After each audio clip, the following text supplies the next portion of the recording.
why he's getting these big debates. I feel like it's solely for his large audience, not trying to be rude, but where is the credibility? The credibility is where the credibility is. Who else would you have this big... Okay, Taj, who else would you have these big debates? Name your debate candidate for the big debates, please. And I will judge if your choice is good. Name your debate candidate, please. Monster Hunter World is a fun game. That is true. That is indeed true. But now it's time for something else. Now it's time for Destiny versus PETERSON. Ready? Ready or not, here I come. Seats, do you? Hello, I'm Peterson. Hello, everyone. I'm here today talking to Stephen Bunnell. Yes, that's right. Wait, is this the Destiny Peterson debate? That's right. Known professionally and online as Destiny. Destiny. He's an American streamer. True. Debater and political commentator. True. He really came to my attention, I would say, as a consequence of the discussion he had with Ben Shapiro and Lex Friedman. And I decided to talk to him, not least because it's not that easy to bring people who are identified, at least to some degree, with the political beliefs on the left into a studio where I can actually have a conversation with them. I've tried that more often than you might think. And it happens now and then, but not very often. Ah, yes, I bet Vosh rejected you so many times, Jordan Peterson. I bet you've tried reaching out to Vosh so many times and he has rejected you so many times. I bet that happened. Sure. I believe you, Jordan Peterson. So today we talk a lot about, well, the differences between the left and the right and the dangers of political ideology per se and the use of power as opposed to invitation and all sorts of other... Power as in what? Often heated and contentious issues. And so power, you're welcome to join to us. Invitation, and, I was happy to have the opportunity to do this. So I guess we might as well start by letting the people who don't know who you are get to know who you are with a little bit more precision. So why have you become known and how has that developed? It's a pretty broad question. I think I started streaming around 15 years ago. When Look, he has this cut in the beard here. See? This sort of missing patch. So this is recent. You can tell this is recent because of this. I've been made aware of this and now I cannot I'm fixated on it now. But now he's shaved it off. So that's before that happened. And it wasn't really a thing yet. There were a few people that did it. I started early on. I guess back then you weren't a professional gamer yet because the game had just started to come out. But there was a game called StarCraft 2, and I streamed myself playing that game. I was a pretty good player. It was pretty entertaining to watch. And then I kind of grew over, I guess maybe the next 7 years, just streaming that people would watch. Streaming on YouTube? Well, back then I started on a website called Livestream. Then I switched to Ustream. Then I switched to a site called Justin TV. And then that turned into Twitch.tv. Justin, I remember So that. after streaming there for like 7 or 8 years, I was a semi-professional StarCraft 2 gamer. That game kind of came and went, but I had a lot of other interests. Around 2016, I started to get more involved into the world of politics. It's kind of a left-leaning figure because of my background in like esports and internet gaming and internet trash talk. I had more of a kind of like a combative attitude, and that was kind of rare for left-leaning people at the time. So it's basically where my early political popularity came from. I think from like 2016 to 2018 was debating right-wing people. So was there a game-like element to the debating, do you think? And is that part of why that morphing made sense? No, I wouldn't say so. I mean, if you get really reductionist, everything in life is kind of a game, but that's not very satisfying. No. You would really, really lean into the reducing. You would really go into the reducing to say that everything in life is a game. You'd really have to lean heavily into the that. Oh yeah, you're right. There you go. You really have to be reductive. I'm gonna show you. See this the patch. My God, you'd really need to do the reductive. I cannot speak today, but it's okay. You love me even if I cannot speak. Hold on, I have to change the title to attract more audiences. Oh my gosh. Destiny versus Jordan Peterson. There you go. I've changed the title. We are now watching this. We're now watching this duel of the minds.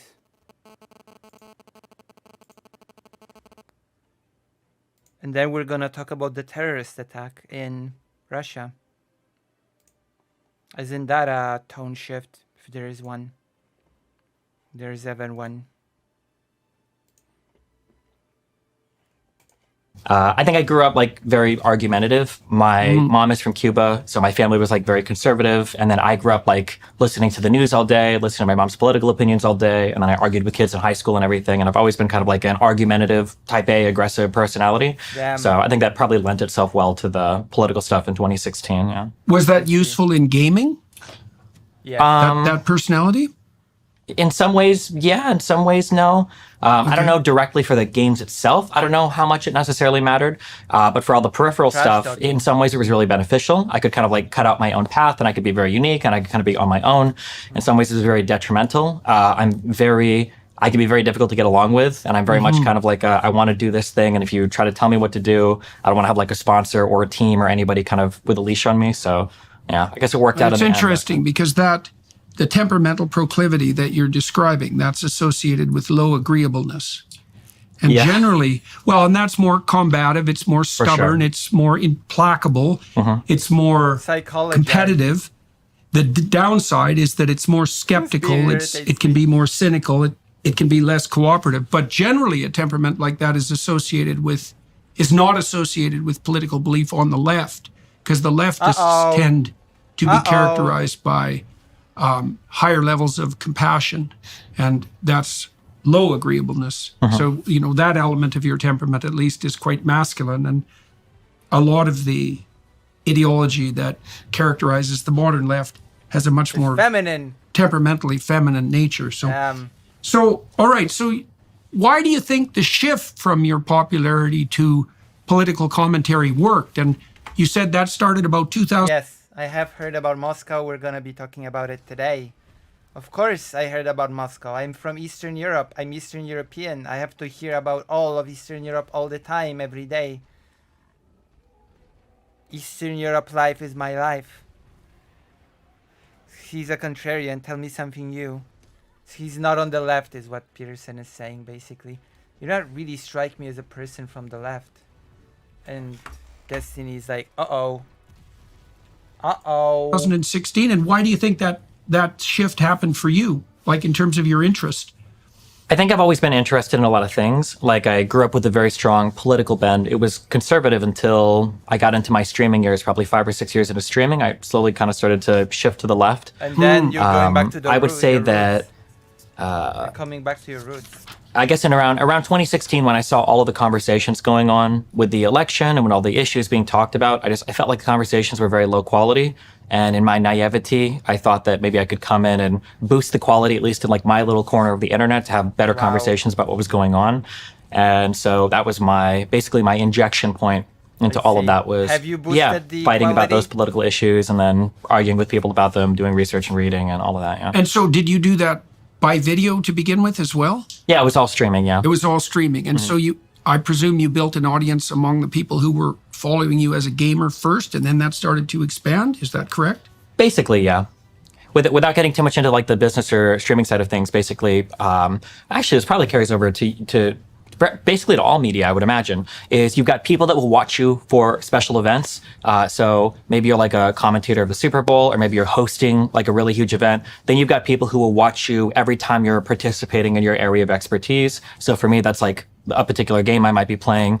It might be when you're on like a particular show or something that people watch you for. And then the fundamental fan, like the best fan that you're converting to the lowest and most loyal viewer, I guess, is somebody that's watching you basically no matter what you're doing. And these are the people that'll follow you from area to area. Right. And I think because of the way I did gaming and I talked about a lot of other stuff, whether it was politics, science, current events, whatever, I had a lot of loyal fans that kind of followed me wherever I went. So quite a few of them stuck with Star Trek. So you established a reputation. Yeah. So how would you characterize your reach now? How would you quantify it? I think my. Well, Usually can you be when more people precise? are How many brand, they people are lose how many a people lot. are watching a typical video that you might produce, and what are you doing for subscribers, say on YouTube, and total? Any idea about total reach? Yeah, well, I mean, I guess my subscribers on YouTube, I have around, I think that's around 770,000 on my main channel. I think I probably do between all three channels, I think around 15 to 20 million views a month. And then I live stream to anywhere from 5 to 15,000 concurrent viewers a day for hopefully around 8 hours a day. Yeah. Okay. So you have quite a substantial reach. And so you said that initially you were more conservative leaning, but that changed. What did it mean that you were more conservative leaning, and how and why did that change? When I said I was conservative means leaning, what then I he was said. writing articles for my school newspaper defending George Bush in the Iraq War. I was like very much like I think it's like an insult now when people say like neocon, but I was like very much like a conservative, a Bush era conservative. Oh, God. So supported big business, supported traditional, all of the conservative, I guess, like foreign policy, hawkish foreign policy, for whatever that meant as like a 14, 15-year-old. Right. There was the whole Elian Gonzalez incident that was very big for Cuban Americans, where there was a Cuban boy that tried to come to the United States with several other people and his mother, and their raft, I guess, crashed or something happened. I think his mom died and some other people died, and there was a huge debate on whether or not to send him back to Cuba, and Clinton ended up sending him back to Cuba, and I know that my mom was super irritated and all that, to say the least. And then once I hit college, I think I supported Ron Paul in 2008. So I was a big Ron Paul libertarian guy in high school. When I went to a Catholic Jesuit high school, and I kind of became atheist in that process. I started reading Ayn Rand. So I was very, very, very, very, very conservative. And now you're going back But to on the roots. libertarian end, it sounds Yeah, I like would say so. Yeah. Yeah. Initially on the that makes more sense in relationship to your temperament. Sure, maybe, yeah. Libertarian, yeah. Initially, it was like Christian conservative, and then it became like libertarian conservative. Without my life kind of took like a wacky path, and then as I started working, I kind of had to drop out of school. I was working, and then I got into streaming. And once I started streaming, I had a son. Everything Basically, clicked. around the first year I started streaming. As I started to go through life, and I went from kind of being in this like working poor position to making a lot of money, especially through the lens of my child, I saw how different life was when I had more money versus less. And I guess like the differences between what was available to me and then my child as I made more money while I was really wealthy versus not as wealthy, it kind of started to change the way that I guess I So you viewed got the more structure of attuned society. to the consequences of inequality? Is that a Basically, I would reasonable way say, of thinking about it? yeah. Okay, and so how did that lead you to develop more sympathy for left-leaning working class. ideas, particularly? I guess my core beliefs have never really changed, but I think the way that those become Core beliefs have never changed. I guess that's true. And now you're swinging back to your old ways. It's like what they say. Life went full circle, didn't it? It all went full circle. It's all back to the basics, to the conservative basics. That is. applied kind of change. So much the same way that you might think that everybody deserves a shot to go to school and have an education. That might be like a core belief where as a libertarian or conservative, I might think that as long as a school is available, everybody's got the opportunity to go and study. But maybe now as like a liberal or progressive or whatever you'd call me, I might say, Not okay, that. well, we need to make sure that there's enough, maybe like food in the household or some kind of funding program to make sure the kid can actually go to school and study, basically. So like the core drive is the same, but I think the applied principle ends up changing a bit based on what you Right. think people's So individual is your sense are. concern essentially something like the observation that if people are bereft enough of substance, let's say, that it's difficult for them to take advantage of equal opportunities, even if they are presented to them, let's say. Yeah, And essentially. they're yeah. not, by the way. And Not in the you're- US. you have Definitely some not. belief and correct me if I'm wrong, you have some belief that there is room for state intervention at the level of basic provision to make those opportunities more manifest. Yeah, to varying degrees. Yeah. Okay. So let's start talking more broadly then on the political side. So how would you characterize the difference, in your opinion, between the left and the conservative political viewpoints? One On is a correct, one is on a not. very, very, very broad level, if there's some, I would say if there's some like good world that we're all aiming for, I think people on the left seem to think that a collection of taxes from a large population that goes into a government that's able to precisely kind of dole out where that tax money goes. You're basically able to take the problems of society. You're able to scrape off, hopefully, not super significant amount of money from people that can afford to give a lot of money, and then through government programs and redistribution, you target those taxes essentially to people that kind of need whatever bare minimum to take advantage of opportunities in society. Yeah. Okay. And then on the conservative end, I guess a conservative would generally think that why would the government take my money? I think from a community point of view, through churches, through community action, through families, we can better allocate our own dollars to our own friends and family to help them and give them the things that they need so that they can better participate in and thrive in society, basically. Okay, so one of the things that I've always found a mystery, I think there's an equal mystery on the left and on the right in this regard, is that the more conservative types tend to be very skeptical of big government, and the leftist types tend to be more skeptical of big corporations. Right? Following through the logic that you just laid out, you made the suggestion that one of the things that characterizes people on the left is the belief that government can act as an agent of can and should act as an agent of distribution. Okay, a potential problem for that is the gigantism of the government that does that. Now, the conservatives are skeptical of that gigantism. And likewise, the liberals, the progressives in particular, we'll call them progressives, are skeptical. The drip, it's very flamboyant. It's not, I don't know, it's just loud.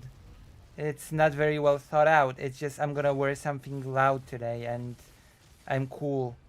Hello, fellow kids. I'm cool because I'm wearing a skull on my sleeve, you know? I'm not a fan. I'm not a fan. It does not impress me, Jordan Peterson. If you were trying to impress Lucy Haze, you have failed at this task. Also, I have to admit that allocating taxes to certain government programs, I don't think, at least in Poland, I don't think that's considered particularly left, you know? That is not a thing that is considered particularly a right-wing thing, a conservative, a left-wing thing. Conservatives have been doing that in Poland, you know?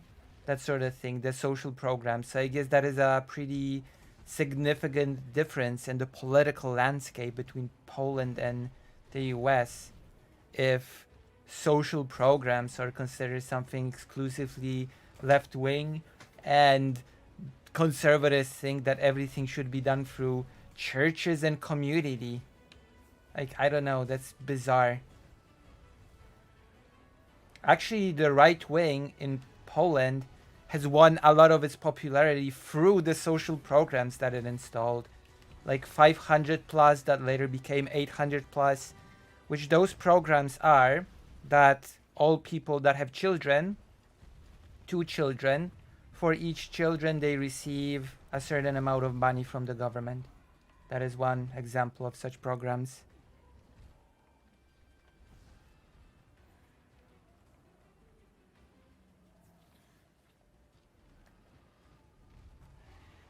And the big government versus big corporation is just a bizarre distinction, in my opinion. What was the discussion on the left versus right before the big corporations existed in the US? Or maybe that was just always the state of affairs. Maybe Maybe the big corporations just existed always in the US. It's just a natural state of the US for huge corporations to exist since the inception of the country.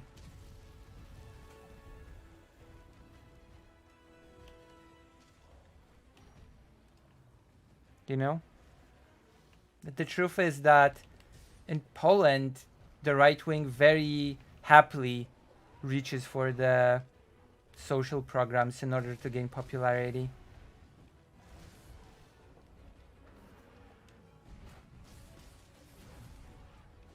Especially, like, also a social thing was the 13th pension, the 13th retirement sort of thing, that people on retirement would get paid, sort of get an extra pension, the 13th one from the government. That was a big thing that won a lot of points with people when it came to the right wing. So, you know. How does, hey, how exactly does the right wing points with the voters in the US? We're gonna cut social spending. We're not gonna give you money anymore. Is that the big pitch that the right wing does in the US? We're not gonna give you stuff anymore. We're gonna take it. We're gonna take stuff away. So vote for us. And people are like, oh yeah, that sounds amazing. We should vote. You know? Is that what's happening in the US?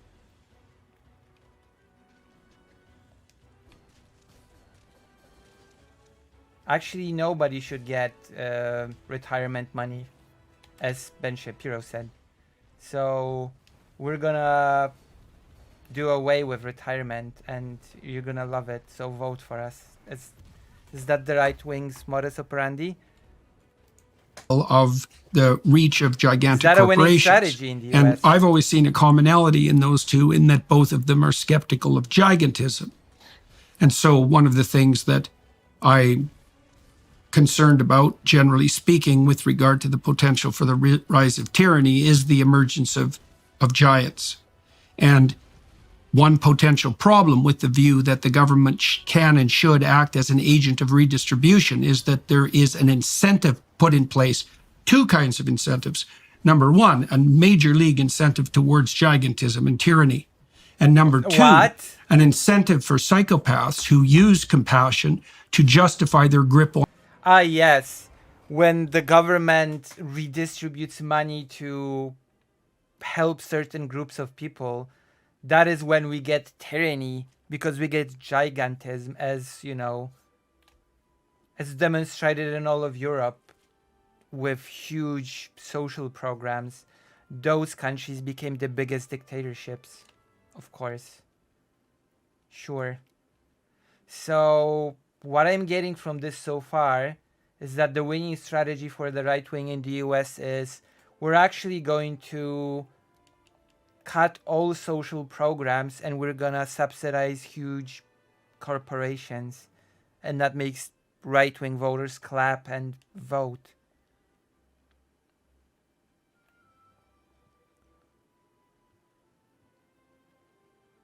That is so bizarre. I don't know. I don't know what to think of this. Very strange. Especially since, as I've said, in Poland, the right wing actually had to appeal somewhat to the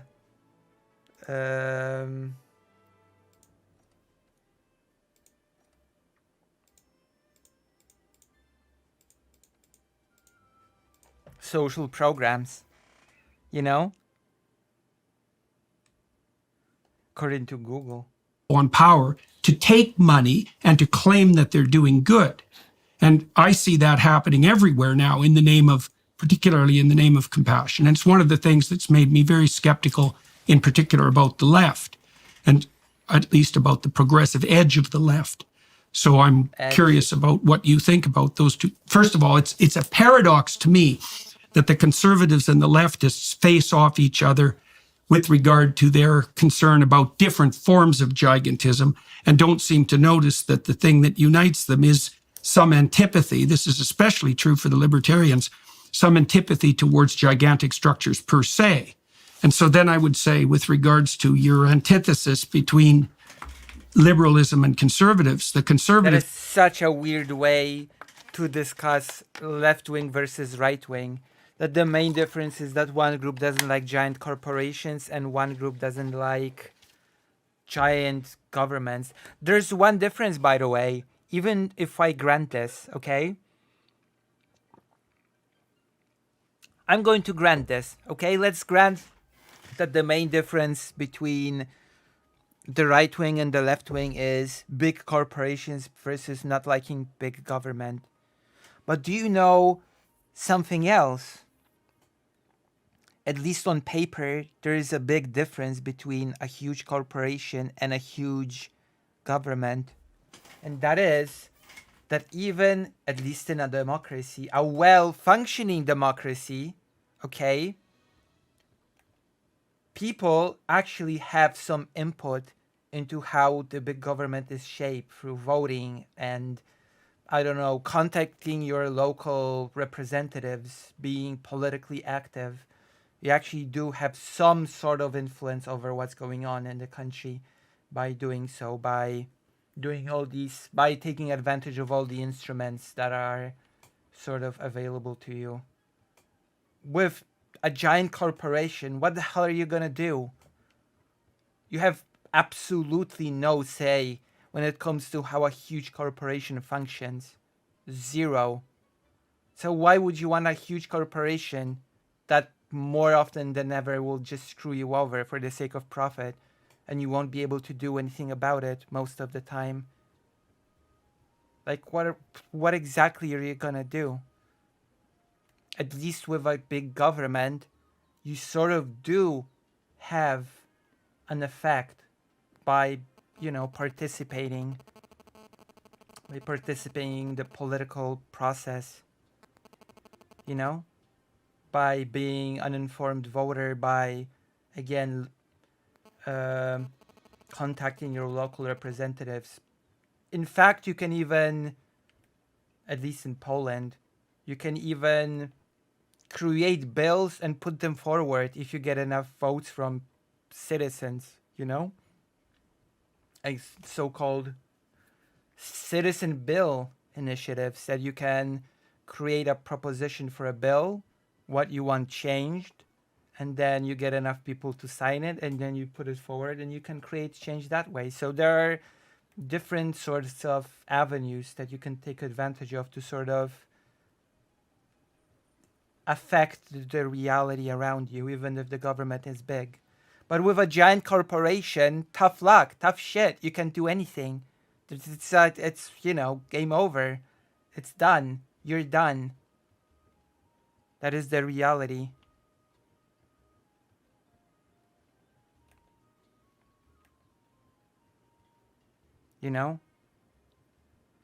Americans are constantly told that anyone can be anything, and rags to riches stories, lots of poor people that vote a Republican vote for their imagined future rather than their current economic standing.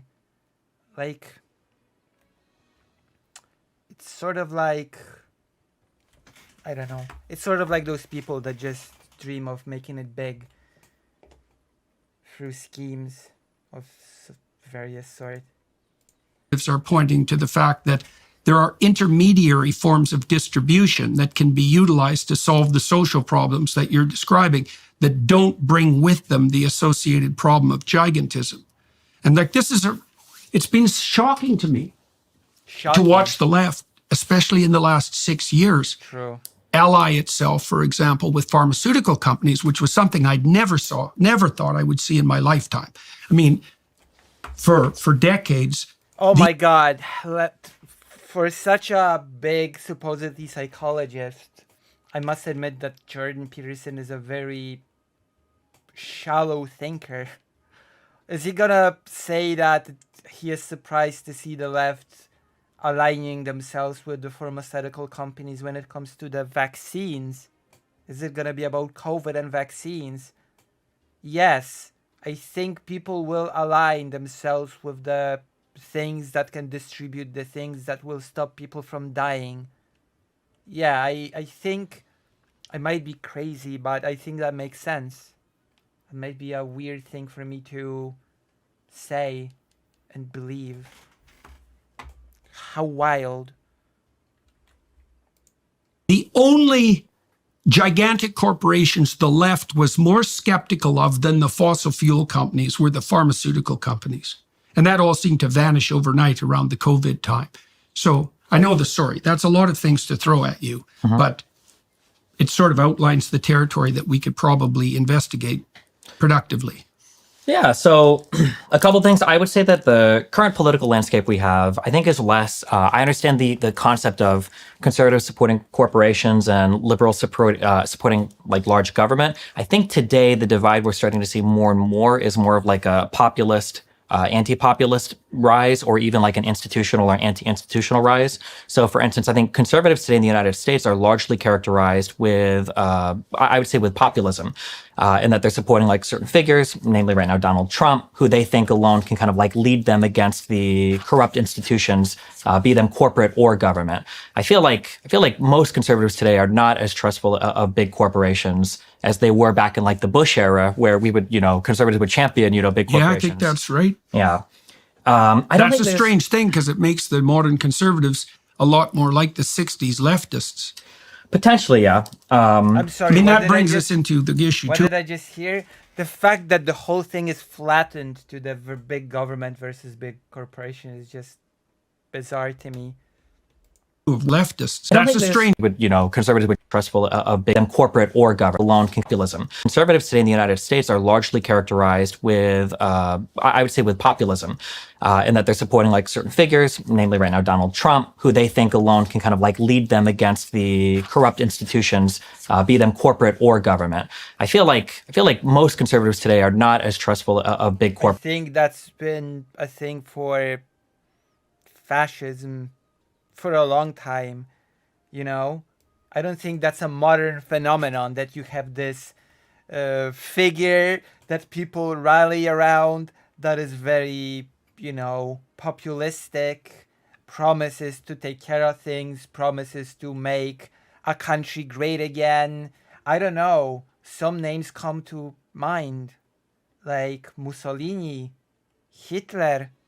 He actually did basically say that he'd make Germany great again, didn't he? I don't know if that's I'm not sure if this is such a modern phenomenon, this populistic figure that people rally around. I I don't know. I think that that route has been paved for us in the past. I think we've already had experience with such things. I believe with big figures that undermine democracy and sort of become populist speakers. Corporations as they were back in like the Bush era, where we would, conservatives would champion, big corporations. Yeah, I think that's right. Yeah.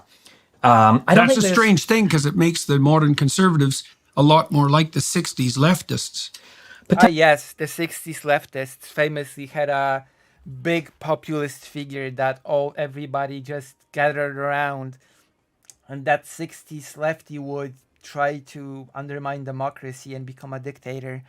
Like that is so 1960s hippie lefty thing. Sure. Okay, that's a take. That is an opinion. That is certainly an opinion that Jordan Peterson holds. That okay. Sure. potentially, yeah. I mean, that brings us into the issue too of whether the left-right divide is actually a reasonable way of construing the current political landscape at all. Yes, it is. It actually is. Like, it's not that different than it was if you really think about it for more than 5 seconds. Just because you characterize it in a ridiculous way, aka big corporations versus big government, it doesn't change the fact that you have still many characteristics of the left-wing movement that very much distinguishes itself from the right-wing movement. Not to even mention that you're just focusing on the US, and we're already seeing a whole lot of differences between Poland and the US alone when it comes to characterizing the left wing and the right wing. Like, I gave the example that apparently in the US, conservatives hate social programs, and in Poland, Law and Justice Party built a lot of its popularity on social programs. So, I don't know. I just think your analysis is a bit shallow. And I'm not sure it is, but Right now, it kind of is, but only because so many conservatives are following Trump. So, like, your populist, anti-populist thing kind of maps on kind of cleanly to the left and right. It doesn't work with progressives, though, or the far left, because they're also anti-large everything. So, in a surprising way, on very, very far left people, you might find them having a bit more in common with kind of like a MAGA Trump supporter than like a center-left liberal. So, for instance, like both of these groups of people on the very How to flatten politics 101. X group is against large Y. It's stupid. Oh yeah, the left wing is the main characteristic of the left wing is that they hate big corporations, and the main characteristics of the right wing is that they hate big government, and that's it. It's okay. There's absolutely nothing more to it. It's just being anti-big. very far left will be very dovish on foreign policy, probably a little bit more isolationist. They're not a big fan of like a ton of immigration or a ton of trade with other countries. Wait, hold on. What did you just say?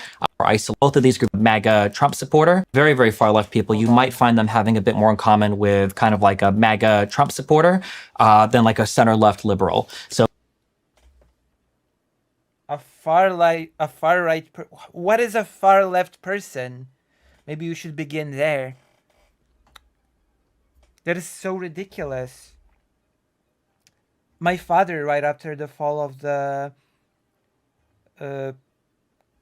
quote unquote communist regime in Poland, was far left. And he was not isolationist. He was super pro social programs.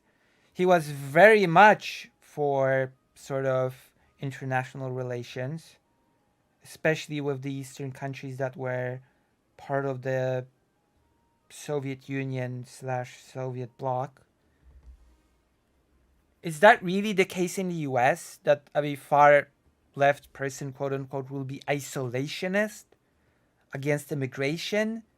I don't believe that a far left person will be against immigration. I would have to see evidence of that. Dovish foreign policy? Who is the far left person in Destiny's mind? Who is the representative of a far left person? So, for instance, like both of these groups of people on the very far left will be very dovish on foreign policy. Probably What does that even mean, to be dovish on foreign policy? Can you give an example? Because I don't know what that means. a little bit more isolationist. They're not a big fan of like a ton of immigration or a ton of trade with other countries. How can you be against trade with other? They might think that there's a lot of institutional capture of both government and corporations. So both all of the MAGA supporters and the far, far left might think that corporations don't have our best interest at heart and the government is corrupt and captured by lobbyists. You'll see a lot of overlap there. Right. Who are the far leftists? Who are they? And are they even politically active? Destiny only knows MAGA communists. Gee. Who are these people that Destiny is describing? I would like to. I hate these vague. I gave an example. I gave my own father as an example of a far leftist, even though later in life he became more centrist. But that's a whole other thing. But I gave an example, and I gave an example of what he sort of believed in. And here, I get no examples. I just get far leftists, whatever that means. I got no examples what the dovish foreign policy means. I got nothing. This is nothing. Right. I think that sometimes there's a couple things. One is just This is basically the Jordan Peterson discussion equivalent of the right wing, the left wing orthodoxy in higher education. That's basically it. That's basically an assertion on the same level. Or there's just this left wing rule that you need to adhere to, or it's over. It's over for you. You're gonna get fired. And then it turned out that there was no evidence for that. All the examples that he scrounged up for his community were ridiculous. And when someone offered to debate him on it, he just ghosted him. So isn't this supposed to be a debate? Are they gonna just agree on everything and shake hands and kiss and go home? Is that actually what's gonna happen? Is that what we're in store for? something I feel like I've discovered. People have no principles. I think that people are largely guided by whatever is kind of satisfying them or making them feel good at the time. I think that's a really important thing to understand because people's beliefs will seem to change at random. If you're trying to imagine that a belief is coming from some underlying principle or is governed by some internal, like moral or reasonable code or whatever. I think generally there are large social groups and people kind of follow them along from thing to thing, which is why you end up in strange worlds sometimes where, like the position on vaccines and being an anti-vaxxer might have been seen as something, 10 years ago as kind of like a hippie leftist. And now maybe it's more like a conservative or it's associated more with like MAGA Trump supporters or whatever. I think as a result of how the social groups move around. When it comes to you mentioned this like gigantism thing.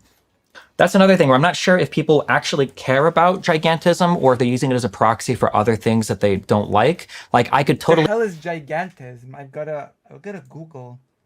I guess I'm too politically illiterate to understand this. Gigantism. Oh. Let me see. This is what the left and the right wing are against? Gigantism. Also known as gigantism, is a condition characterized by excessive growth and height significantly above average in humans. This condition is caused by overproduction of growth hormone in childhood. It is a rare disorder resulting from increased levels of growth hormone before the fusion of the growth plate, which usually occurs at some point soon after puberty. This increase is most often due to abnormal tumor growth on the pituitary gland. Gigantism should not be confused with acromegaly, the adult form of the disorder characterized by somatic enlargement, specifically in the extremities and face. So yeah, I guess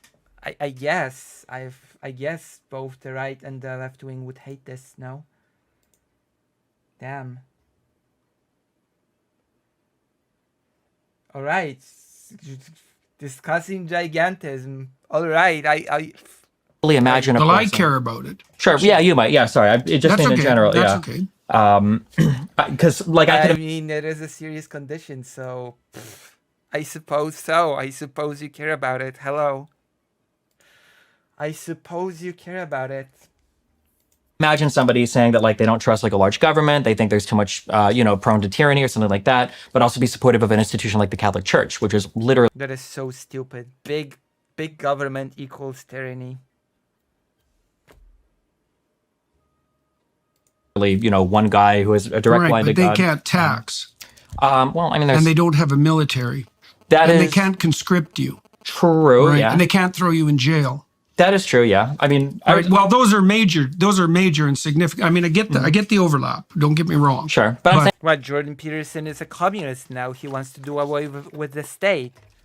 He wants to do with the state's monopoly on violence. Is that it? Is that Jordan Peterson's unironic stance? Hello. Is that what Jordan Peterson has in store for us? No state. like even if you had a local government, like if you had a state government or a tribe. Like, is he saying that a smaller government could not have jail or taxes? What is he saying? Usually they've got some form of enacting punishment. It'll be sometimes more brutal, but they can throw you in jail. Conscription hasn't existed in the US since the Jail is not an invention of a huge government. Vietnam far as I War. know. Yet. I mean, yeah, yeah, true. Yeah. Yeah, true. So yeah, I think that I guess when I look at So this is so. Let's go back. Well, let's go back to Yeah, the sure. to the redistribution issue. I mean, What is the What is the redistribution issue? You do know that retirement money is redistribution? You do know that, right? we pay 65% of our income at, say, upper middle class to upper middle class level in Canada. Okay. It isn't obvious to me at all that that money is well used. In fact, quite the contrary. In my country now, our So the problem obviously is not fixing the way the money is used. Obviously, the thing to do is to just do away with taxes entirely, because that is the reasonable thing to do, of course. citizens make 60% they produce 60% of what you produce in the US. That's plummeted over the last 20 years as state intervention has increased. I'm not convinced that the claim that the interests of people who lack opportunity are best served by state intervention. And there's a couple of reasons for that. I mean, first of all, I'm aware of the relationship between inequality and social problem. There's a very well-developed literature on that, and it essentially shows that Perfect. the more arbitrary, the broader the reach of inequality in a political institution of any given size, the more social unrest.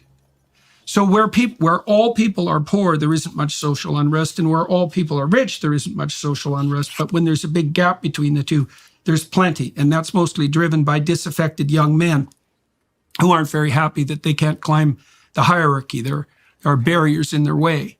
And so there is reason to ameliorate relative poverty. The problem with that, to some degree, is that most attempts to ameliorate relative poverty tend to increase absolute poverty, and they do it dramatically. And the only solution that we've ever been able to develop to that is something approximating a free market system. I wouldn't call it a capitalist system because I think that's capture of the terminology by the radical leftists. It's a free exchange system. And the price you pay for a free exchange system is you still have inequality, but the advantage you gain is that the absolute levels of privation plummet. And I think the data on that I think they're absolutely conclusive, especially, and that's been especially demonstrated in the radical decrease in rates of poverty since the collapse of the Soviet Union in 1989, because we've lifted more people out of poverty in the last 4 decades than we had in the entire course of human history up to that date. And that's not least because the statist interventionist type. Hold on, Tiger. Hold on. But the poverty was in many places caused by the shock therapy after the fall of the Soviet Union. That is what caused the poverty, the radical shift to the free market, to the capitalist model, like deleting a lot of jobs because they are not profitable, etc. A lot of people just being... There are sectors in Poland that are still sort of in trouble. Ever since then, ever since the 90s, some of them are still in trouble from that period. So, yeah, sure, it has lifted a lot of people, but a lot of people are sort of still screwed to this day. So, you know, it's a little bit more complicated than that, I would say, when it comes to the Eastern Bloc, Soviet Union, etc. A lot of people in Russia are complaining that they used to have it better during the Soviet Union, don't they? This whole Soviet nostalgia thing. In fact, in Poland, some people have this weird nostalgia for the old system because they feel like they had it better then. So that is a discussion, I guess. Who argued for a radical state-sponsored redistribution lost the Cold War. right? And that freed up Africa to some degree, and certainly the Southeast Asian countries to pursue something like a free trade to some degree distribution. Interventionist types who argued for a radical state-sponsored redistribution lost the Cold War. It's Jordan Peterson saying that the USSR lost the Cold War because of social programs, because of social redistribution of money, because of free healthcare, because of... Are you kidding me? Oh, so that's why the USSR collapsed. Social programs. Why didn't I think of that before? How silly. How silly of me. I guess all those countries that exist now do perfectly fine and have robust social programs. I guess they are just on their way to collapse. All those silly countries with free healthcare.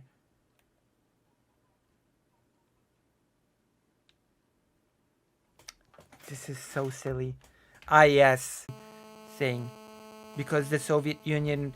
Because Vietnam totally is not more in the sphere of China than the Soviet Union.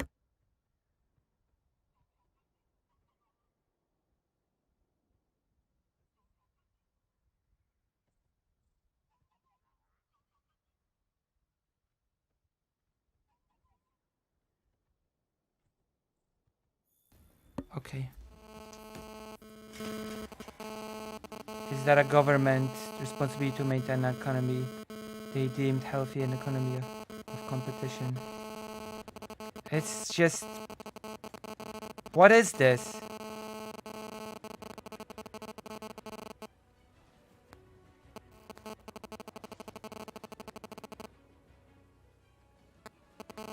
Ah, yeah, that's true.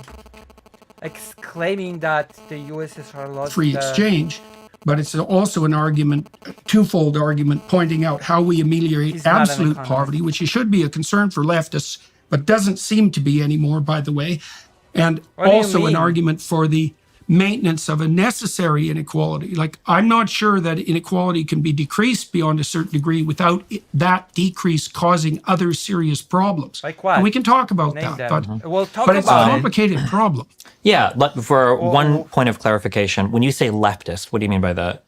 Well, what do you mean I was by going that, with your Destiny? definition, like essentially the core idea being something like the central problem being one of relative inequality and distribution of resources, and the central solution to that being something like state-sponsored economic intervention. I mean, there's other ways we could define left or right, and we can do that, but, I'll stick with the one that you brought forward to begin with. Gotcha. Okay. I only want to be clear on that because people get mad if I call myself a leftist.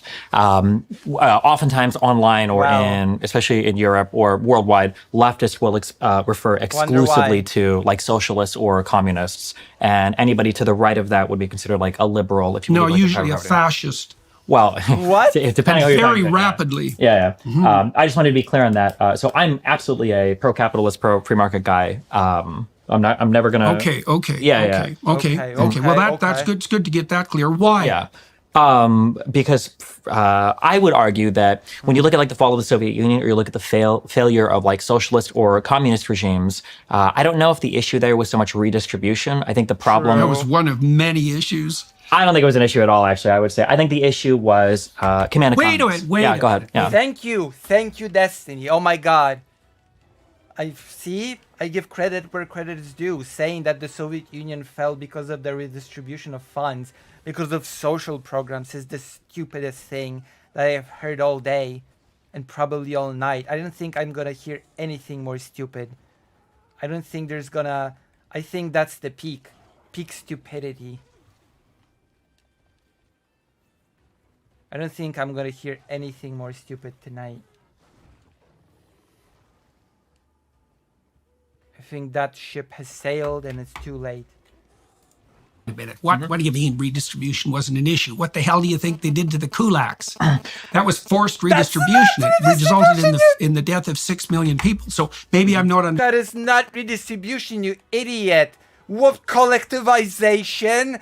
That was redistribution in Jordan Peterson's mind. Do you know what collectivization was? Do you know? I'm gonna explain what collectivization was. Collectivization was the one that Stalin has engineered, was taking farms away from all peasants, making it the property of the state that the peasants could work on, and nothing belonged to the peasants. Nothing at all. Everything belonged to the state, and basically peasants were just allowed to work on the government's property and allowed to use the government's machinery, allowed to... In fact, the food itself was deemed to be government's property, which became a big part of the Holodomor and the confiscation of food.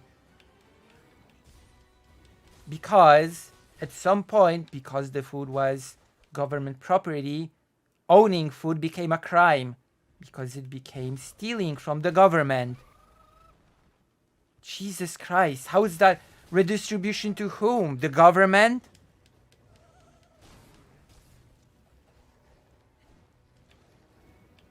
What? Did I hear what they did to the kulaks? They did not do redistribution, that's for sure.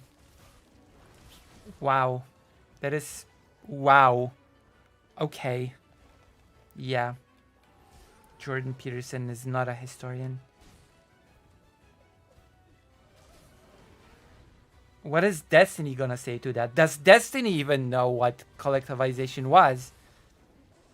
Now I'm really curious as to what his response to it is gonna be. He's been Wikipediaing Israel, Palestine for a long time, so I'm not sure if he's gonna know. Is he gonna know? Does he know? We'll see. Okay, let's go. Understanding what you mean, but that was redistribution at its like pinnacle. Sure. And forced redistribution. No! And it was brutal. When I think of the strengths of capitalism, the ability for What was redistributive about collectivization? Are you joking? They're mind blown. Yes, the redistribution of the collectivization project. Oof.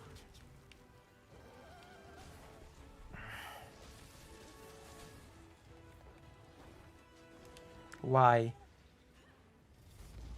And of course Destiny had nothing to say, because he obviously has no clue what collectivization is, or was. Of course he's not gonna comment, because he just has no clue.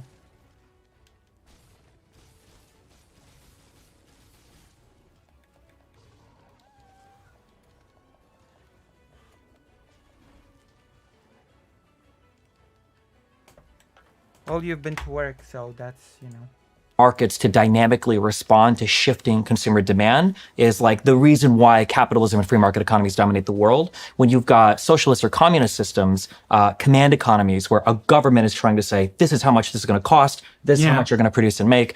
This is a failed way of managing a state economy. Even in places where they still do it, there are always shadow economies and stuff. There were in the Soviet Union that prop up where people try to basically ameliorate the conditions that are resulting from said horrible command economy practices. So I guess in a way you could argue a command economy is kind of like redistribution. It's a form of it, but no, it's a worse problem. If you're pointing to the fact that that's a worse problem, I'm with you I would say that's 100%. definitely the reason why these places failed, because they just weren't able to respond to changing conditions. So what? So now I have confirmation. Destiny has no clue what collectivization was. Thank you. Thank you, Destiny. Technically speaking, you could have collectivization without the government dictating how much a thing should cost. You could have collectivization, you could have the farmers working on collectivized farms, but still the USSR would just sell the thing by the market price, etc. Those things do not have to be... It's true. What's the difference between us? Going online without ExpressVPN is like leaving your kids with the nearest stranger. Oh, Jesus Christ. While you ever see a computer Are you on serious? countries contribute to foster equality. So what's VPN the difference between a state that attempts to redistribute to foster equality of opportunity and a command economy? Is it a difference of degree? Like, are you looking at models, let's say, like the Scandinavian countries? Or I wouldn't use Canada, by the way, because Canada is now, what would you call, predicted by economic analysts to have the worst performing economy for the next 4 decades. Okay, got it. So Jordan Peterson has no clue what redistribution is, because command economy has nothing to do with redistribution. I'm sorry, but the government dictating prices, dictating things like, what does that have to do with redistribution? What does that have to do with social programs? Is Jordan Peterson seriously asking, hey, what is the difference between the government ordering that grain should cost this and this, and the government creating a social program for the homeless? What is the difference here, really? There's no differences there. Like, is Destiny not gonna say anything to that? Is Destiny just gonna sit there and be like, or of course, or I mean, I haven't heard the answer yet, so I don't know. We'll see. Maybe I won't be disappointed, like I was with the whole collectivization thing. That was disappointing. Oh, by the way, the government dictates prices leads to problems. Also a bit of a brain that take, actually, because it does depend, but that's a whole different story. The point that I'm making is that it's redistribution?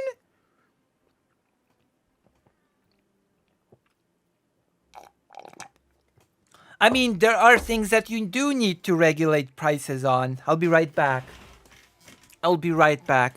Okay? I'll be right back.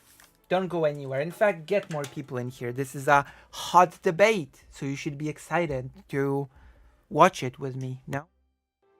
Okay, there we go. I'm back to tell you there is absolutely at least one thing that I personally think, that the government should in fact regulate prices on.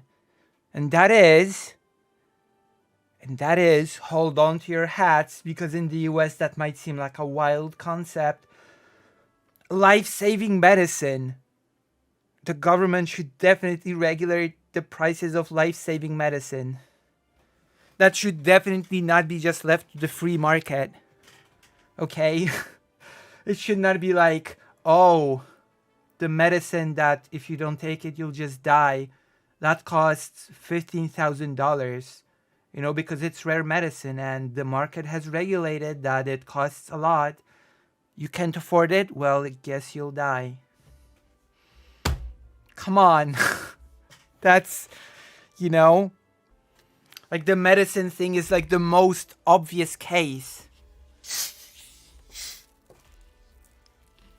Like the medicine thing is just the most obvious case of needing regulation.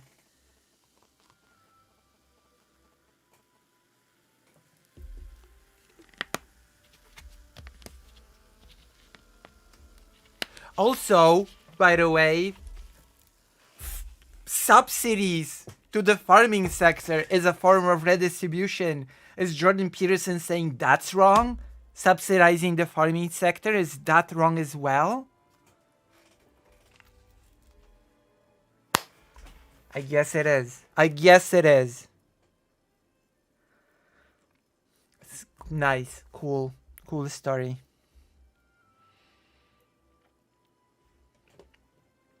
This is great.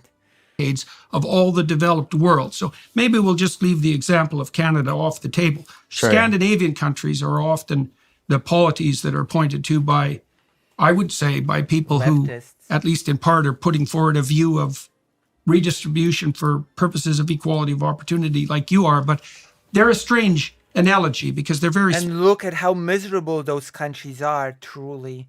truly miserable countries that are on the way to collapse.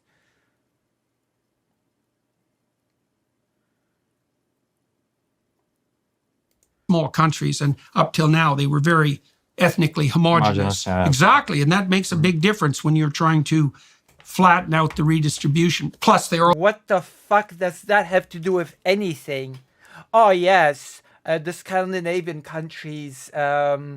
You know, in those countries, redistribution actually works because those countries are mostly white. Oh, what are you talking about?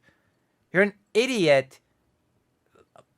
A lot of those countries that you've said lost the Cold War were actually also ethnically homogeneous in the way that you speak about it, and yet you consider them a failure. So I guess that was just a little bit of, I don't know what. I'm not even gonna comment on that little bit you did. Oh, those countries, they're ethnically homogeneous, and that just helps the redistribution work. What? It's sure thing, bro. And this is why things like that just cannot work in the US or Canada, because those countries are tainted with not being homo ethnic.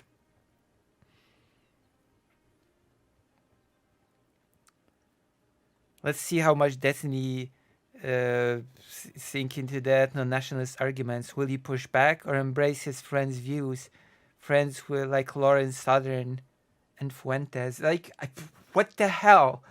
What does that have to do with anything? Like, seriously, what does that have to do with?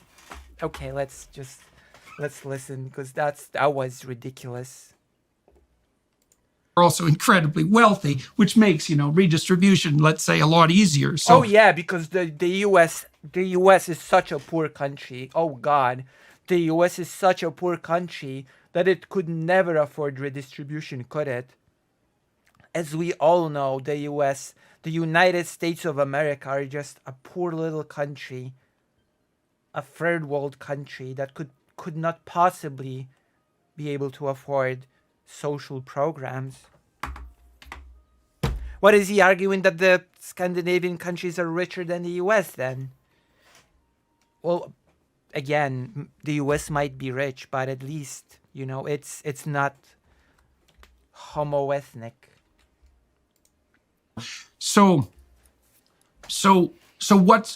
why doesn't a government that's bent on redistribution fall prey to the pitfalls of command economy and forced redistribution, for that matter? How do you, I have an answer to that, because those things have nothing to do with one another.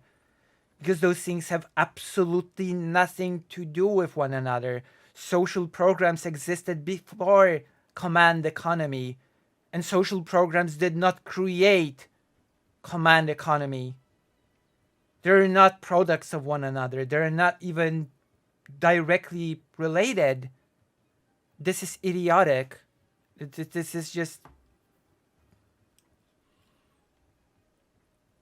You might as well ask, oh, if a country has taxes, then why doesn't that country fall into the trap of command economy?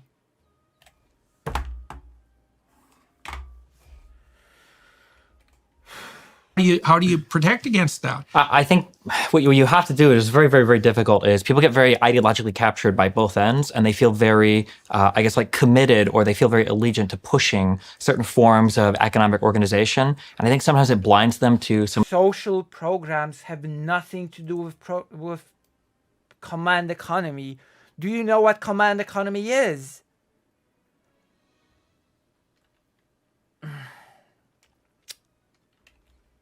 the benefits of what exists when you incorporate kind of multiple models, or I mean, you'd call them mixed economies, which is really what every capitalist economy today is. It's some form of free market capitalism combined with some form of like government intervention to control for negative externalities. These are the ways that all economies, even in Scandinavia and the world, work. And I think that recognizing the benefits of both systems are the best way to make things work. Yeah. Fair enough. And the Scandinavian countries seem to have done a pretty good job of that. But like I said, they have a simpler problem to solve, let's say, than the Americans have. Negative externalities. That's You know, that's an interesting rabbit hole to wander down, because the problem I have with negative externalities, you made a case already that, and again, correct me if I've got this wrong, but I think that I understood what you said.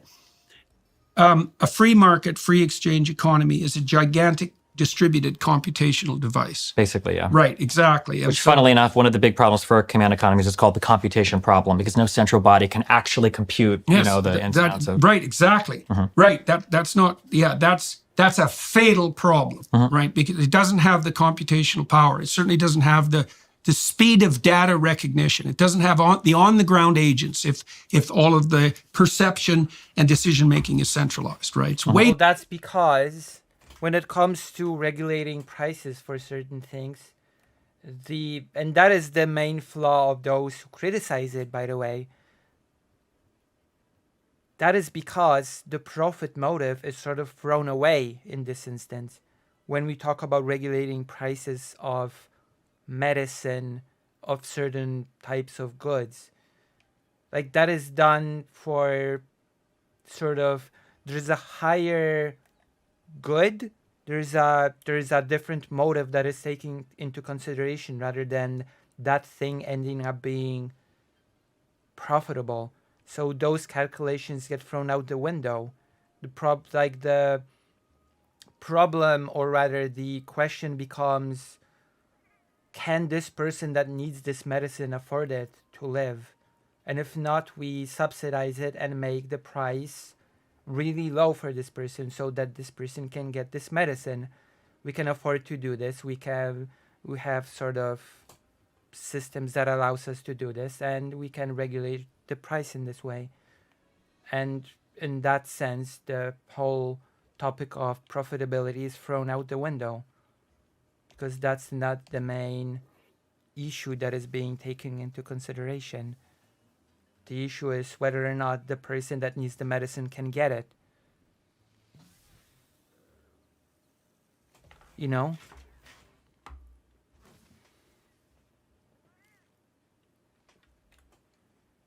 Too low resolution, it's going to crash. Okay, so, and I think that that's comprehensible technically as well as ideologically.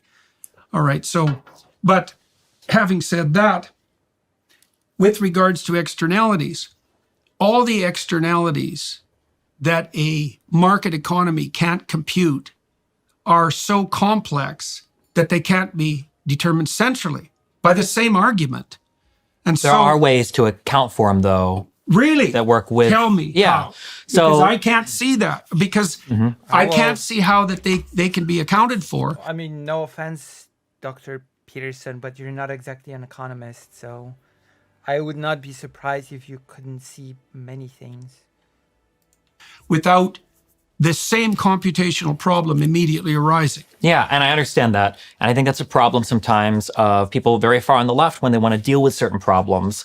I think that they want to bring like heavy-handed, like things like price controls in to say, well, we need less of this, so let's just make this cost this particular thing, which ironically enough introduces a whole other set of externalities that will happen when you get a lot of friction between where your price floor or ceiling is set compared to what a market was set at.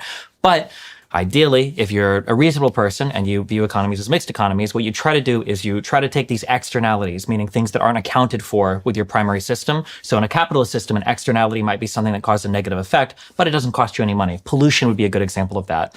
And rather than saying like, well, no company can pollute this much, or, if you're a company, you have to use these things because the other things are making too much pollution, all you do is you say, okay, well, if we've determined that, say, carbon is bad for the atmosphere, well, we're just going to attach a little price to that. The government is going to say that, yeah, if you pollute this much, here's the price. And then if you want to pay for it, you can. But that type of intervention in the economy basically allows the free market to hopefully do its job because the government has tacked on a little bit of a price something that tries to account for the cost of that externality. Yeah. Great. That's a great example. We can go right down that rabbit hole. Carbon.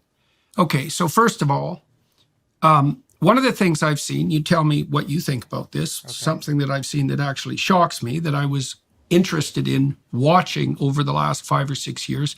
I wondered what would happen when the left, the progressives, ran into a conundrum. And the conundrum is quite straightforward. If you pursue carbon pricing and you make energy more expensive, then you hurt the poor. And I don't think you just hurt them. In fact, I know you just don't hurt them. I heard a man 2 days ago who's fed 350 million people in the course of his life, heading the UN's largest relief agency, make the claim quite straightforwardly that misappropriation on the part of interventionist governments increased the rate of absolute privation dramatically in the world over the last 4 or 5 years, and that has happened not least because of carbon pricing. Not just carbon pricing, but the insistence that carbon per se is an externality that we should control. Now, Germany's paid a radical price for that, for example. So their power is now about 5 times as expensive as it could be. And they pollute more per unit of power than they did 10 years ago before they introduced these policies that were hypothetically there to account for externality. And the externality was carbon dioxide. I don't think that's a computable externality. And I don't think there's any evidence whatsoever that it's actually an externality that we should be warping the economic system to ameliorate, if the cost of that, and it will be an increase in absolute privation among the world's poor. So, and here's an additional argument on that front with regards to externalities. You get that wrong, and here's something you could get right instead. If you ameliorate absolute poverty among... Wait, but the whole... What? But reducing CO2 is not an economic problem. It's the problem of the planet literally dying because of the global warming. I knew that the Green Order would come up some way. I had a feeling that the Green Order would come up. I guess Jordan Peterson is showing his hand as a real Polish farmer type or European farmer type that say that the Green Order is bad and that reducing CO2 is just a stupid idea. Wasn't Germany really dependent on Russian gas? Wasn't that a little bit of a problem?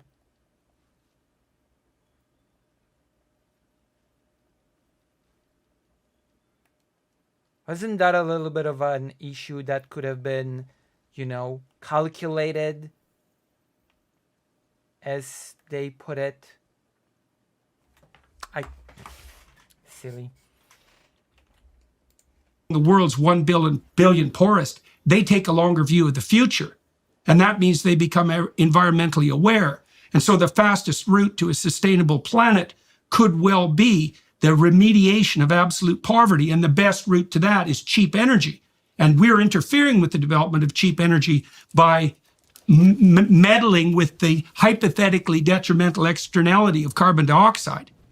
And so I think this is a complete bloody travesty, by the way. We are putting the lives of hundreds of millions of people directly at risk right now to hypothetically save people in the future, depending on the accuracy of our projections 100 years out. And these interventionists, these people who are remediating externalities, they actually believe that they can calculate an economic projection. I knew this was... I knew this is where it was going. I knew somehow, in some bizarre way, this conversation would get to the Green Order. I don't know why, I don't know how, but I knew in my heart, I knew in my soul that Jordan Peterson would touch upon the topic of the Green Order, of how that pesky European Union is telling the farmers to keep some land intact so it can regenerate between seasons, so that those pesky farmers should not use certain types of chemicals for their crops, that those pesky farmers should try to reduce CO2 production. Damn. And while I do agree that the implementation of the Green Order is not perfect by any means, I also have to note that it is ridiculous to say that the implementation of the Green Order creates mass poverty and at all creates mass poverty. Because there are ways to sort of work around these things, which include subsidies, again, redistribution that Jordan Peterson hates so much. He doesn't even explain how the Green Order would create this mass poverty that he speaks of. Because yes, I know very well that he is speaking of the Green Order here. There's nothing else that he could be talking about when he's discussing trying to reduce CO2, etc. There's nothing with Germany. And this isn't just Germany, this is something that is European Union wide. And of course there's nuclear power, but century out. That's utterly delusional. So, okay, so just as to be clear, the first thing, I was just giving an example of how you can use like a government intervention to make a free market track something, which is what cap and trade or like carbon taxes would do. do they really want to discuss the Green Order, Destiny and Jordan Peterson? The topic that I know 100% none of them know nothing about. Like, Destiny would be very wise to get off the topic of the Green Order pronto. Because I know for a fact that Destiny probably doesn't even know what the Green Order is.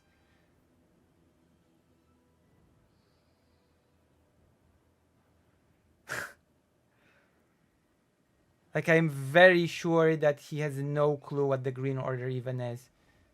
I would bet money on that. I would bet money that, okay, maybe now he knows, but I'm willing to bet money that as this debate / conversation was happening, Destiny had no idea what Jordan Peterson was even talking about and what the Green Order was. I will bet money. Okay? Is anybody willing to make a bet with me about that? I wasn't necessarily speaking to the strength of that individual thing, but yeah, but that's a good thing to focus on. Yeah, we can focus on that as well. Major externality. Yeah, we can focus on that as well. So the first thing of that individual saying, okay, I guess I got confirmation. I guess I win this bet.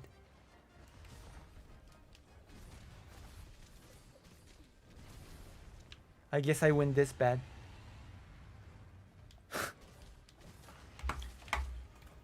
There we have it. This is going to sound mean, but I'm very realistic. There needs to be a better argument than just it disproportionately impacts the poor. That's not always a classic leftist argument. Sure, it might be, but but it's the same argument you made to justify your.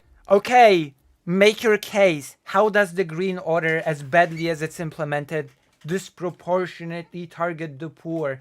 Who are the poor that are targeted by the Green Order of all things? I can understand saying that it can target the farmers, but farmers make up like just a few % of the population. How does the Green Order just how does the Green Order affect the poor?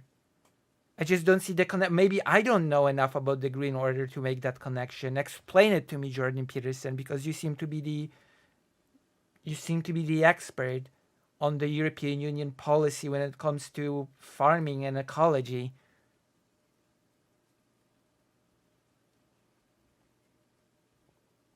That is so bizarre. From two protests, one of which I got gassed and hit with a ball on the face, to, I don't know, to Jordan Peterson representing the plight of the Polish farmer and the evils of the Green Order. I did not see that coming exactly when we started this video, but here we are. Your swing to the left at the beginning of our discussion. You said that you were looking at economic inequalities that disproportionately affected the poor. So I can't see why, and I'm not trying to be mean about this either. I can't see why you could base your argument that it was morally appropriate for you to swing to the left from your. Destiny, why can't we just discuss this thing that none of us have anything, that none of us know anything about? What's wrong, Destiny? Oh boy.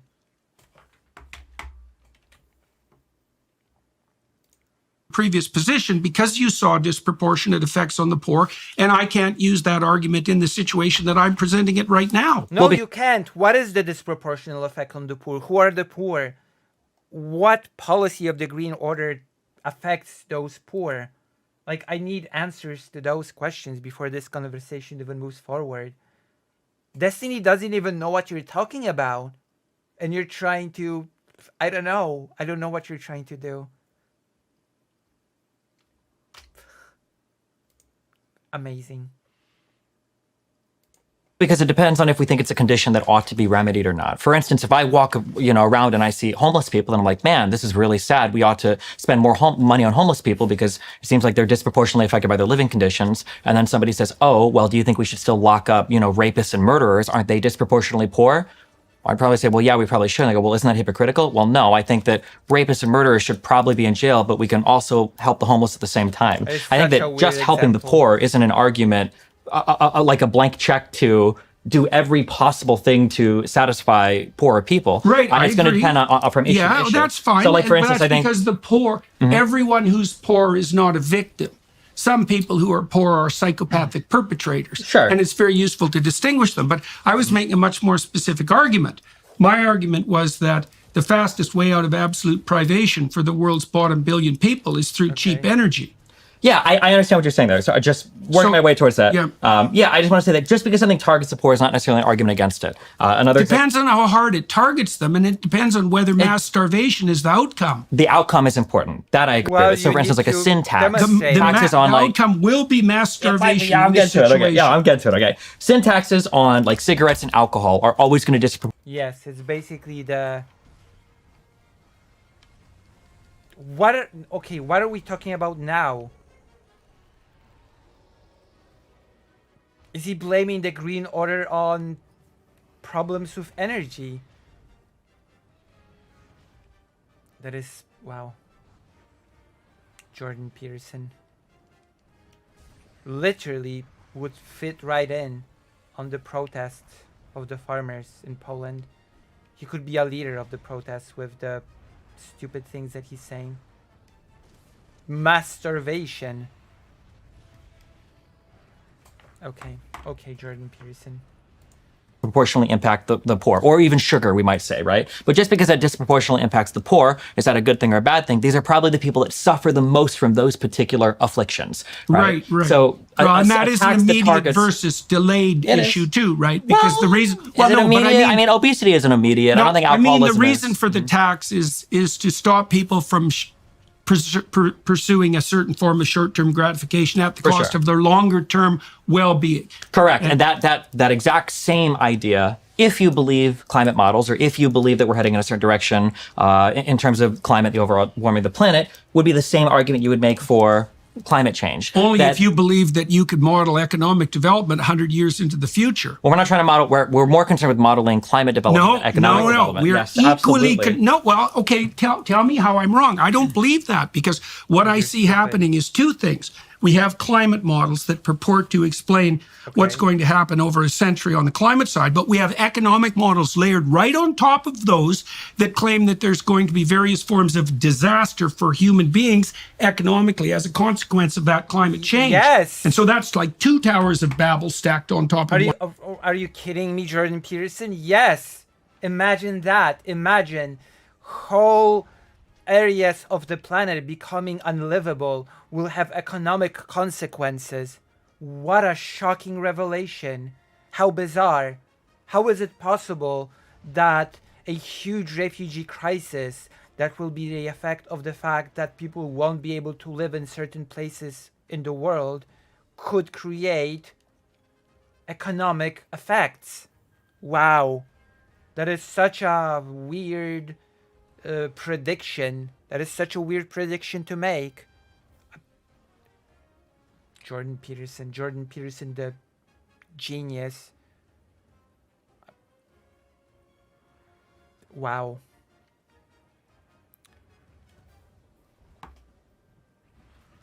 I wasn't sure where he was going with the whole economical model, but that is the most obvious thing in the world. If the climate is going to hell and certain places are just becoming unlivable for people, then they will move, and that will obviously create an economical effect. Like, is Jordan Peterson here gonna dispute that? is this gonna be a thing that Jordan Peterson is gonna say is not true? For example, the whole Arab Spring was partly caused by such an environmental impact, plus how food prices had been speculated in the global market. Like, what is he trying to say here? That it's just bullshit to say that global warming will have effect on economy?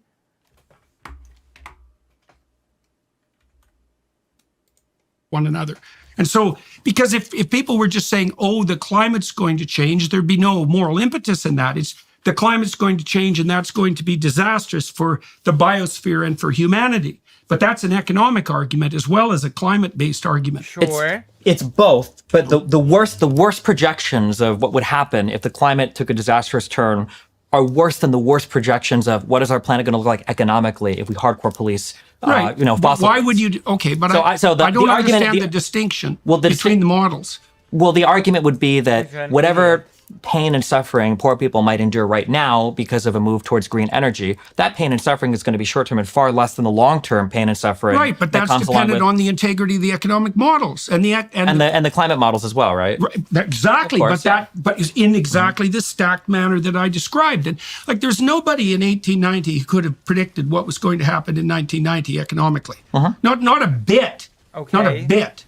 And if we think we can predict like 50 years out now with the current rate of technology and calculate the potential impact of climate change on economic flourishing for human beings, we're deluded. No one can do that. And then, it's worse. So I'm sorry, Jordan Peterson's just an idiot. Like this, I can't believe what I'm hearing here. What the fuck is he talking about? What is Jordan Peterson just saying that we cannot predict that humanity won't spontaneously just, I don't know, invent a technology that will fix global warming? Is that what he's trying to hint at here? Because if not safe of that, we're already starting to see certain places just reaching unlivable sort of levels. So we already have huge movements of people. There's already an economic effect. So what is Jordan Peterson actually talking about here? It's not a prediction. It's actually not a prediction of 50 years into the future. It's just a prediction of a worsening of a trend that we're observing now.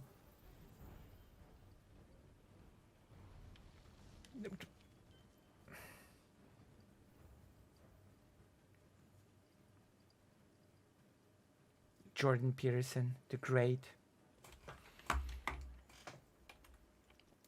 imagine that as you do that and you project outward, your margin of error increases. That's absolutely, definitely the case. And at some point, you're certainly on the climate side, the margin. Is Destiny really so out of his depth that he's not gonna respond anything to this? Is he really so out of his depth when it comes to this conversation? He's just gonna be helpless. Is Destiny really gonna be so helpless here? He's just gonna be like, oh no, I have nothing to say. There's nothing I can say. There's nothing I can do. How unfortunate. I wish I could say something, but there's nothing I can do. Is this really what's gonna happen here?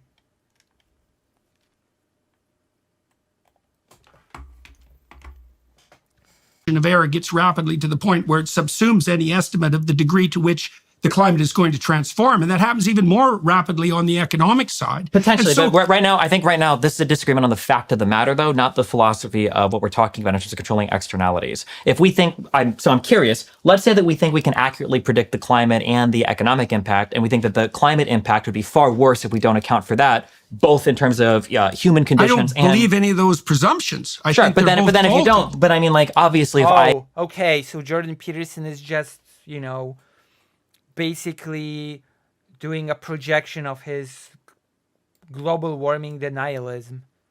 But I'm sorry, global warming is a well-documented phenomenon. You can cope about it all you want.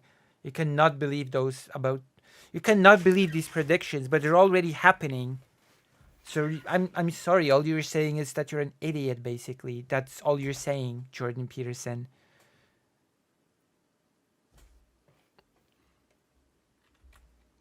I agreed with that factual analysis, I would probably agree with you on the prescription here too, right? If I thought that like none of the climate models were accurate or couldn't accurately predict anything, then I'd also say why maintain? Well, they're not sufficiently accurate. How do you know? That's the first thing. And because they have a margin of error, and it's a large margin of error. They don't even model cloud coverage well. That's a big problem. They don't have the resolution. They don't have nearly the resolution to produce the accuracy that's claimed by the climate apocalypse mongers. People keep saying that, but we just got another one of the hottest years on record. How many times are we going to have another hottest year on record? How many times are we going to have an increase of carbon? Okay, so Jordan Peterson just doesn't believe that global warming is a thing. Good to know. Like, Jordan Peterson is just a science denier, and based on his denialism of basic science, he claims that we cannot possibly predict what the outcome of global warming will be because he just doesn't think that it's a thing. So of course he's gonna say that there is no prediction to be made here, even though we are already experiencing the effects, both climate-wise and economy-wise. It's just that Jordan Peterson is rich enough to be isolated from it all. Carbon dioxide concentration in the atmosphere before we're finally like, okay. I don't know. And the reason I don't know is because it depends. The scientific answer to that question depends precisely on the time frame over which you evaluate the climate fluctuation. And that's actually an intractable scientific problem. So you might... There we go, the classic argument of denialists. Oh, but the climate got higher. The temperature got higher and lower throughout the cycle of the Earth. Say, well, if you take the last 100 years, this variation looks pretty dismal. Classic. And I'd say, well, what if you took the last 150,000 years? Classic. Or the last 10,000 or the last 10 million?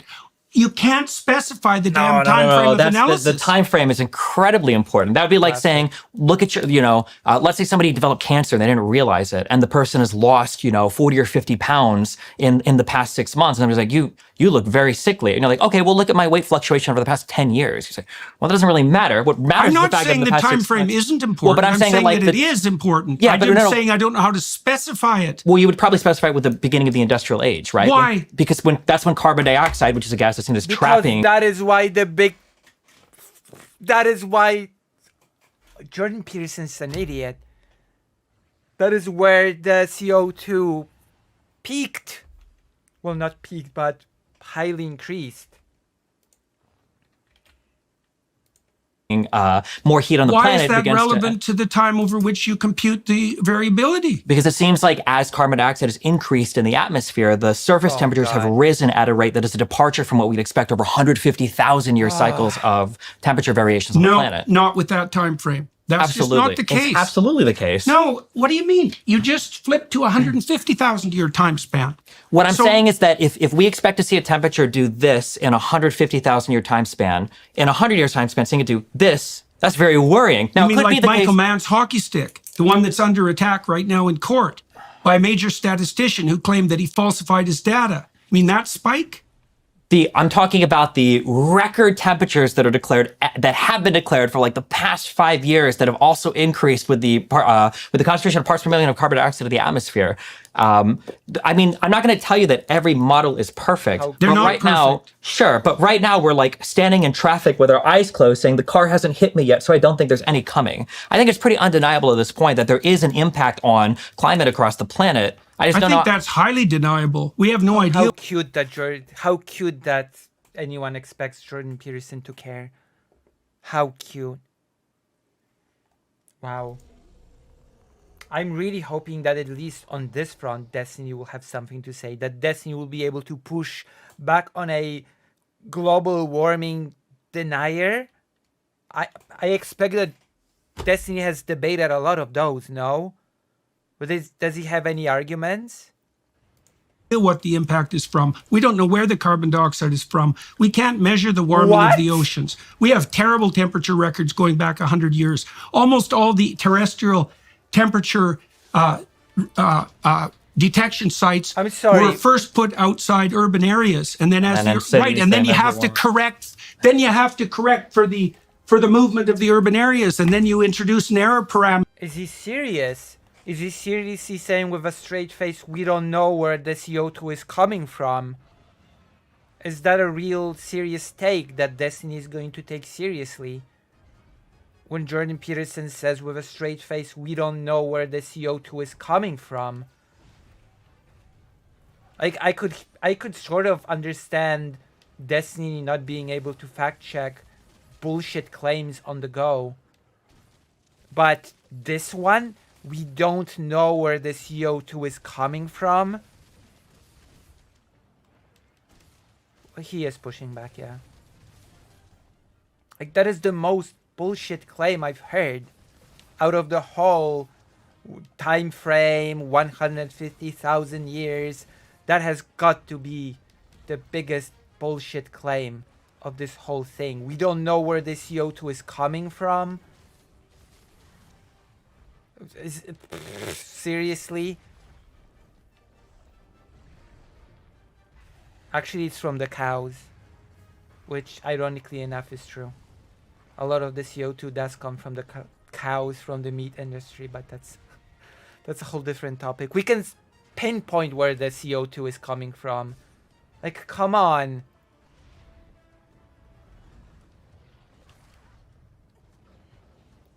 At this point, Jordan Peterson is just a science denier.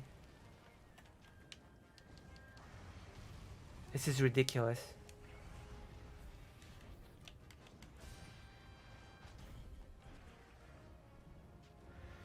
"150,000 years ago, we had no civilization globally that's so vulnerable of global trade, which all depends on climate change." True.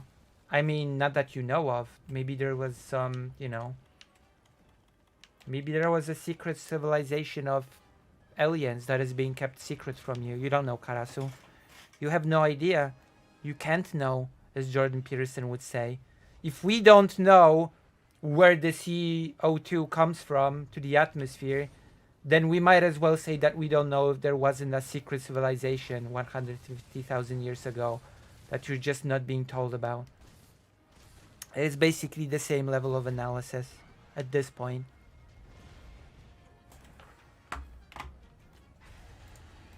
That's larger than the purported increase in temperature that you're planning to measure. This isn't data. This is guess. And there's something weird underneath it. There's something weird that isn't oriented well towards human beings underneath it. It has this guise of compassion.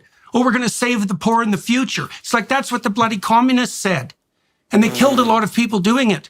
And we're walking down that same road now with this insistence that, you know, we're so compassionate that we care about the poor 100 years from now. And if we have to wipe out several 100 million of them now, well, that's a small price to pay for the... Yeah, except that was never even the rationale of the Communist Party when they did the Great Purge.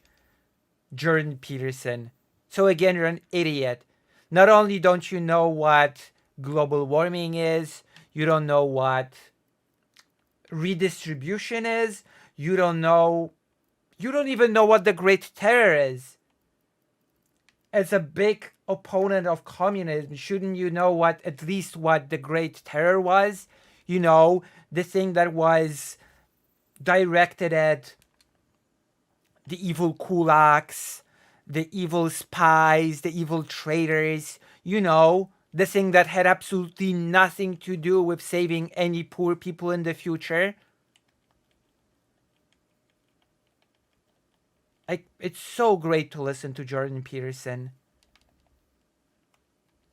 Because you realize that the only people that would buy his bullshit are people that have no idea what the things that he is talking about are.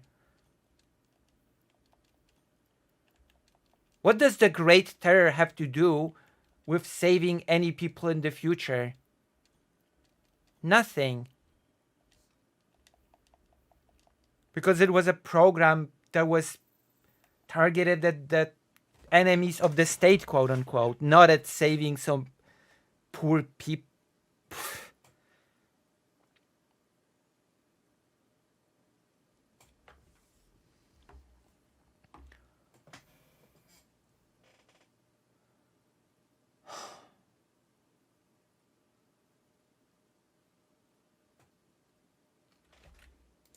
future utopia. And we've heard that sort of thing before. And the alternative to that is to stop having global level elites plot out. This is why people like Jordan Peterson are dangerous, because they can spout bullshit that Peterson knows that nobody knows anything about. And I'm actually curious, I'm actually skeptical if Jordan Peterson himself knows what the Great Terror was. And I'm just gonna see right now if Destiny knows what the Great Terror was, and if he's calmly just gonna say, but this event had nothing to do with saving any hypothetical poor people in the future. Is he gonna say that, or is he just gonna move past it as fast as possible because he has no clue about it?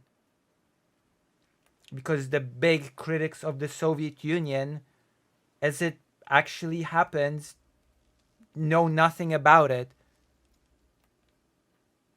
The biggest commentators on how the Soviet Union failed, on how it collapsed because of social programs, have zero knowledge on what the Soviet Union actually did and what was the rationale. They just know, oh, the Soviet Union killed a bunch of people.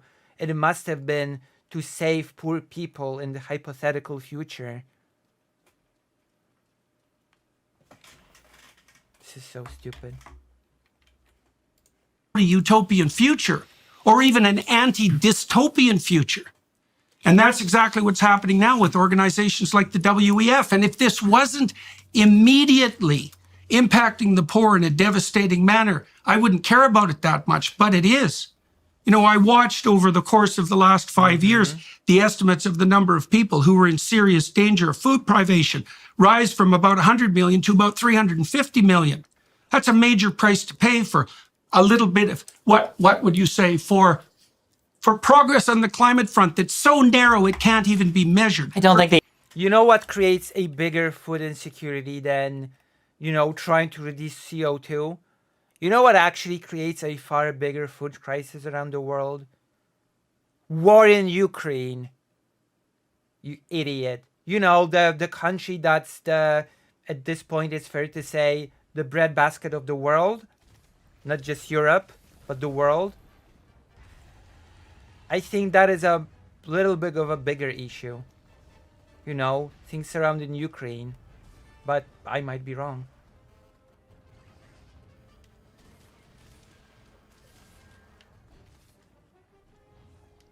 Russia trying to disturb Ukraine being able to facilitate bringing grain to all parts of the world, to Africa. That feels like a bigger problem of food insecurity than, trying to prevent the world from ending due to global warming. But Jordan Peterson has his priorities straight.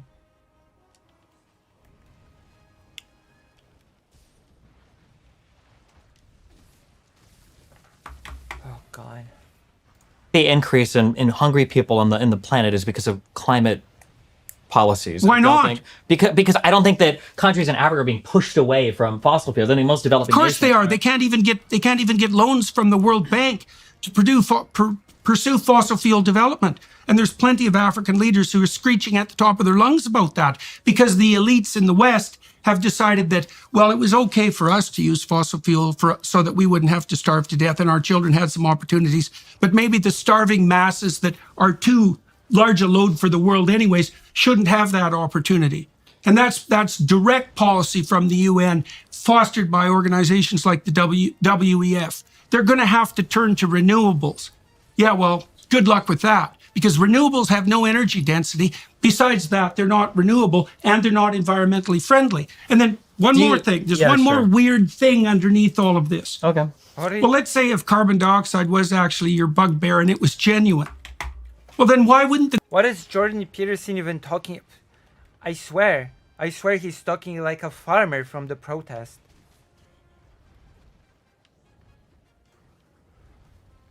This is ridiculous. I'm sorry. He's no clue what he's talking about.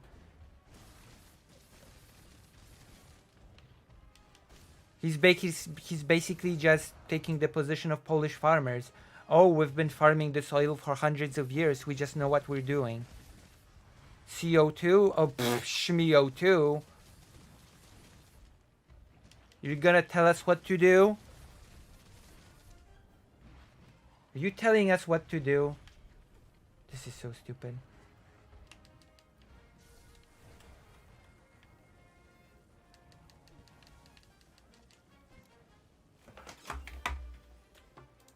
The Greens, for example, in Africa, the progressives, be agitating to expand the use of nuclear. Yes, the progressive are the deciding factor on what's going on in Africa. The progressive, the far left. The far left controls Africa. Yes, Jordan Peterson, that is absolutely correct. The African continent is being controlled by the far left communists.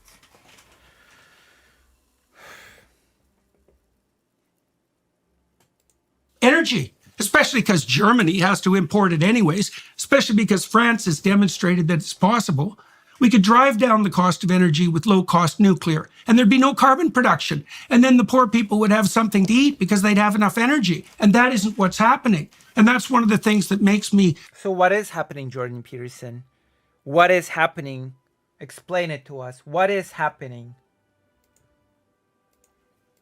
extremely skeptical of the entire narrative. It's like... Oh, I don't like one aspect of the thing that's happening, aka not building enough nuclear plants. Therefore, I'm skeptical of global warming as a concept.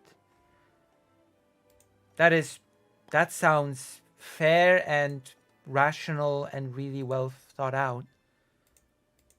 That is such a brilliant argument.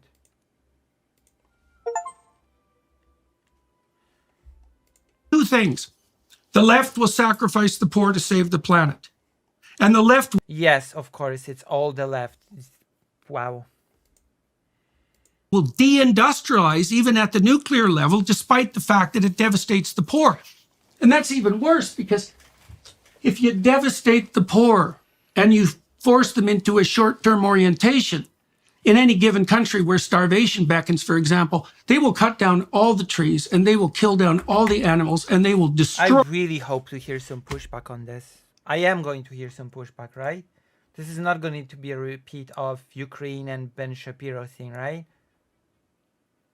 The left is controlling Africa. The left is just...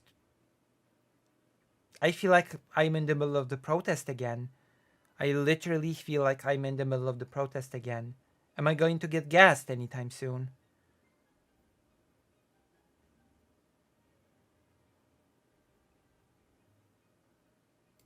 ...destroy the ecosphere. And so even by the standards of the people who are pushing the carbon dioxide externality control, all the consequences of that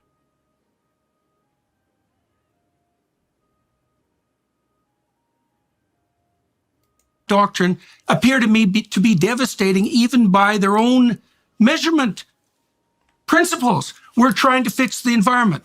Well, boys and girls, doesn't look like it's working. All you've managed to do is make energy 5 times as expensive and more polluting. Yes, because that has nothing to do with, again, war in Ukraine and Germany being dependent on Russian gas. Nothing at all. You were wrong. That didn't work.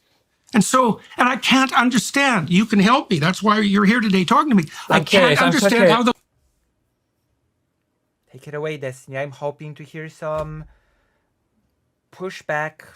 I really am. left can support this. Just one quick thing. Let's say that everything you've said is true. What do you think?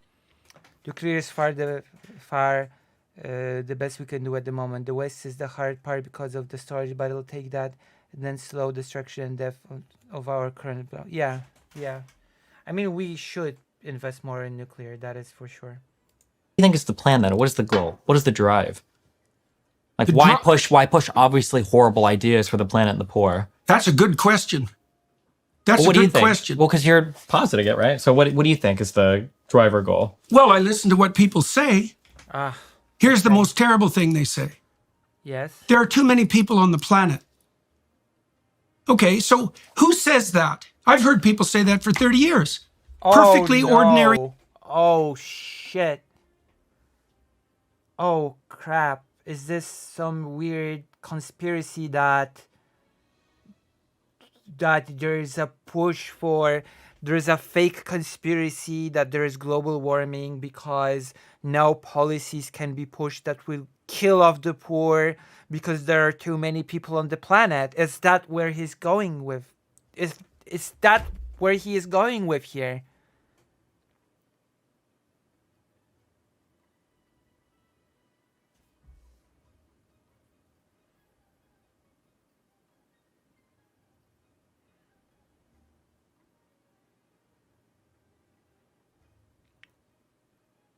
Wow.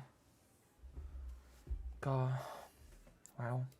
very compassionate people. Well, there's too many people on the planet.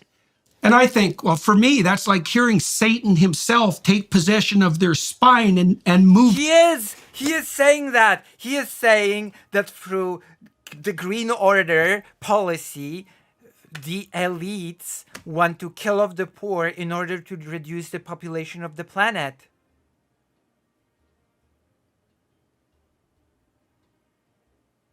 He is saying that. That is the end game, apparently. That is the end game of the green lobby, of the elite. And who is the elite? Well, that, I will leave that to your imagination.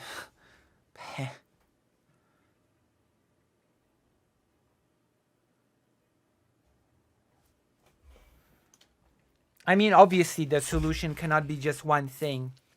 Like, we do need to invest in diverse energy solutions. Like, there is no silver bullet. There is no one solution that sort of fixes it all. We have to diversify. We don't really have a choice. We have to diversify solutions when it comes to energy. There is no one thing that fixes it all.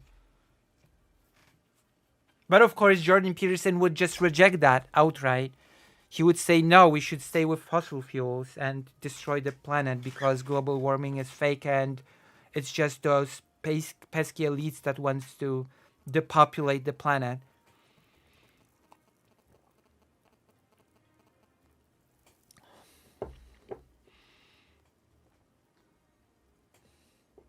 Well, bear in mind that the Fukushima case is very specific because a lot of the incident was caused by negligence, and it's been pretty well documented that negligence caused Fukushima, but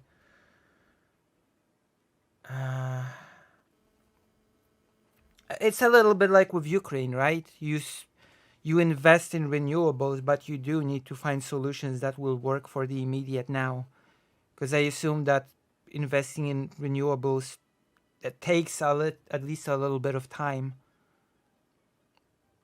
You know? So you do need to invest in long-term solutions that will work, but you also need to invest in solutions that will work for the immediate. You have to invest in both.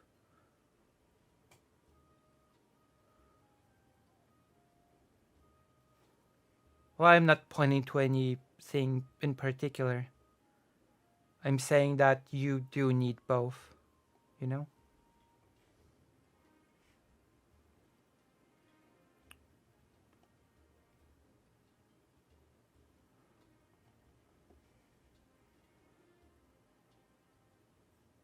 I'm not even giving the plans as the short-term solution, but, you know? Their mouth.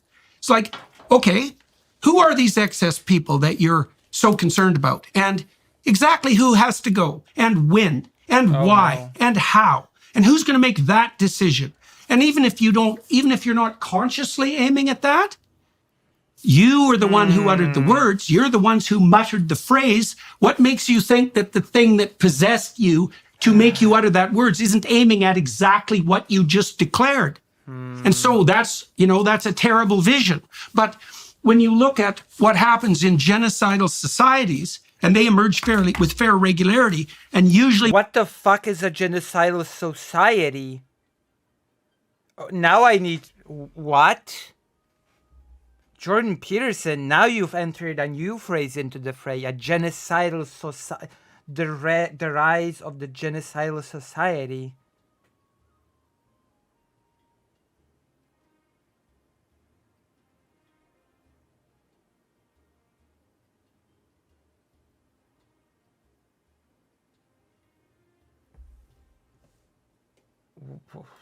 With a utopian vision at hand. The consequence is the mass destruction of millions of people. So why should I assume that something horrible isn't lurking like that right now? Especially Oh God. Weaponizing the genocide discourse. Well done, Jordan Peterson.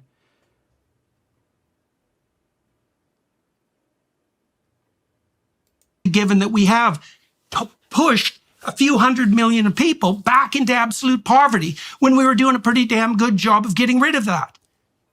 And I just don't understand what's happening in He's gonna bring genocide into this whole equation, isn't he? Germany or in the UK. Like, it's insane. Like, look, man, if they would have got rid of the nuclear. Jordan Peters started rambling and Destiny just has nothing to say. He's nothing to say.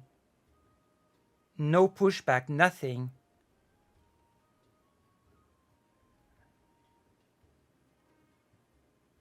Like nothing, like genocidal societies. I would love Jordan Peterson to give me examples of the so-called genocidal societies. That is a very interesting phrase, genocidal societies. He is basically building a theory that reducing CO2 is planned genocide of the poor for the sake of a better world without the poor. That will be, you know, the place with better energy. But in order to get to the world with the better energy, you need to get rid of the pesky poor by genociding them. That is basically what Jordan Peterson is saying here, which astounds me. It's just astounding.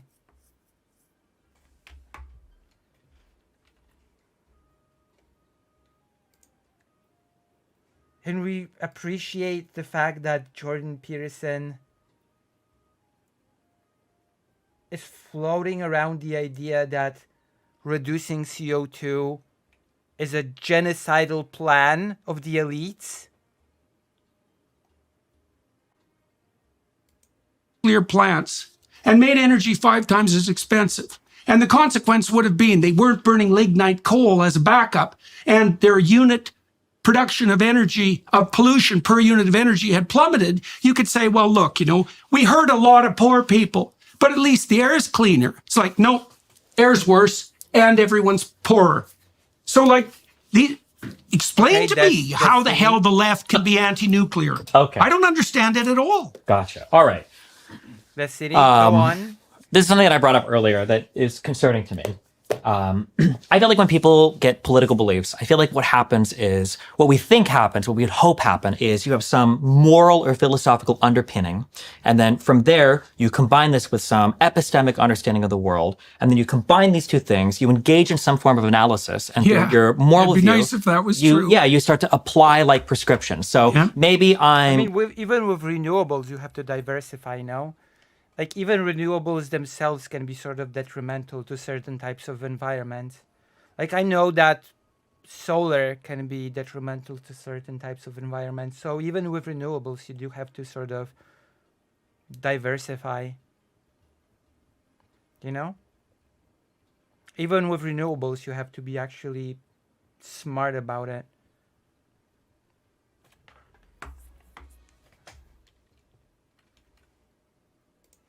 religious. Maybe I analyze society and I see that particular TV shows lead to premarital sex. So my societal prescription is we should ban these. Yeah, and by diversifying with renewables, I mean diversifying with the types of renewables, not diversifying with renewables and something else. Just to clarify, like solar, wind, water, right? I'm not. I'm right. When I say diversify, I'm talking about diversifying different types of renewables, not diversifying renewables and something else. Like what I'm saying that you need to diversify within the renewables, within the different types of renewables. You know. Or you just don't bank on one type of renewable.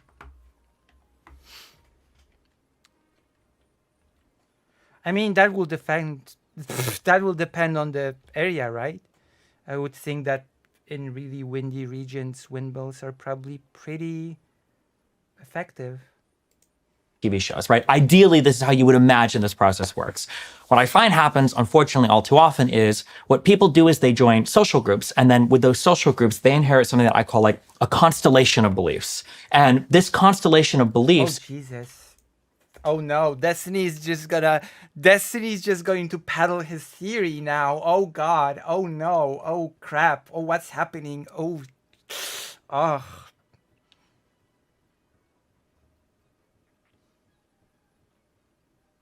Damn.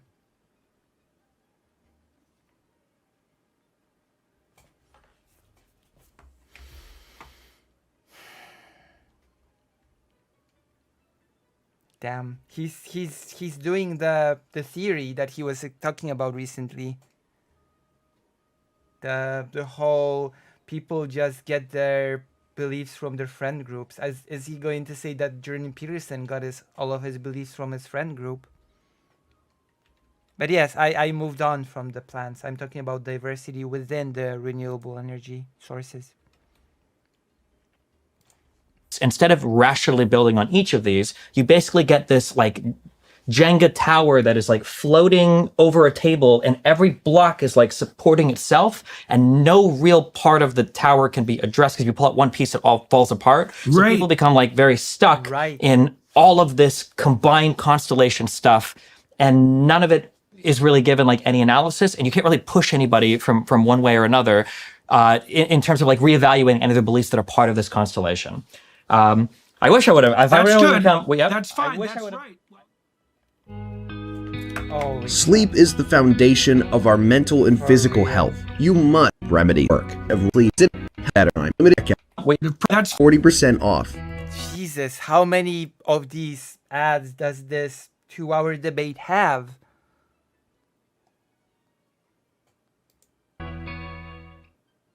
That's good. That's fine. That's right. Well, you know, there are models now of Sure. There are models now of cognitive processing, belief system processing that make the technical claim that what a belief system does is constrain entropy. Sure, that's not surprising at all to me. Yeah. So, and now the signal for released entropy, which would be a consequence of, say, violated fundamental beliefs, is a radical increase in anxiety, right? And a decrease in the possibility of positive emotion.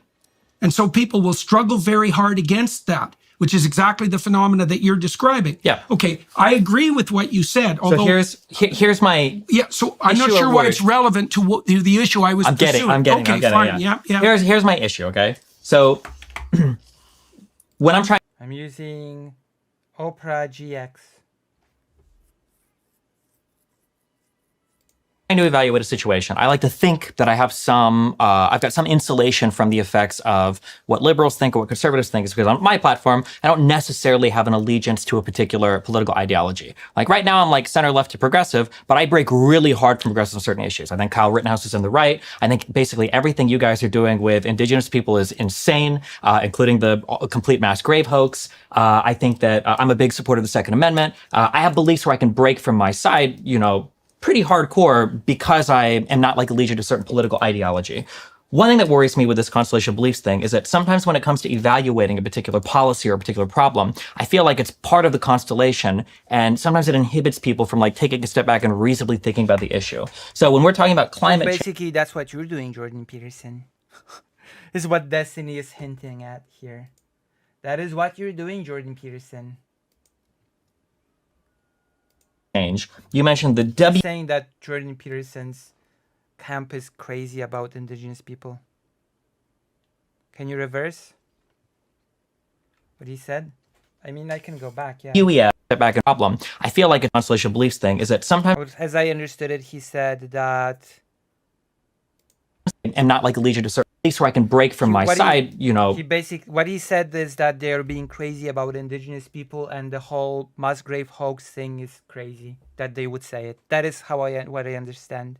pretty hardcore because I am not like allegiant to certain political ideology. To be charitable. That is actually what I understood from what he said. That he said that you're pushing the whole Musgrave hoax thing, and that's crazy.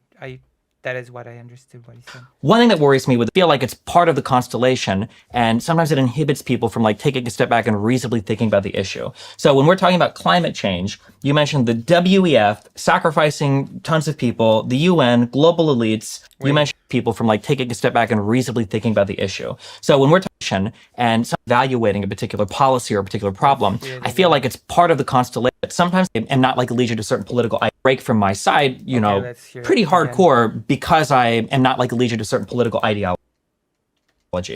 One thing that worries me with this constellation beliefs thing is that sometimes when it comes to evaluating a particular policy or a particular problem, I feel like it's part of the constellation, and sometimes it inhibits a particular idea from my grave hoax. What you're doing with indigenous people is insane. And Kyle Rittenhouse he said what you're doing with indigenous people is insane. So he's basically saying that he's not on board with it. As I understand it. is on the right. I think basically everything you guys are doing with indigenous people is insane, including the complete mass grave hoax. See, he said all you're doing with indigenous people is insane, including the mass grave hoax. So I think he's saying that the rhetoric is crazy. I have to defend Stephen here. In my opinion, he's saying that the right's rhetoric, all rhetoric around indigenous people of the right is crazy, including the mass grave hoax. No, he said all you are doing around and he's talking to Jordan Peterson, and Jordan Peterson is not left wing, so he's saying the right wing is crazy on that. I mean, let's listen again. Like, you guys are doing with really hard to progress on certain issues. I think Kyle Rittenhouse is in the right. I think Kyle Rittenhouse is in the right. I think basically everything you guys are doing with indigenous people is insane. Everything you guys are doing with indigenous people is insane.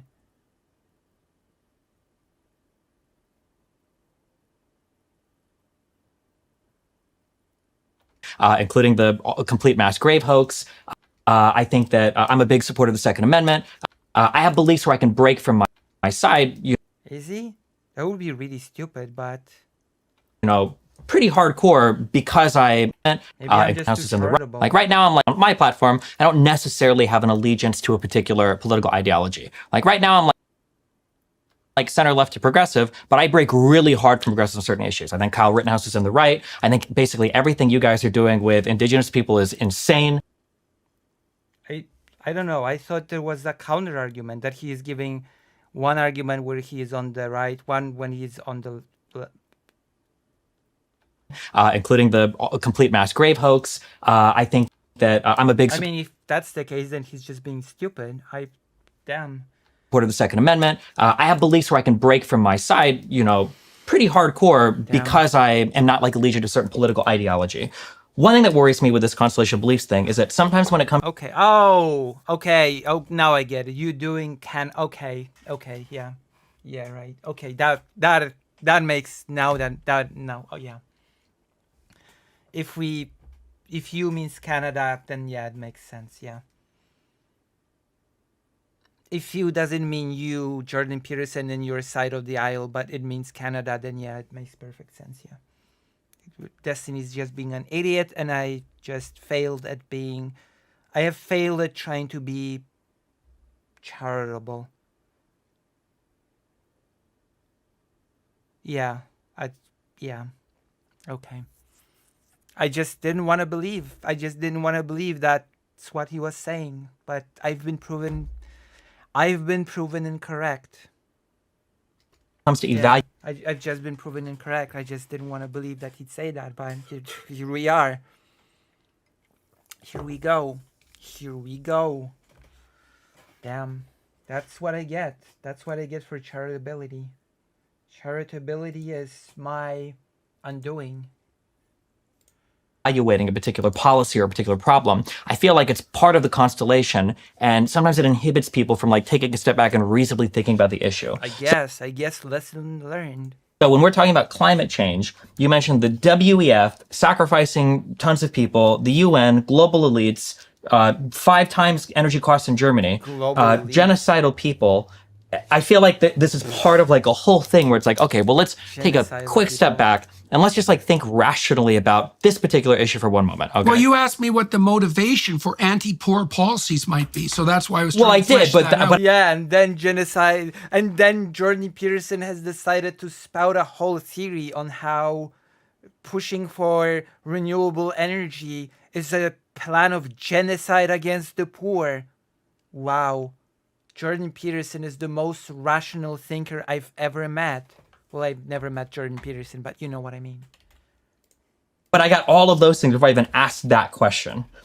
Because I think it's totally possible that somebody might say, okay, well, when you put carbon dioxide in the atmosphere, it seems to cause an increase in surface temperatures. This has been happening from about the 1800s. And as we've started to track surface temperatures, whether the thermometer is on top of the Empire State Building or in the middle of a field, it seems like there's an average rise in temperatures. And people all around the world are observing this. In some places more than others. If you live in Seattle and 20 years ago, your apartment building wasn't built with air conditioner units, you feel that now. If you live in a place in London and you've never had an air conditioner before, now that's not acceptable. I think that people on the ground can see that there are changes. And I think that scientists, when they look in labs, can see changes. It might be that some models aren't precise enough. And it might be that for reasons we don't even understand Well, the now, economic models certainly aren't precise enough. sure, maybe that might be true. Maybe. They can't even use them to predict the price of a single stock for 6 months. The economic models are not sufficiently accurate to calculate out the consequences of climate change over a century. And not in the least. I like the comparison he because mean? economic models can't predict individual stocks, but they do predict the rough rise of the market. If you invest in the yeah, S&P except 500, for the you odd get about cataclysmic collapse. nope. Even with the cataclysmic That collapse, is not the point of the economic predictions of the global warming. Like what the fuck? Like the predictions about global warming are not trying to predict prices for individual items, although that probably goes into it as well. What it is trying to predict is that a lot of people will not be able to inhabit certain places soon enough, and then they will be forced to move. And that will create a huge refugee crisis. And that will, believe it or not, affect the economy, at least in some marginal way. Like, come on, Jordan Peterson. Oh, those global ML. Oh, those who believe in the global warming, can they predict the prices of the foods? Okay. accounted for, you're going to see about 7% returns on average with inflation over I long wouldn't periods of call time. an average a very sophisticated model analogous That's to fine, a but climate change. that's the difference between climate and weather, though, right? Is that climate isn't going to tell you what the temperature is on a given day, but it might tell you the average surface temperature over a period of 1 year or 10 years. And then that's the difference between climate and weather. That's the difference between that's like the the market and the hypothetical stock. difference. It is a hypothetical, but again, we're seeing more and more and more data Evidence. every single year that things are getting hotter and hotter. So I mean, it's let's yeah. jump out of our cloud of presuppositions for a minute. Sure. Now, one of the things that Or no, wait. Before we do that, actually, Yeah, because I don't okay. want to say Yeah, that's fine. there are some things that we've gotten as a result of investing in green energy that have been good. So, for instance, the power of solar energy has dropped dramatically in the United States, faster than anybody thought possible, such that solar energy is like competitive or beating fossil fuels in certain areas. As long as you can set the solar panels up, you're literally beating yeah, fossil and fuels. as long as the sun is shining. Well, it still is. We're not in nuclear winter No, yet. no, so. but it isn't when it's cloudy, and it That's isn't why I in the said winter. depending on where you live. There are places, Right. equatorial places. If you're trying to set up a solar panel in Seattle, you might not have as much luck, or New York City Or might not have Germany. as much, or in Germany. True. Or all there are of also, Europe, I think or there in Canada. There are also other issues that are That's coming. not true, actually. That's not true. Depending on the season, it will actually it becomes beneficial economically. I have solar panels on my house. I have panels that warm up my water, and during all of the summer and even spring, those panels make my water warm. so I don't need to use any other means to warm up my water, like gas, and that is big saving actually. So Jordan Peterson is incorrect here.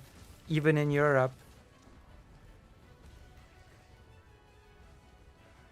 well, in winter your returns will diminish greatly, at least when it comes to, okay, we're talking about two different types of panels here, because you have solar panels which produce energy, which produce electric energy, which you usually sell. You don't actually use it yourself.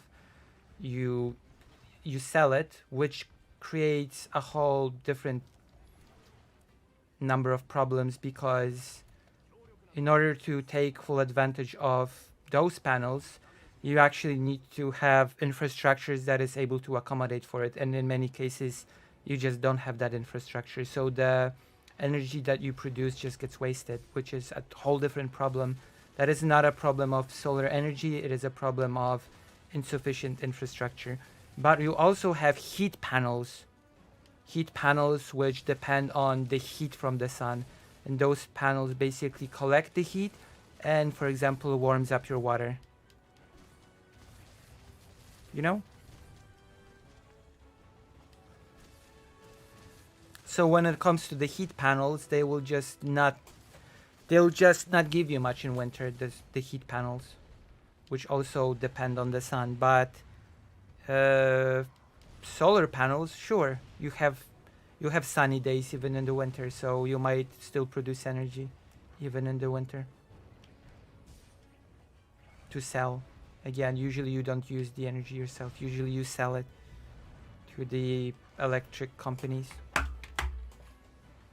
Coming up that I think are obfuscating our ability to evaluate what's being caused by green energy versus not. When we look at energy increases in Germany, I think there's a similar constellation around nuclear energy, for instance. People don't want nuclear energy because they think of nukes, and they think of nuclear meltdowns, and they think of Chernobyl, and they think of Fukushima, and they think of atomic bombs, and that's it. And that's stupid. And I agree with you. But nuclear energy is a totally viable alternative to other forms of Then fossil why fuels. does the radical left oppose it? You think it's just this See, you For the it same reason the right opposes vaccines, because it sounds scary and it's a big thing and they don't trust have the it. heat It comes Well, from the big right pharmaceutical- has a reason to distrust vaccines in the aftermath of the COVID debacle. Well, because I think- they were imposed by. That is what my father sort of invested in, the heat panels.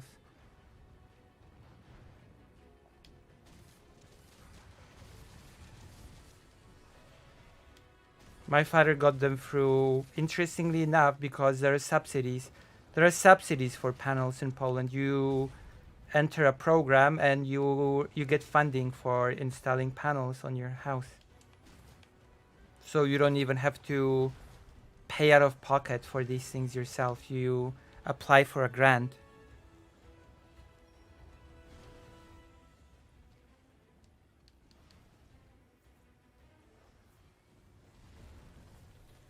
Oh, but we've moved from the fusion power plants. For vaccines. Because it sounds scary. You think it's just this See, you For the it same might- forms of Then fossil why fuels. does the radical left oppose it? You think it's just this See, you For the it same might be just- for the same reason the right opposes vaccines, because it sounds scary and it's a big thing and they don't trust it. It comes Well, from the big right has a pharmaceutical- reason to distrust vaccines in I the get aftermath. it. They haven't moved out. They haven't moved on. They moved back to it. Damn. I mean, that is what happens. Those two have already demonstrated time and time again that they talk about things that they have no clue about. Like, I'm not super knowledgeable on the plants thing, but at least I have audience members that can educate me on it or something. And then I can read up on it and I can see, oh, damn, there are more problems with those plants than I thought. Damn. But here we have two guys that speak about several topics that they know nothing about, with big confidence, like redistribution, central planning, the Green Order, the Great Terror. The list goes on of the topics that they simply know nothing about, but somehow they discuss it very confidently. Very, very fascinating to see. Also very sad to see while we're at it. aftermath of the COVID debacle. Well, because I think- they were imposed by force, and that was a You very think you get to bad choose if idea. you have a nuclear power plant? That's imposed by force too, no? Nobody imposed the vaccines by force. You fucking kidding me? It was totally optional to get your vaccine. And yes, it's totally a business sort of decision to not let in people that did not get vaccinated. I thought Jordan Peterson was for free enterprise, but maybe I was mistaken. Nobody enforced vaccines by force. Like again, another topic that Jordan Peterson knows nothing about. Enforcing things. You don't get to choose where your energy comes from if you live in a country. You turn the light switch and hopefully you don't have a Chernobyl that melts down in your particular town, right? Well, you get to choose it because you can buy it or not. Oh, That's I the mean, choice. It does, but the Nobody negative. had a choice with well, guess what? You can take the vaccine or not. Checkmate, you idiot.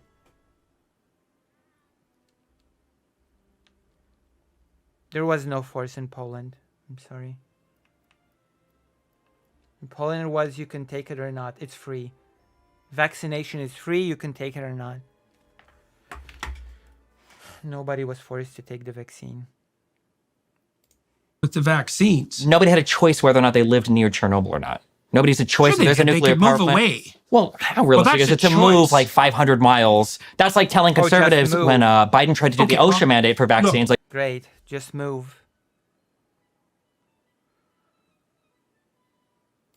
well, you can just get a different job, right? I don't want to debate about whether or not large nuclear power plants are frightening. They are. Sure, okay. And there are technologies now where that's not a problem. And I think that's I do a support nuclear power counterproductive plants. I place think it's for a our good discussion to go because I also understand why people are afraid of it. But what I don't understand, for example, is why the Germans shut down their nuclear power plants and the Californians are thinking and have doing the same thing when they have to import power from France anyways. So, have you looked into it, Jordan Peterson? Because I've been given a lot of reasons in my chat here. So, have you looked into it, or have you just, I don't know, you've heard it happened and you just started complaining about it without looking into it in the slightest?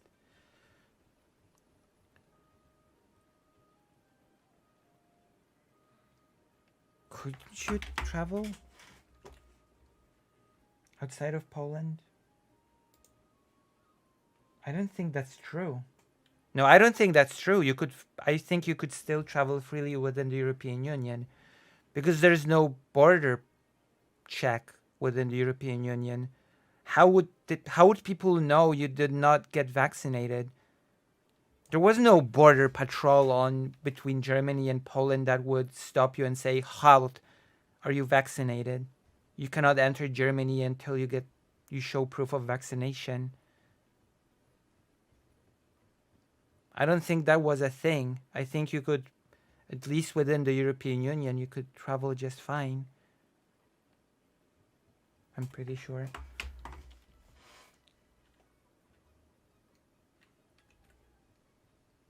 There were checks. Let me check. Let me Google it.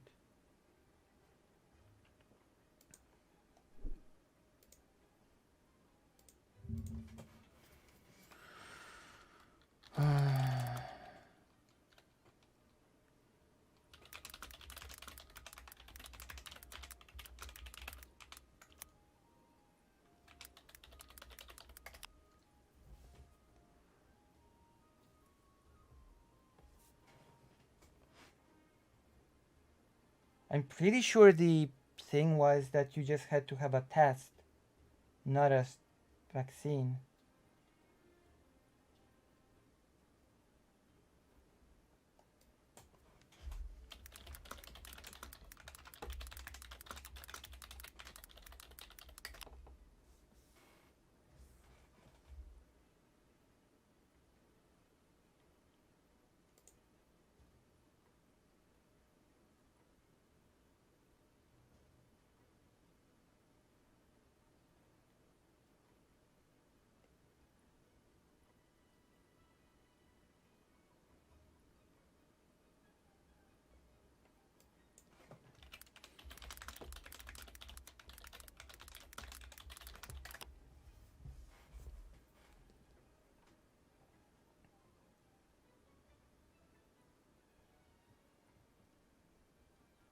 certificate COVID.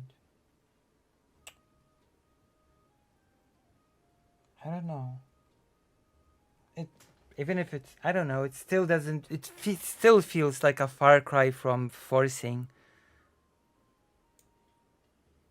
By plane, yeah. Yeah, by plane, definitely they would check you, yeah. By plane, yes, I agree. But by car, I don't think so.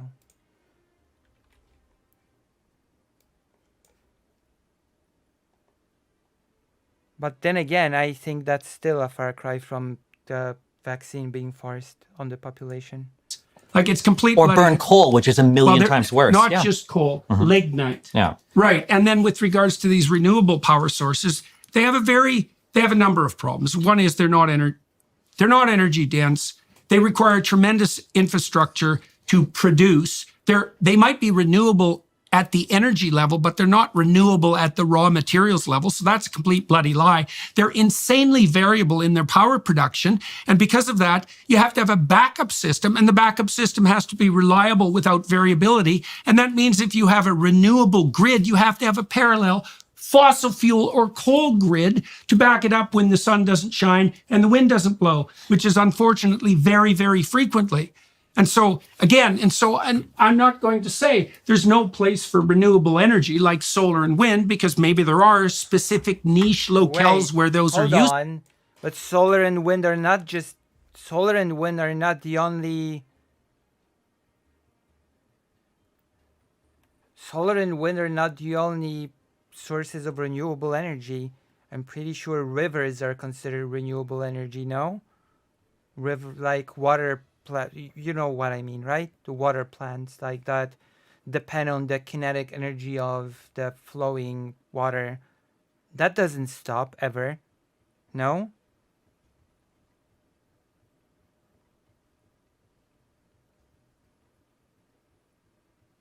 Destiny is usually very precise. Well, he's not very precise here, that's for sure.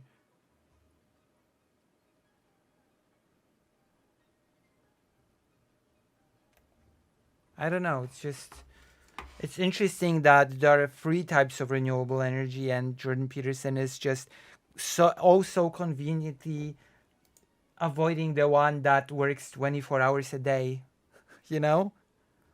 That is so convenient of Jordan Peterson to avoid, to just forget about the source of renewable energy that works 24 hours a day and just focus on those that don't.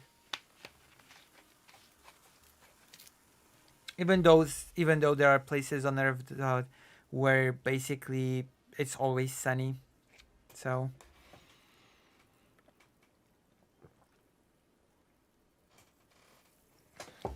you know what I mean? It's very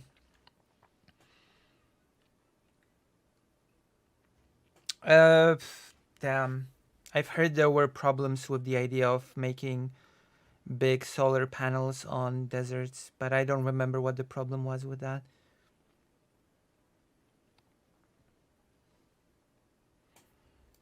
Useful, but the logical, what would you say, antidote to the problem of reliability, if we're concerned about carbon, but we're really not, would be to use nuclear. And the Greens haven't been like flying their bloody flags for 30 years saying, well, we could use fossil fuels for fertilizer and feed people, and we could use nuclear power to drive energy costs down in a carbon dioxide free manner. That seems pretty bloody self-evident to me. And so then it brings up this other mystery that we were talking about earlier. You know, what's the impetus behind all this? Because the cover story is, we care about carbon dioxide, which I don't think they do, especially given the willingness to... Nobody cares about climate. It's a genocidal project by the elite. That is the most logical and the most rational explanation. You are right, Jordan Peterson. It's all a huge genocide of the poor in the making. Yes. Yes.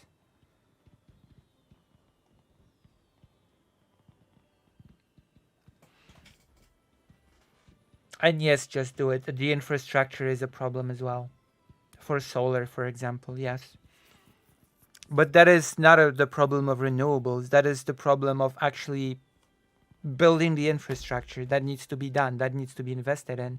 That is part of the investing into the renewable energy, investing into the infrastructure that will be able to sort of, you know, accommodate for the energy.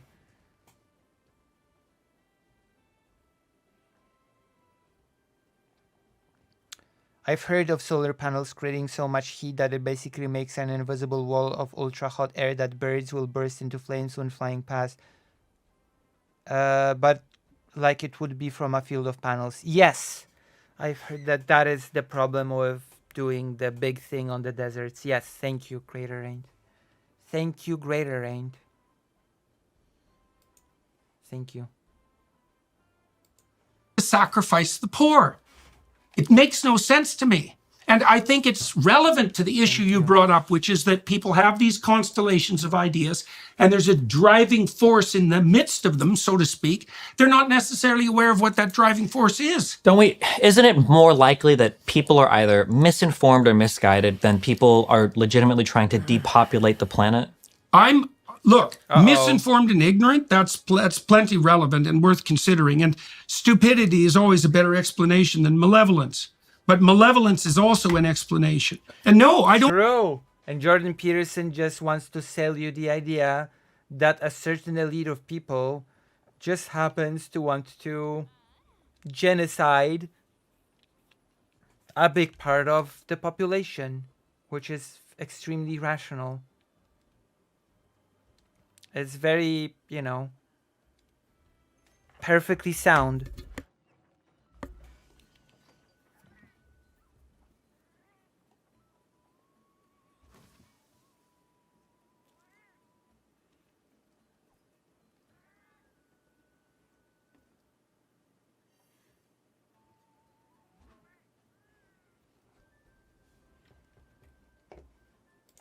Don't think it's a better explanation because Why would we waste so much money sending food aid, having Bush do, programs through Africa for AIDS, having other billionaires like Bill Gates invest so much money in anti-malarial stuff? Like, why would all the global elites be so invested in helping and killing the people here at the same time? Well, some of it's confusion. Okay. And some of it's the fact, many things can be happening simultaneously with a fair bit of internal paradox because people just don't know which way is up often. That is just the wildest thing I've heard.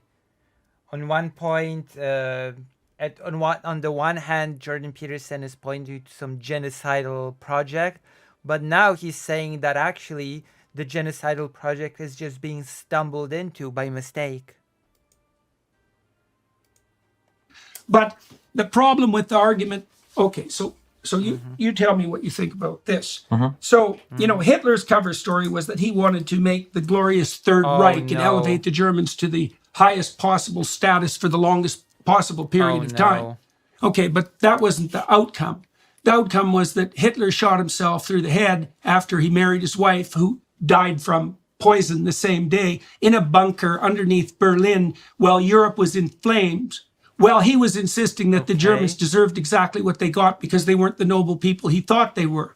And then you might say, well, Hitler's plans collapsed in flames, and wasn't that a catastrophe? Or you could say that was exactly what he was aiming for from the beginning, because he was brutally resentful and miserable right from the time he was, a rejected artist at the age of 16. And so he was working, or something was working within him. And so he just worked towards committing suicide in a bunker. Wow.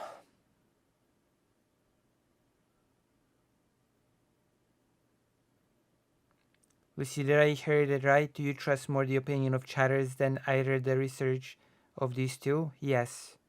I trust Karasu Kafka more than Destiny or Jordan Peterson. Yes. That is correct. That is definitely correct. something that might well be regarded as demonic, whose end goal was precisely what it attained, which was the devastation of hundreds of millions of people, and Europe left in a smoking ruin. And the cover story was the Grand Third Reich. And so there's no reason at all to assume that we're not in exactly the same situation right now. I think there's a great reason to assume. I think that Hitler's motives and everything that he was trying to do wasn't a secret. I don't think that anybody had to guess that he was incredibly anti-Semitic, that his Aryan supremacy was going to lead to the destruction and the murder of like so many different people in concentration camps. Like none of this was a secret. It's not like he was hiding it. He hid a lot of it. I mean, like he tried to maybe hide the death camps, but nobody in Germany was wondering, like, wow, crazy the pogroms are. Jesus Christ, amazing. So like the Green Order and wanting to preserve the environment is actually a Third Reich type genocidal project, because the cover story is wanting to save the environment, but actually, did you consider that it's a ploy to genocide the poor?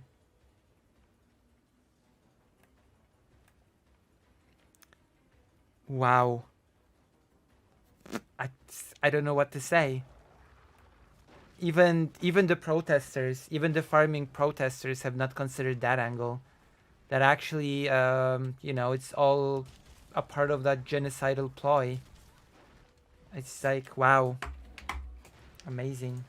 Are happening as Jewish people. That's so crazy. Or wow, they're all being shipped to just mainly the Jews to camps to work. Like that's kind of interesting. Or wow, he talks about this a lot in Mein Kampf, but maybe it's just a coincidence. I don't think you can compare like Hitler to people that are worried about climate change. Yeah, the worry that I have here is because if we're applying People in Germany thought Hitler was. What the fuck? Are you serious? Unironically, Jordan Peterson is saying that the Green Order is a Nazi Germany like ploy to just genocide poor people and depopulate the world. That's not insane at all. Damn. Okay. I did not expect to hear that today. Wow. I think arguing for and against solar nuclear power plants is like the smallest problem of this whole thing. I would say that the bigger problem of this whole discussion is Jordan Peterson alluding to some conspiracy to genocide poor people because you care about the environment, which is apparently just a cover-up story for the genocide.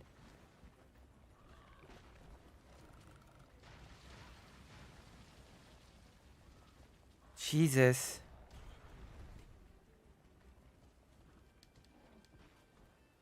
Wow.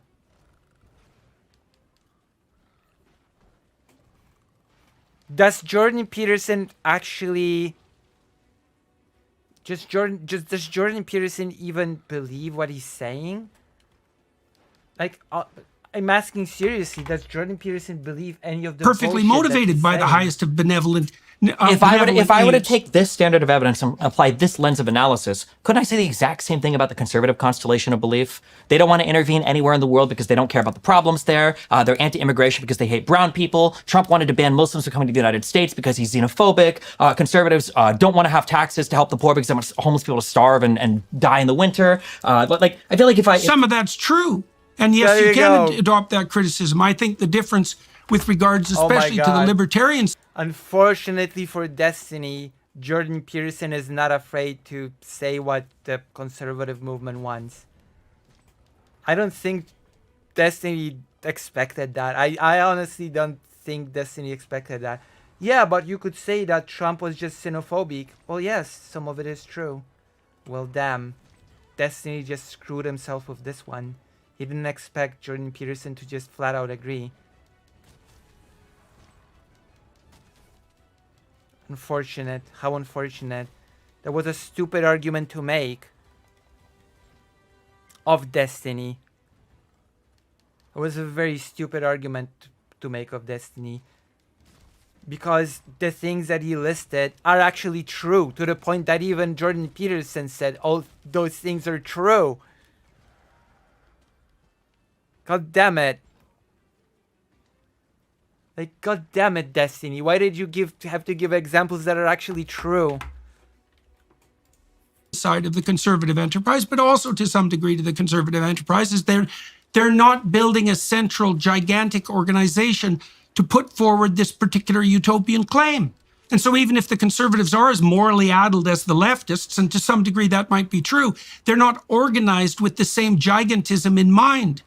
And so they're not as dangerous at the moment. Now, they could well be, and they have been in the past, but at the moment they're not. This is so And so, of reductive course, and you can be stupid. skeptical about people's motivations when they're How was Jordan- brandishing the moral flag. Why would we say that they're not as concerned about the gigantism? I feel like everybody is when it's a particular Well- thing that they care about. First of all, we already discussed what gigantism actually is, so well done.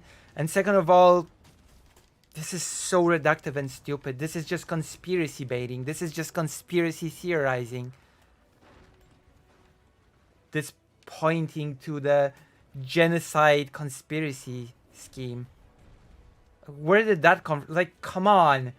Usually Destiny is so hard on people that call things genocide. And suddenly when Jordan Peterson says it, it's all good. He's not gonna push on that at all. On this weird genocide conspiracy theory. What happened, Destiny?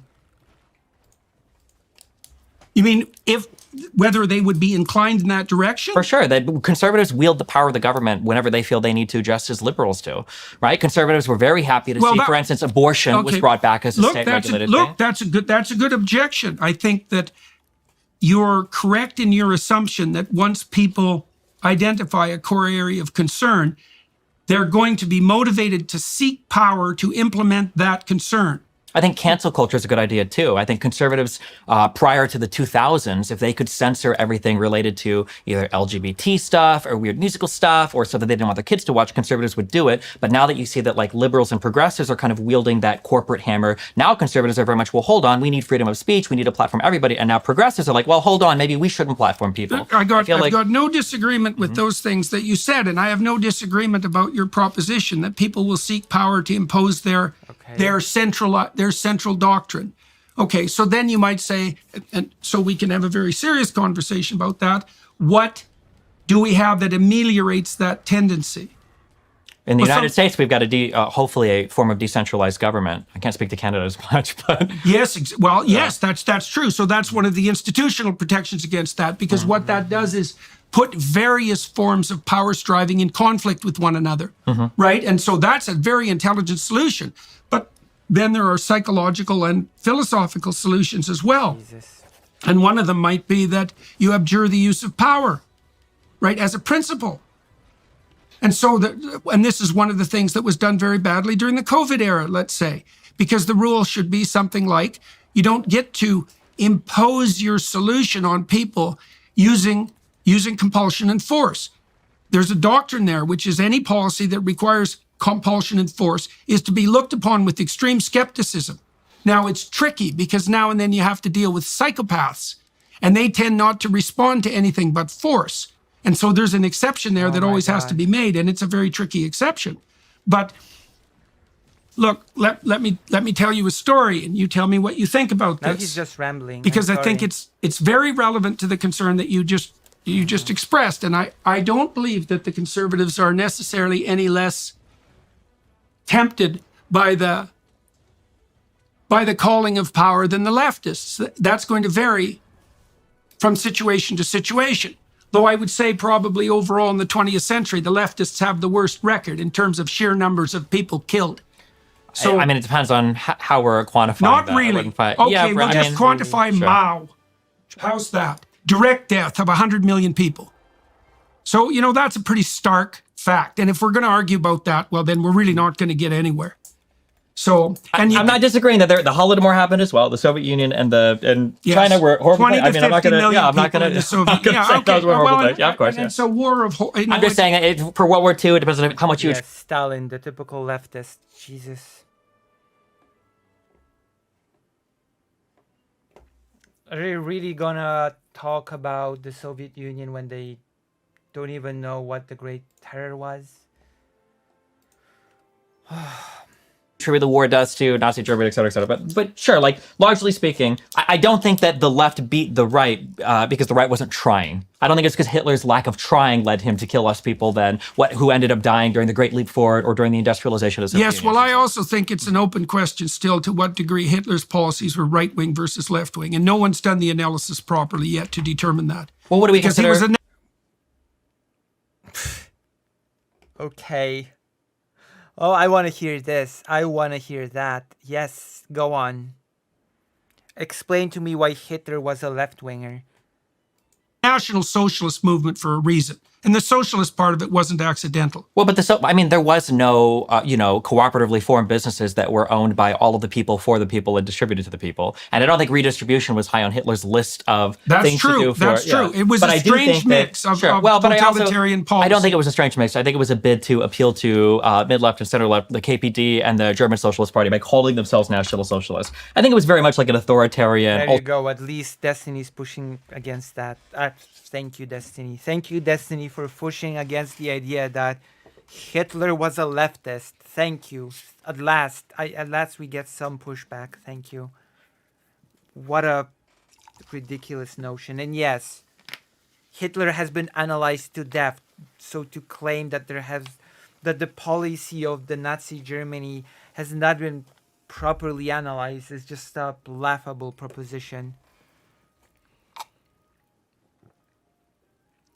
What a laughable proposition to say that the political alignment of Nazi Germany has not been properly analyzed. As if Nazi Germany and the Nazi Party were not one of the most studied things ever. Ultranationalist regime that pretty squarely fits with people get mad if you call something far right or far left because they have an attachment to terms, one of the things I would have done if I would have been able to hang on to my professorship at the University of Toronto would have been to extract out a random sample of Nazi policies and strip them of markers of their origin and present them to a set of people with conservative or leftist beliefs and see who agreed with them more. And that analysis has never been done as far as I know. So we actually don't know. And we could know if the social scientists would do their bloody job, which they don't, generally speaking. Which is not how you analyze holistic policy of the entire state.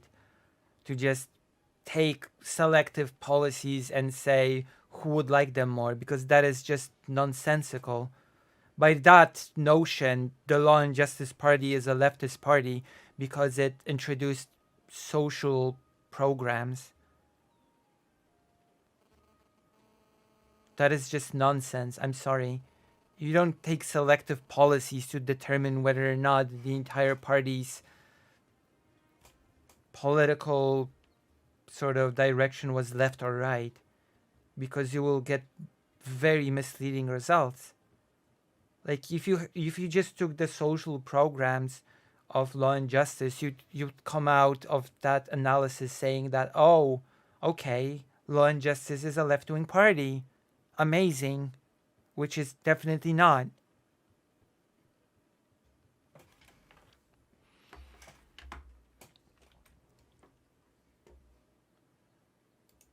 That's something we could know. We could probably use the AI systems we have now, the large language models, to determine to what degree left and right beliefs intermingled in the rise of National Socialism.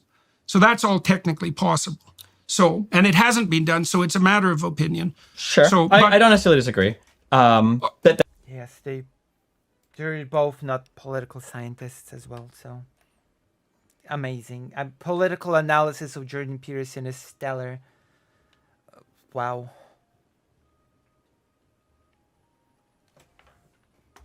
Yes, absolutely. AI is our savior. Our savior, the AI. Absolutely. That's something you could do. Okay, I was going to tell you this story. Okay, well, this has to do with the use of power. So, I spent a time with a group of scholars and analyzing the Exodus story in Exodus seminar recently. And so the Exodus story is a very interesting story because it's what would you say? Mm-hmm. It's an analysis of the central tendency of movement away from tyranny and slavery. That's a good way of thinking about it. So Is it though? The possibility of tyranny and the possibility of slavery are possibilities that present themselves to everyone within the confines of their life, psychologically and socially. You can be your own tyrant with regards to the imposition of a set of radical doctrines that you have to abide by and punish yourself brutally whenever you deviate from them. And we all contend with the issue of tyranny and slavery. And there's an alternative path, and that's what the Exodus story lays out. And Moses is the exemplar of that alternative path, although he has his flaws. And one of his flaws is that he turns too often to the use of force. So he kills an Egyptian, for example, an Egyptian noble who has slayed a Hebrew, one of Moses' Hebrew slave brothers, and he has to leave. There's a variety of indications in the text that he uses his staff, he uses his rod, and he uses power when he's supposed to use persuasion and legal or verbal invitation and argumentation. And this happens most spectacularly right at the end of the sojourn. So Moses has spent 40 years leading the Israelites through the desert, and he's right on the border of the promised land. And really what that means at a more fundamental basis is that he's at the threshold of attaining what he's been aiming at, what he's devoted his whole life to. And he's been a servant of that Jordan Peterson's analysis of the Torah. Amazing. Purpose in the highest order. And the Israelites are still in the desert, which means they're lost and confused. They don't know which way is up. They're still slaves. And now they're dying of thirst, which is what you die of, spiritual thirst, if you're sufficiently lost. And they go to Moses and ask him to intercede with God. And God tells Moses to speak to the rocks so that they'll reveal the water within. And Moses strikes the rocks with his rod twice instead, right? He uses force. And so God says to him, you'll now die before you enter the promised land. It's Joshua who enters and not Moses. Okay, and you might wonder why I'm telling you that story. I'm telling you that story because those concepts at the center of that cloud of concepts that you described are stories, right? They're stories. And if they're well formulated, they're archetypal stories. And this is an archetypal story that's illustrating the danger of the use of compulsion and force. And so one of the problems you're obviously obsessed by and that I'm trying to solve is, what do we do as an alternative to tyranny, whether it's for a utopian purpose in the future or maybe for the purpose of like conservatives censoring music lyrics they don't approve of. And one answer is... There you go. Jordan Peterson doesn't understand tyranny as well. We don't use force. We do the sort of thing that you and I are trying to do right now, which is to have a conversation that's aimed at clarifying things. And so that's a principle that's something like the consent of the governed, right? It's something like, but it's also something like you have the right to go to hell in a handbasket if that's what you choose. And as long as you don't, in doing so, you're not in everyone's way too much. You have the right to your own destiny, right? And Destiny. and you don't get to use power to impose that. That's the other thing that worries me about what's going on the utopian front, because the problem is, once you conjure up a climate apocalypse, and you make the case that there's an impending disaster that's delayed, and you might say, well, delayed how long? And the response would be, well, we're not sure, but it's likely to occur in the next 100 or so. Yes, it's just again we're back to the conspiracy. All this Bible bullshit was to go back to the conspiracy, and the conspiracy is wanting to improve on climate is just a ploy to use force against the poor and genocide them. That is very, I'm not sure why Destiny is not pushing against that claim, but whatever. I guess Destiny just doesn't care. Years, which is pretty inaccurate. You now have a universal get out of jail card that can be utilized extremely well by power mad psychopaths. And they will absolutely do that because power mad psychopaths use whatever they can to further their cause. Yes, the push for renewable energy is done by mad psychopaths that want to definitely genocide the poor. You got it, Jordan Peterson. You've solved this riddle. You have uncovered the biggest conspiracy ever. You're a genius. That is why you're such a renowned author, which hearing this conversation baffles the mind, but whatever. So this is my issue, I think. This is my issue with a lot of people when it comes to political conversations. I think that everything you've said is true. And I think that all of it is it's good analysis, but I feel like it just gets wielded sometimes in Excuse me, what did you just say, Destiny? What did you just say? All that you're saying is true? This is good analysis? The analysis of people don't really care about climate, but actually they just want to, the psychopaths that are in charge just want to genocide the poor? That is good analysis?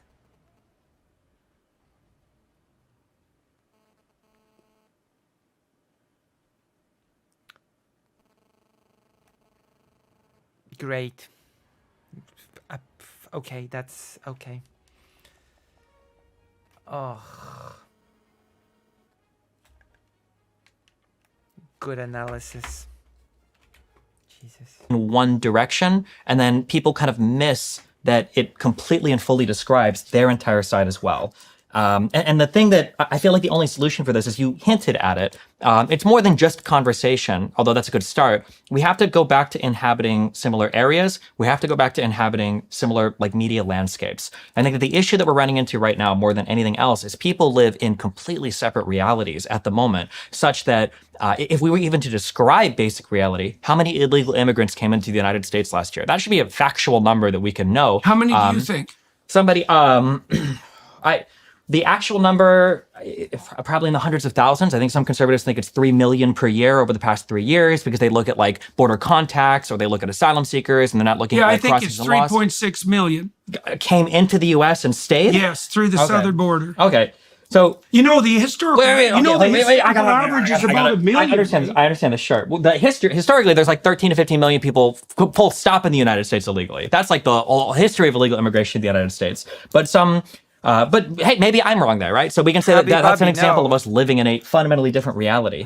Well, the Pew Research Group has established quite conclusively that the variability over the last 20 years for illegal migration in the south border is between 300,000 and 1.2 million. Well, the Pew Research can only establish, I think, the number of people attempting to cross. I don't know if they can know. I don't know if Pew does like census analysis. I'd have to see. Well, I don't. Well, that's a different issue, right? Sure. Because I don't know how you measure how many illegal immigrants there are actually in the country. I understand. I given just want that to point they're out. illegal. I just want to point out. I agree with you. I listened to a lot of Rush Limbaugh growing up. I understand the fear of having a government agency say climate change. Therefore, we have a blank check to do whatever we want. That's a scary. Which is what they are doing. The conservatives do the same thing, though. Except the global warming is a very well documented phenomenon. That is a huge conspiracy to claim that so many countries in the world just so happen in unison to agree on this thing. That so many scientists around the world just so happen in unison around the globe to agree on this one thing. That is quite the conspiracy, Jordan Peterson. That is just such a nice conspiracy. And all of it is, in the service of the US being able to force certain things on you. That's amazing. That is just great. Great analysis, Jordan Peterson. The whole globe is just engulfed in a huge conspiracy theory that includes governments, scientists, and many other people that just happen to push the big lie of global warming. And by the way, it's all in the service of genociding the poor because global elites have, joined forces to genocide the poor around the globe. That is amazing. It's just so, that sounds so rational and that's reasonable. It's perfect. It's perfect. It's the only explanation, actually. There's no other explanation possible. It's just, there's no other explanation. We've got it. We've solved it.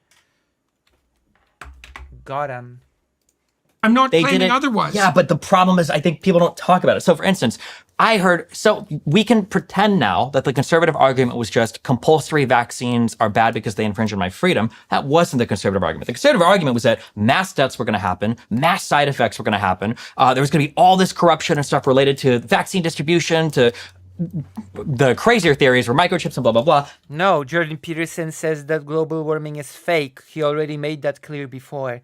Jordan Peterson has already made it clear in this very debate that he thinks that global warming is fake, that there's no evidence for it, that the evidence is flimsy, that it's not a real thing.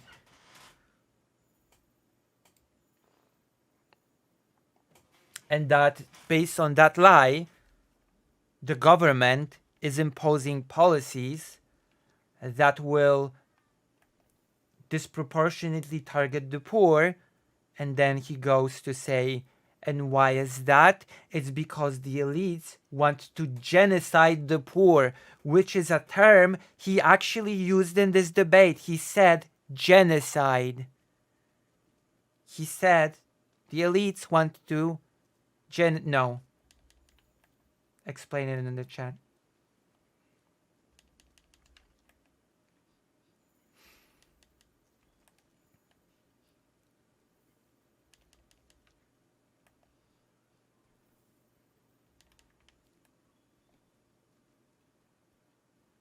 Or maybe, I don't know. Okay, call me.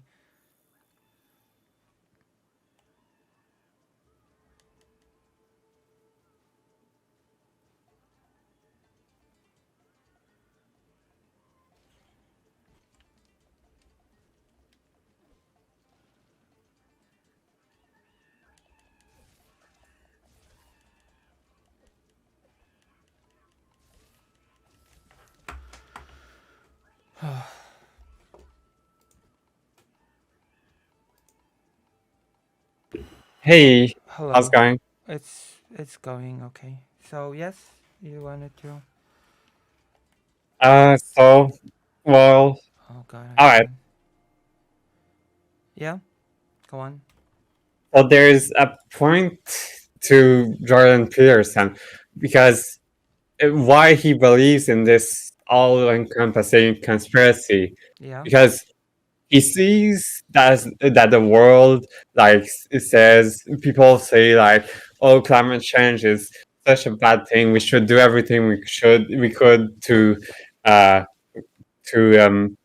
prevent climate change. Okay. Then he sees not the world not as like a web of all of conflicting geopolitical interests that prevent government from effectively enacting policies that would that would minimize the impact of climate change. He doesn't see that. He can't think on that scale. He what he sees is people government who don't act by the beliefs he thinks they hold.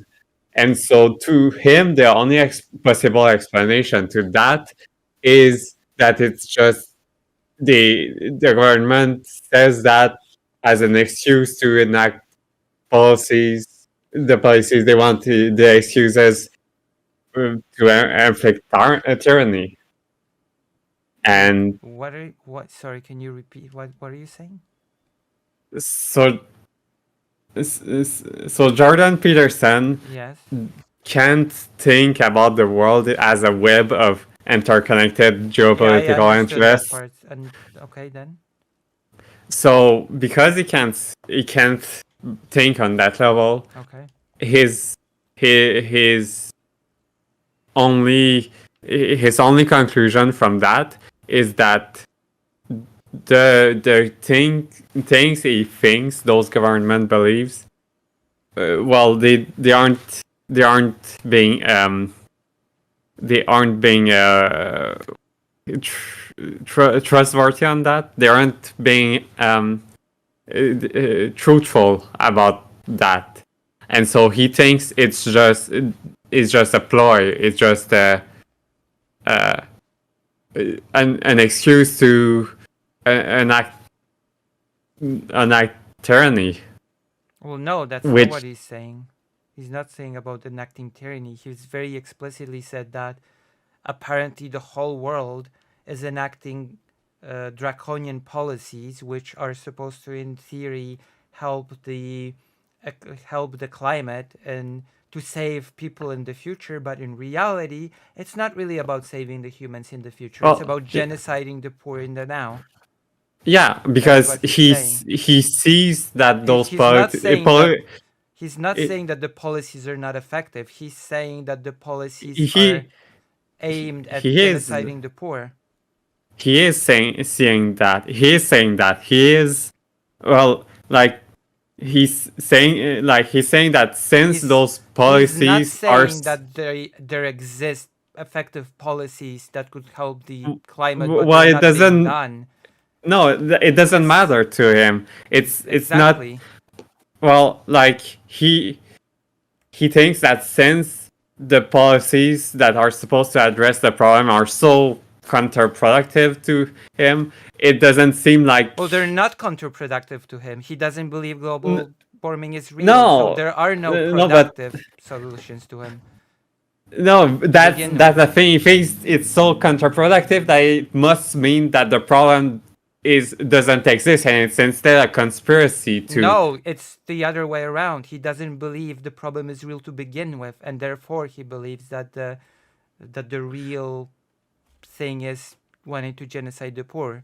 He doesn't start with the things that are being done are counterproductive, therefore the thing is fake. No, he starts with the thing is fake and then goes to it's the other way around. He starts with the premise that the global warming is fake, and therefore the real reason for even thinking of reducing CO2 is to genocide the poor, because doing that will affect the poor, no matter what you do. He doesn't start with the premise, oh, maybe it's real, but oh, I'm seeing that the governments are not tackling this correctly, so my... Well, I don't think he ever considered it to be real. Yeah, It- so he it's- doesn't really look at the policies and see, oh, they're not really effective to tackle the problem, so... Well, therefore- he sees them as being so ineffective to combat a problem that he doesn't think exists to begin No. with. No, that no. it- He doesn't believe the problem exists at the start. He doesn't believe there are effective solutions to solve the problem because he doesn't believe in the problem. He believes that the solutions that are supposedly supposed to fix the problem are not supposed to fix the problem at all. They're supposed to target and kill the poor. I think he has a said it very explicitly. strong. I think he has a very strong conspiracy theory riddle, Oh yeah, that's exactly. Yes, And- he's believing a huge conspiracy theory. He doesn't operate on this Yeah. logical framework of, oh, I used to believe that the climate change was real, but I can see but how but my effective- point is that it doesn't require that. It doesn't require him to believe that climate change is is an issue to begin with. Well, yeah, because he doesn't. Yeah, but the thing is, So, he to him he thinks those people that problem probably doesn't exist, and those people no, obviously it's not don't that believe in- probably doesn't exist. It doesn't exist, period. The evidence is false, and it's all just a one genocidal project by the elites against the poor to depopulate the planet or something.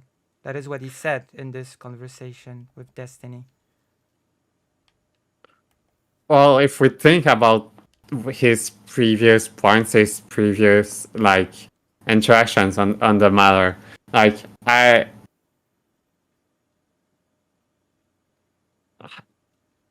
I feel like it's not so certain at that point. The fact is, right now he's got those positions, and he's And Well, I can only go by the positions that he is presenting here. So but to me it makes sense that this kind of conspiracy brain would like lead him to yeah, like immediately discredit anything that that those governments seem to want to fight against. And I don't know. yeah, I like we just may have a disagreement on like the order of operation, the order of operations. I Uh, so I just think that Jordan Peterson doesn't believe in that the problem exists in the first place, and therefore he believes that the people enacting the draconian laws are just doing that not to solve any issue to begin with, because the issue doesn't exist. They're doing it as a part of their genocidal project. Yeah, well, the thing is, like, he talks about, like, he does think about solutions. Like, he's been talking about nuclear power and like, Yeah, he saying, didn't say that as a solution to a global warming problem. He said that as a solution to poor people starving, which is a totally separate thing. well, he's played a bit into Destiny's hand, He doesn't accept thereby. the premise of global warming existing. Yeah, The he's nuclear saying thing is for the poor people not starving, and he uses that as an argument of, actually, since those people that claim that global warming exists move away from nuclear energy, that must mean, again, that the draconian laws are not really to save any ecology Yeah, that is well, supposedly in that's peril. That's to genocide poor people. that's kind of my point, though. Okay? Well, then we don't have a disagreement. Yeah. All right. Well, I'll let you continue Okay. watching it. Thank you. Have Alright then. a nice stream. Yes, thank you. See ya. See you, see you. There we go. None of that came. CEO is the issue primarily because the methane that is in Romano will be released in if climate change continues. So it interlinks. Yeah. True. Absolutely none of the conservative fear-mongering related to the mRNA vaccines came to fruition, but now that's all forgotten, and that was used What do you mean as an none of excuse it? What do you make of the excess? Oh, for Imagine being able to transition academic papers, yes. textbooks, Imagine websites, being able to transition. I can imagine that indeed. Wait, hold on. Did I take my hormones today? I think I didn't. I forgot. I must be reminded to take my hormones.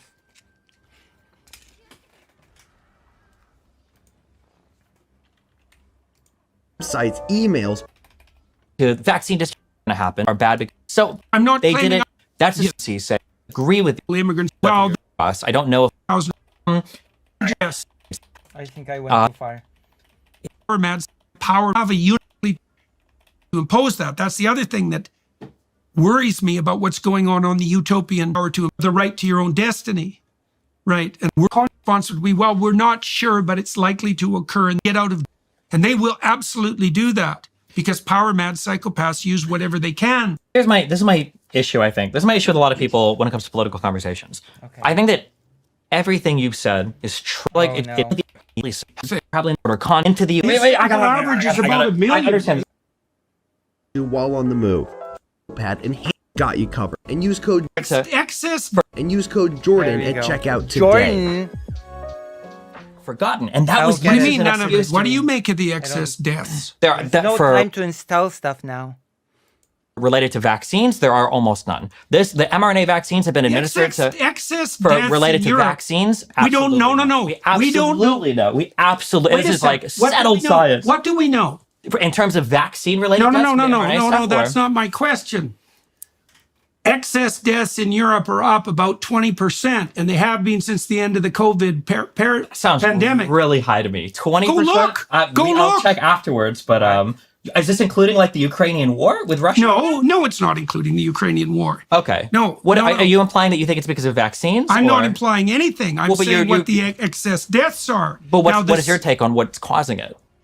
Well, Because you the said that, simplest- and you said that in a counter to me describing mRNA vaccines. You said, well, the excess deaths are 20%. That makes it seem that the implication is that the vaccines are causing it or leading to it. first of all, something is causing it.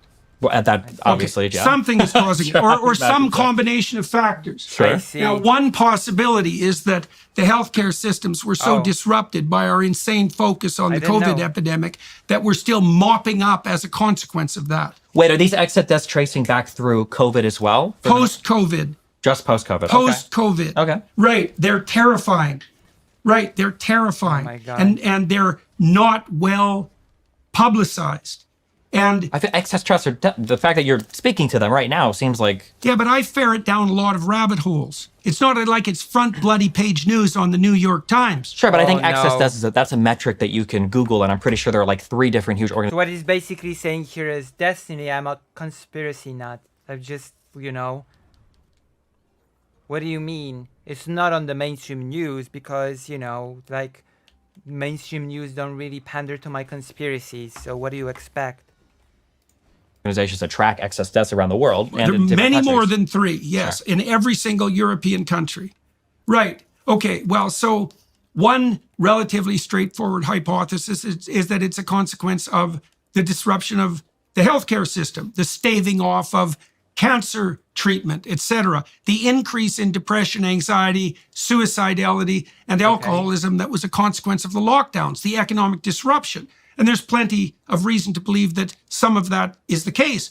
But the other obviously glaring possibility is that injecting billions of people with a Oh, no. vaccine that was not tested by any stretch of the Experimental. imagination with the thoroughness that it should have before it was forced upon people also might be a contributing factor. Oh, Partly no. because we know Anti-vaccine, Jordan. that it led to a rise in myocarditis among young men. And we also know that there was absolutely no reason whatsoever More to ever recommend conspiracy. that vaccine was delivered to young children. So whose there- risk of death at COVID was so close to zero that it might as well have been It's not, zero. when you're talking about a disease, the risk of death isn't the only thing that you worry about for the disease. There's also So you're going to talk long-term- about transmission? Well, because we that can was talk another about- thing that the we can talk COVID about vaccine transmission. pushes. Yeah, We but can- it didn't hold on. do anything We to can talk. It transmission. absolutely did because it decreased your chance of getting infected. It didn't destroy. It didn't get rid of transmission, but it reduced Yeah, transmission. but by it was reducing your chance of getting- claimed that it would get rid of Only if you transmission. take No, one no, it reading of didn't. one single No. quote, I think that Oh, give Biden me a said one break. time where he said, "No, come on." I've heard so many times because everybody say, "Oh, you can't take anything Trump says seriously." Biden one time on the news says, "If you get the vaccine, you won't That transfer is the so disease," silly. which was a no. Do you know that our prime minister in Canada deprived Canadians of the right to travel for 6 months because the unvaccinated were going to transmit COVID with more likelihood than Good. the vaccinated? Good. So this they- wasn't 'cause it's one bloody true. statement. This I- was no, like hold on. thorough What government policy what in I'm my saying country. is there wasn't a statement given that if you get vaccinated, there is a 0% chance of transmitting the disease. The idea is that vaccines were supposed to help because Fine, it well, reduces your hospitalization, yeah. reduces death, and it reduces transmission, hopefully by making it so that people Thank don't get you. sick or don't get sick for as long. All 3 of those things the vaccines did exceedingly well. They continue to do that to this day, but especially for the first variant and then the Delta variant, the vaccines helped immensely here. They were Well- tested. The myocarditis rates are like 7 out of 100,000 injections, and the myocarditis is generally acute, and it's generally not as bad as even getting the coronavirus itself, which will lead you also It's to a having much myocarditis. worse side effect than side effects that have caused other vaccines to be taken off the market before. That So, a but 7 out of 100,000 rate of acute myocarditis or pericarditis is not a worse side effect than any other vaccine. I think that is a completely acceptable, given that the disease itself is more likely to cause myocarditis or pericarditis. Yes, that was I a don't think totally- the data suggests support that presupposition anymore. The latest peer-reviewed studies show that that's simply not Show true, the study. especially among young men. Show the study. So there is an age bracket of young men where the elevated rate of myocarditis, acute myocarditis from the vaccine, might have been higher, but we're talking about like Show the study. 3 or 4 cases per 100,000 people. And again, myocarditis, pericarditis are generally acute conditions. Well, They don't last for very beginning. long. I told you at the beginning of this conversation that the progressive leftists were on the side of the pharmaceutical companies. It's not about being on the side of the Oh pharmaceutical my companies. It's about God. Really? really, yeah. It's Yeah, well, about, I like- see. So what I see as the unholy part of that alliance with the pharmaceutical companies is that it dovetails with the radical utopians' willingness to use power to impose their utopian vision. Well, then what do you Because make of the otherwise, fact how that- would you explain it? because Wow. the leftists should have been the ones that were most skeptical about the bloody pharmaceutical companies. This is what I'm sorry. Jordan Peterson is just a conspiracy nut. Nothing else. Nothing more. There's nothing more to Jordan Peterson than conspiracy at this point. It just baffles the mind. Yes, of course, it's tyranny. And they jumped on the vaccine bandwagon in exactly the same way that you're doing right Pharmaceutical now. companies Yes, I jumping on the bandwagon of not wanting your close ones to die. Excellent, excellent. Did you know that my father got COVID right before the vaccine was rolled out? So possibly if he got it before getting COVID, he probably would have been alive now, but whatever. It's a bandwagon. Okay, sure. Sure. have helped us tremendously Yeah, throughout the right. There we go. Fine. No, think modern I don't medicine think so. hasn't? No, I don't think Then so. you're just wrong. I think they're You're utterly completely wrong. I see. So you don't think that the pharmaceutical companies Oh, modern medicine actually did not help in increasing lifespans of people or anything at all. Sure, modern medicine is worth shit, I guess. We should just throw it all away because it's tyranny. Modern medicine is tyranny. Got it. Got it. who dominate the advertising landscape Got it. with 75% of the funding are corrupt. I don't. Corrupt is a Corrupt. very broad. No, it's Do you think that? targeted. Do you think that pharmaceutical? Corrupt Do you think with they, a tinge of malevolence, Do you think willing to extract money out of people by putting their health on the line. do You don't think believe that we, that? Do you think that we get effective drugs from pharmaceutical companies? Not particularly. Okay. Oh, Do you think that any vaccines work? Yes. Do you think that any? I don't think 80 of them work 80. at once for babies. I think that's a little 80. risky. But yet we've been on this vaccine schedule for how many decades? Like and babies this. don't. Like this. Not like this. Not carefully. I had a ton of vaccines when I was a child. I'm pretty sure that was the norm for people. There were a ton of vaccines. You had to There's take way it to- more now. Okay. And you think Well, that? and you can understand why. I mean, look, part of it, Citation no needed. doubt, part of it is a consequence of the genuine willingness to protect children. But the moral hazard is quite clear, and people on the left used to be aware of this. What do you make if of the you fact? can- What do you think the mRNA vaccine, the speeding up of it, came from? How do you make for the fact that it was Donald Trump that did Terror. warp speed? Terror, So you- foolish panicking, just like we're doing with the climate issue. So you think Trump Foolish was panicking. was he in bed with the pharmaceuticals? Was Oh he working my with the left, or God. was it just a dumb? That was the only panicky thing he made. He didn't try to push for the mass lockdowns like other far left people would have wanted him to do. That was just the one mistake he Oh made my was the pushing for God. the vaccine. No, I think Trump undoubtedly made all sorts of mistakes and it certainly wasn't only the left that stampeded toward the forced COVID vaccine debacle. But it was most surprising to me that it It emerged. exists for a very long time. It was one of our greatest inventions in history. Vaccination. Jesus Christ. This is just crazy. This is...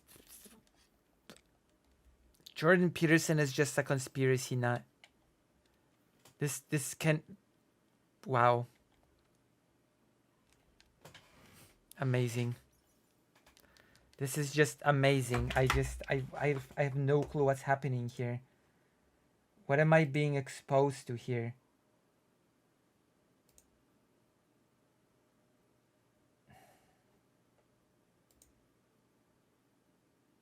What is even happening?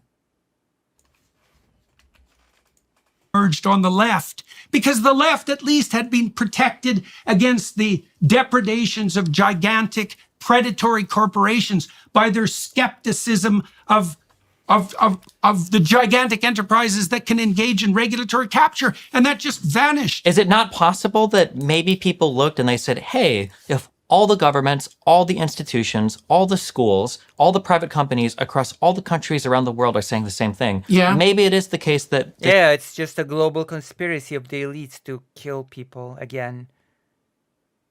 this vaccine just helps. Is that not possible? Oh, sure, of course it's possible, but that didn't mean it was right. They used force. They used force. We use force for all sorts of things in terms of public We don't health. generally use force to invade people's bodies. How long have vaccine mandates been a thing in Canada, the United States, and the entire world? Oh my god. Jordan Peterson's just an idiot. So, okay. But I'm sorry. I'm gonna use the most stupid example possible. Okay, I'm gonna use the most stupid example ever. But are parents bad for forcing sometimes their children to eat, their little infants to eat food? Is that wrong because it's using force on someone's body?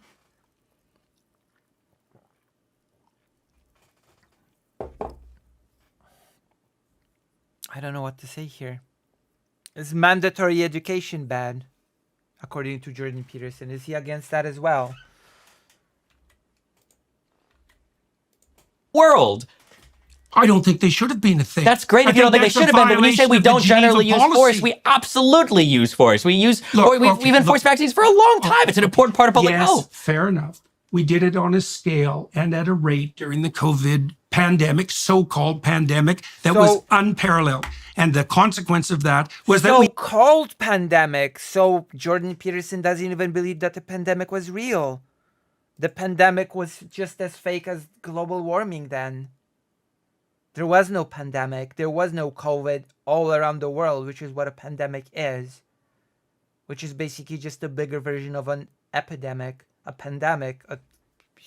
An international epidemic. So that's a so-called pandemic. Good to know. This is just devolving into craziness.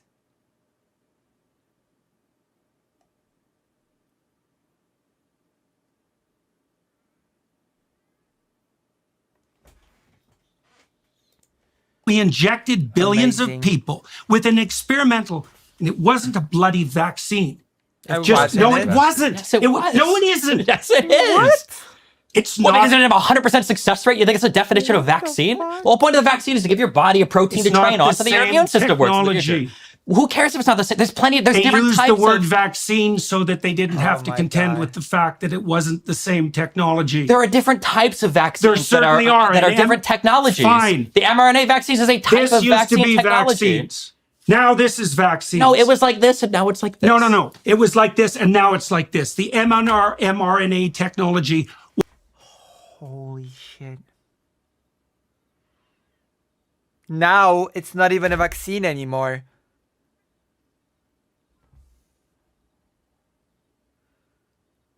I gotta...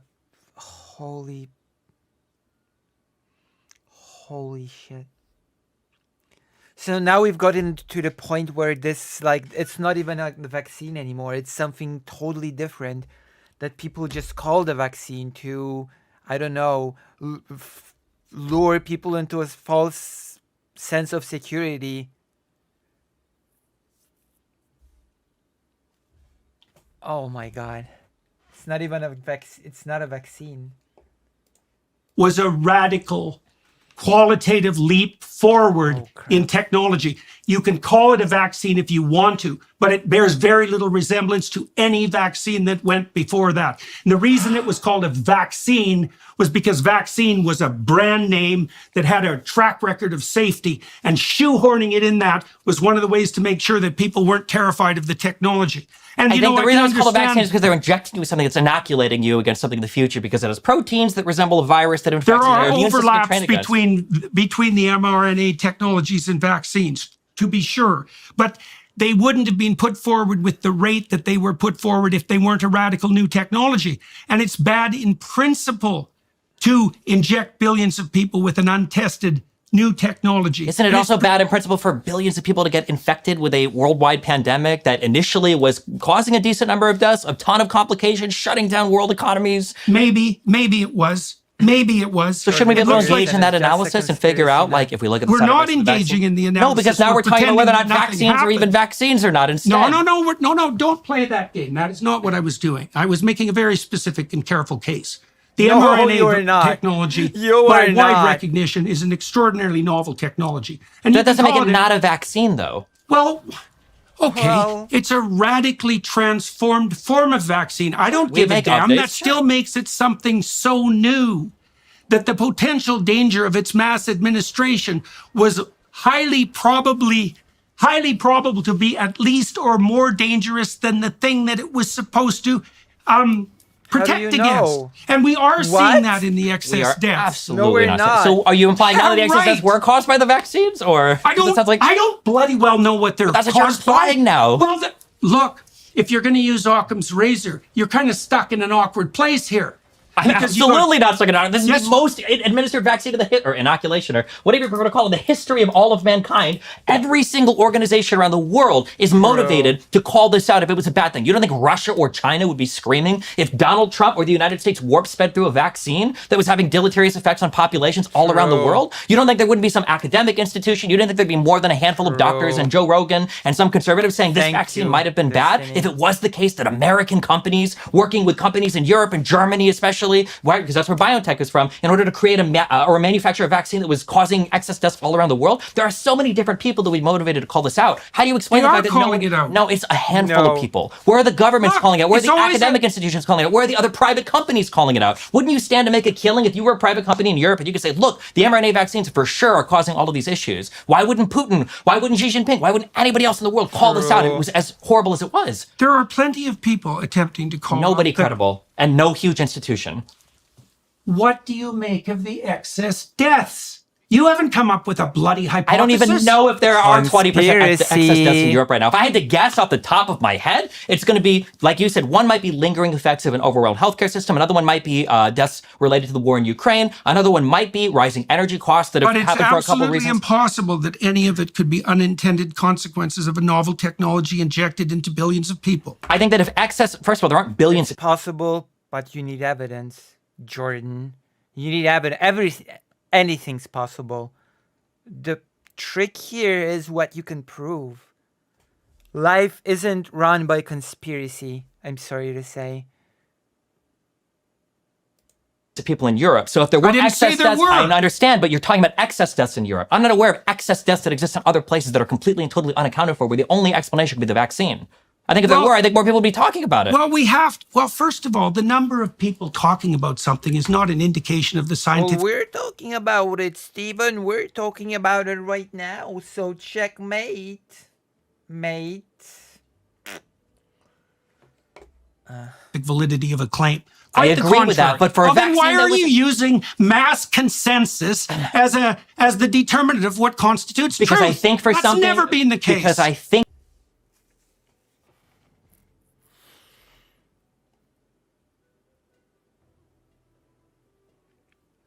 for something that was Consensus is not the argument even being pushed here.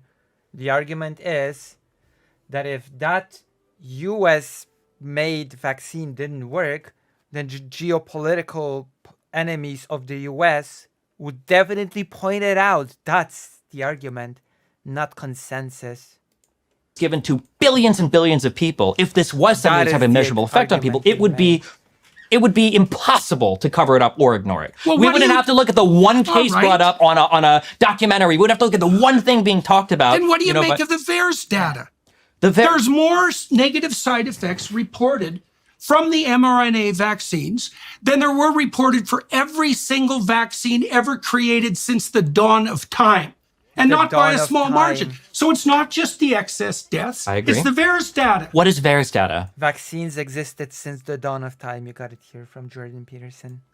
It's the database that until the COVID-19 pandemic emerged and we had the unfortunate consequence that there were so many side effects being reported, it was the gold standard for determining whether or not vaccines were safe.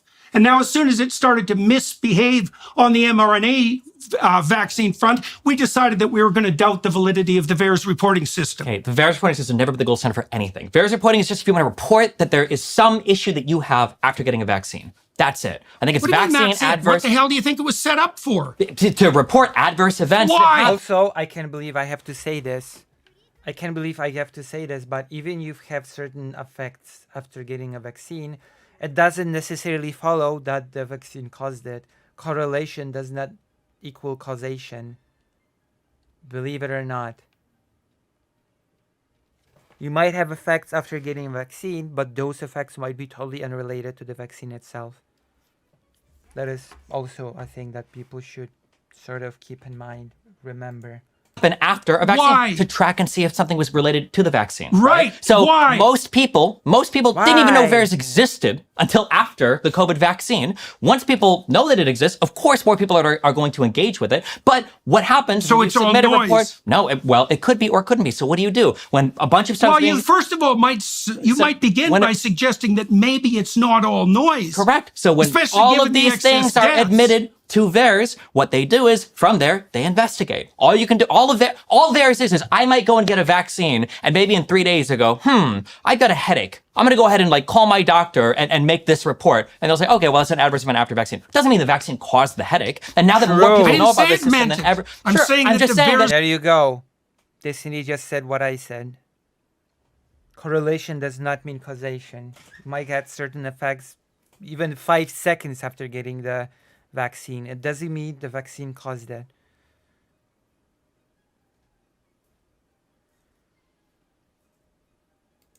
VAERS is system not was- the gold standard of determining if a vaccine is Compared working to or not. what? Compared to actual longitudinal, prospective, randomized controlled trial You studies. mean like the ones they should have done to the goddamn vaccines? Like the ones that before- they did do for the vaccines, and they continue to yes. do to this day. Yes, that is correct. Yeah. Yes. You really correct. think that you're in a position to evaluate the scientific credibility of the trials for the vaccines, do you? Yes. No, Really? I don't. So I have to trust. Then what are you I have to doing? do. What I don't trust I them. have to I looked at trust the bloody I have data. To, first of all, you have to trust third parties to some extent. When you go outside, I don't have to trust Of course third- you do. You do every day. When you turn the keys in your car, you hope your engine doesn't explode. When you're drinking water, you hope that the public water or whatever tap or bottled water you got it out of isn't contaminated or poisoned with cholera. I don't when do you that as a consequence of consensus. No, you of course you do. No, I don't. I do that as a consequence of observing multiple times that when I put the goddamn key in the ignition, the truck started. Why do you know it's going to start the 50th or the 100th time? Why do you, how Don't many times play do you wear Hume the with me. You I'm know not perfectly playing well Hume. why. You don't know if the denim in those jeans isn't leaking into your bloodstream. To some extent, we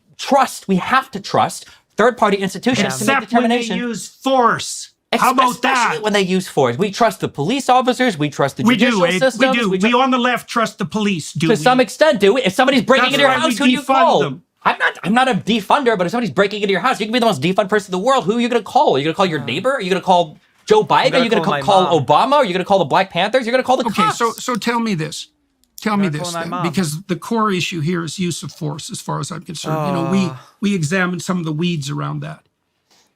Examine the weed. Politicians throughout the world, and this would be true on the conservative side now, in the aftermath of the COVID tyranny, because it was more a tyranny than a pandemic, Okay. are now saying that we actually didn't force There we it. go. We're adding to the list of things that Jordan Peterson does not know what they are. Because he said it wasn't a pandemic, it was a tyranny. All that a pandemic is an epidemic on an international scale. It just means that an illness has spread all around the globe and is a problem. That's all that it is. That is all that a pandemic means. So I have no idea what the sentence, it was not a pandemic, it was tyranny means. It's a meaningless sentence that can be only said by a person that does not know what a pandemic is. Amazing.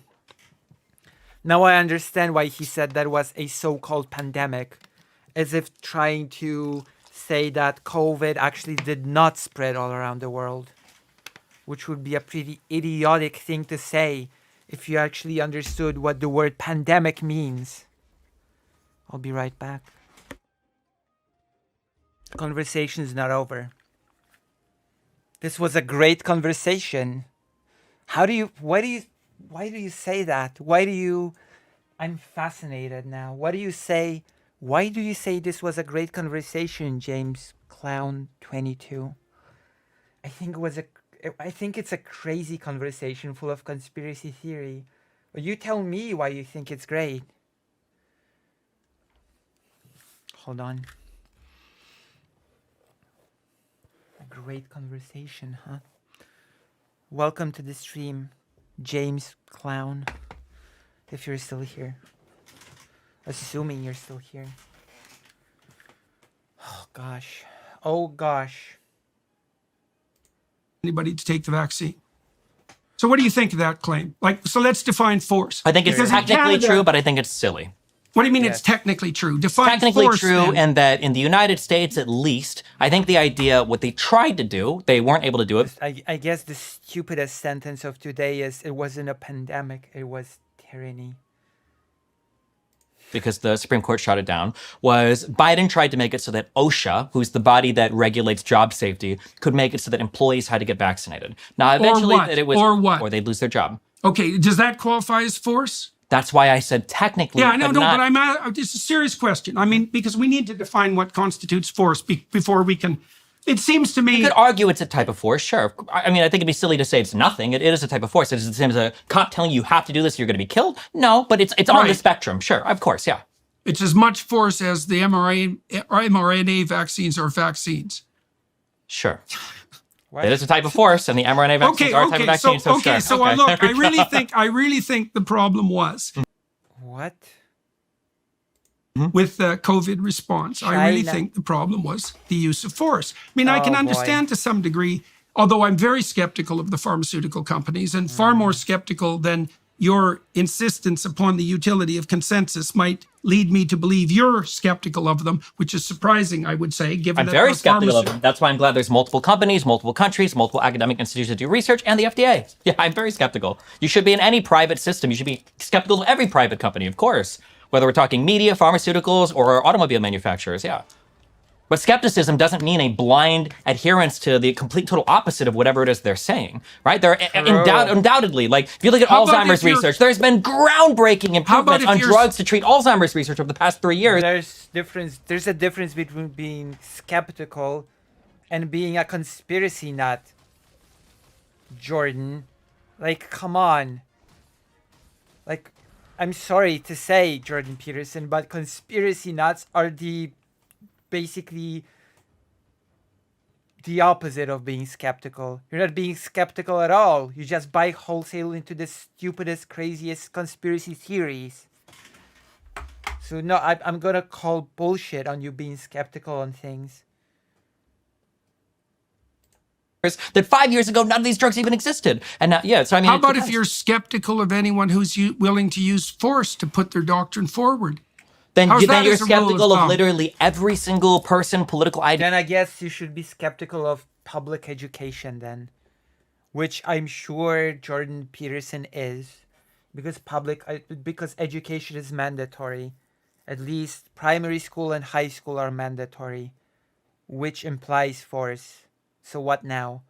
Should there be no compulsory education in Jordan Peterson's world?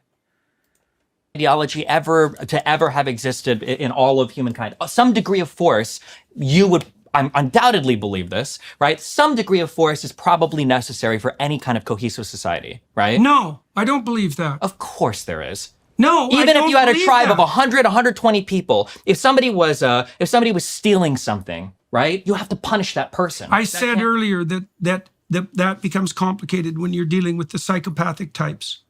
Right, so that's a complication. Not all But I of would them. say, It doesn't have to be generally but okay, speaking, go. that the necessity to use force is a sign of bad policy. And no, I don't think, see, I'm not particularly a Hobbesian. I don't think that the only reason people comport themselves with a certain degree of civility in civilized society is because they're terrified by the fact that the government has a monopoly on force that can be brought against them at any moment. I think that keeps the psychopaths in line. Damn. The leftist Jordan Peterson. I didn't expect that.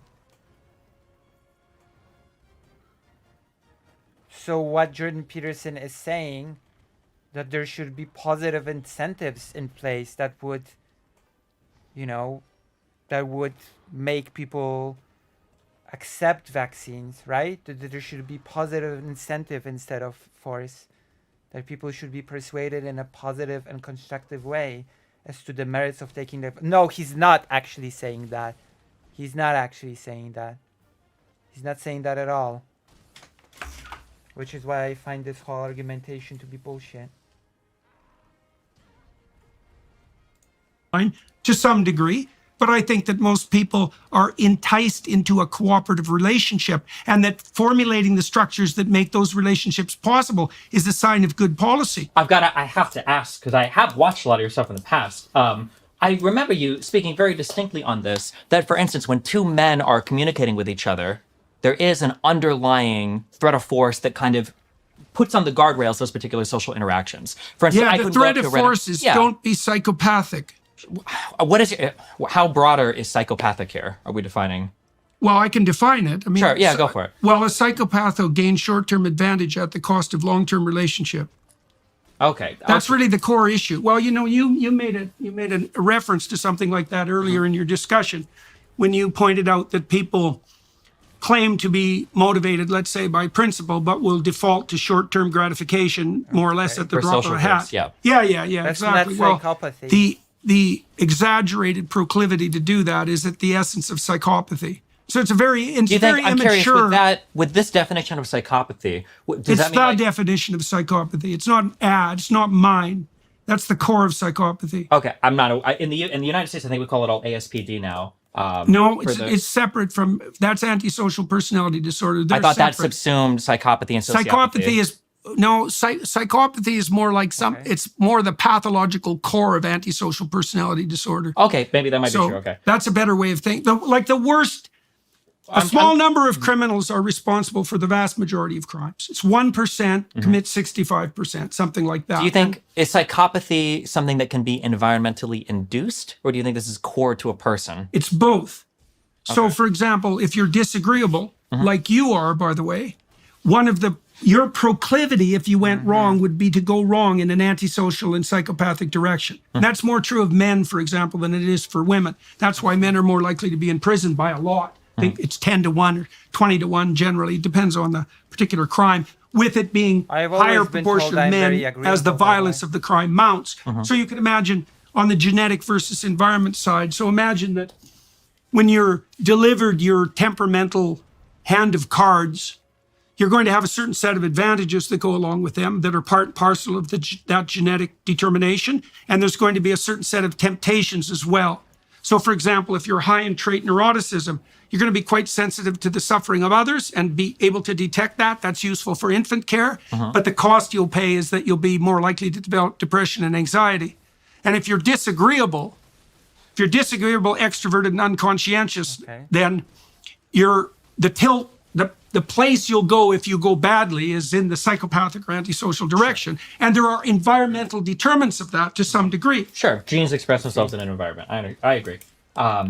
When I'm just curious for the definition of psychopathy, for short-term gain at the expense of long-term Relationship, really. relationships. That's probably the best bit. Yeah. When yeah. you look at stuff like people that are self-destructive, say people that engage in behaviorally like obesity, is that like a type of psychopathy to you, or is that like something different, or how do you define these types of things, I guess, or how do you view that type of thing? Well, no, there is an overlap in that addictive processes, one of which might lead to obesity, do have this problem of prioritization of the short term. But so that overlaps with the short-term orientation of the psychopath. But a psychopath an obese person isn't gaining anything from your demise to facilitate their obesity, right? So there's a predatory and parasitical element to psychopathy that's not there in other addictive short-term processes. Do you think, is it possible that there are things, because then to circle back to the tribal example I gave, isn't it possible that people can commit harms against other people where they're not necessarily gaining from their demise, but it's just some other sort of gain that they're thinking about it? So for instance, like say like I'm talking to some friends and I'm just gossiping or shit talking another person. I'm not necessarily feeling good that I'm trashing them per se. I'm feeling good because this group of friends might view me more favorably because I have like a gossip or something to share with them. Well, but that's the gain right there. And you are contributing to the demise of the people that you're for gossiping sure. about. But I think there's I feel like there's fundamentally different type of thought process between like, I want to tell you something juicy about this guy because it'll make you like me, versus I want to tell you something juicy about this guy because I hate this guy and I want him to like have a worse reputation among people. I feel like there's different drivers for that. I would say that's an interesting distinction. I would say probably that the hatred-induced malevolence is a worse form of malevolence than the popularity-inducing malevolence. Yeah, the only reason it's a tough one, but the only reason I bring that up is because I feel like a lot of malevolence that we have social guardrails for is that type of like selfish malevolence, where you're not, I would argue even the majority of malevolence in the world is usually people acting selfishly or being inconsiderate, not necessarily like, I hate this Yeah, person. I think wanna do that's something. right. Sure. I think that, well, Okay. that's why Dante outlined levels of hell, Yeah. right? Yeah, well, exactly that. And I mean, that book was an investigation into the structure of malevolence, right? He put betrayal at the bottom, which I think is right. I think that's right, because people who develop post-traumatic stress disorder, for example, which almost only accompanies an encounter with malevolence rather than tragic circumstances, they are often betrayed, sometimes by other people, but often by themselves. And yes, there are levels of hell, you know, and you outlined a couple there. So I guess then my question is just that if you have people, so the kid that steals an orange from a stand, not because he hates the shop owner, but because he wants the orange or he's hungry, without some type of societal, it doesn't have to be the government, it could be family, religious, without some type of use of force, do you think that society ever exists without Use force on your wife? well, what are we considering force? Is withholding sex, for instance, is that considered force? Or is, saying we're going to cancel a Deprivation vacation? of an expected reward is Is rough sex the use of force? A little bit of boom, boom, boom action. Is that considered force? Is that considered bad? punishment. So you sure. could, well, no, I but can make that case. Definitely. I mean, this is a serious question. I mean, Yeah. look, if we're thinking about the optimization of social structures, we might as well start from the base level of social structure and scaffold up. Sure. So Right. it's like if a wife is upset at a husband, for instance, would that be considered use of force? I think a negative punishment. You're removing a stimulus to punish a person for something. Yeah. Would you consider that like a use of force, or I would say it would depend to some degree on the intent. the intent is to punish it? Like, Well, Yeah, if the intent genocide. is to punish, then it's starting to move into the domain of force. I mean, look, while we've been talking, there's been bursts of emotion, right? Yeah. And that's because we're freeing entropy and trying to close and to enclose it again. And so that's going to produce it produces negative emotion fundamentally, most fundamentally anxiety and pain, and secondarily something like anger, because those emotions are quite tightly linked. Sure. And so within the confines of a marriage, because we might as well make it concrete, there are going to be times when disagreements result in bursts of emotion. And those bursts of emotion don't necessarily have to have an instrumental quality, right? It's when the emotion is used manipulatively to gain an advantage that's short term for the person. And then maybe that's at the expense of the other person, or even at the expense of the person who benefits future self. Then it starts to tilt into the manipulative. There's a tetrad of traits. So narcissism, Machiavellianism, that's manipulativeness. Narcissism is the desire for unearned social status. That's what you'd gain, for example, if you were gossiping and elevating your social status. Machiavellianism, narcissism, psychopathy, that's predatory parasitism, and those culminate in sadism. And that cloud of negative emotion that's released in the aftermath of disagreement can be tilted in the direction of those traits. And that's when it becomes malevolent. And that's when the problem of force starts to become paramount. Because I think that your fundamental presupposition was both Hobbesian and ill-formed. I do not believe that the basis for the civilized polity is force. Now, you're saying that you can't abjure the use of force entirely, and I would say, unfortunately, that's true. I would agree with you. But if the policy isn't invitational, if I can't make a case that's powerful enough for you to go there voluntarily, then the policy is flawed. Now, it may be that we have some cases where we can't do better than a flawed policy because we're not smart enough, and maybe the incarceration of criminals with a long-term history of violent offenses is a good example of that. We don't know how to invite those people to play. They have a history, generally from the time they're very young children, from the age of 2, of not being able to play well with others. And it's a very, very intractable problem. There's no evidence in the social science literature at all that hyper-aggressive boys by the age of 4 can ever be socialized in the course of their life. The penological evidence suggests that if you have multiple offenders, your best bet is to keep them in prison till they're 30. And the reason for that is it might be delayed maturation, biologically speaking, but most criminals start to burn out at around 27. So it spikes, it's a big spike when puberty hits. And then stability among the hyper-aggressive types. So actually what happens is the aggressives at 4 tend to be aggressive their whole life, and then they decline after 27. The normal boys are not aggressive. They spike at puberty and go back down to baseline, right? And so you don't really rehabilitate people in prison for obvious reasons. I mean, look at the bloody places. They're great schools for crime in large, but if you keep them there until they're old enough, they tend to mature out of that.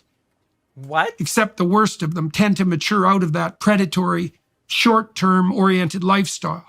So, Yeah, and I don't that's disagree. the force issue. It's Yeah, like- I agree. So fundamentally, to clear my Why prison, though? my I guess my stance up, I agree that fundamentally you're not building society on force. If for no other reason, because there'd be so much friction, it would fly apart at the seams, right? You can't force. You it on get people. resistance if you use force. Fundamentally, we're building off of cooperation. You want to invite people to participate in always. society. I agree with that. I feel like once you start to hit certain thresholds or certain points, and you've got so many different types of people involved, at some point we're going to have force around the edges on the guardrails just to make sure that we don't allow. Are you familiar with like tit for tat systems? Essentially? Very. Yeah, tit for tat is probably a really important part of our evolutionary biological history and an important part of the animal kingdom. And I think to some degree that tit for tat punishment is important Is that to. force or justice?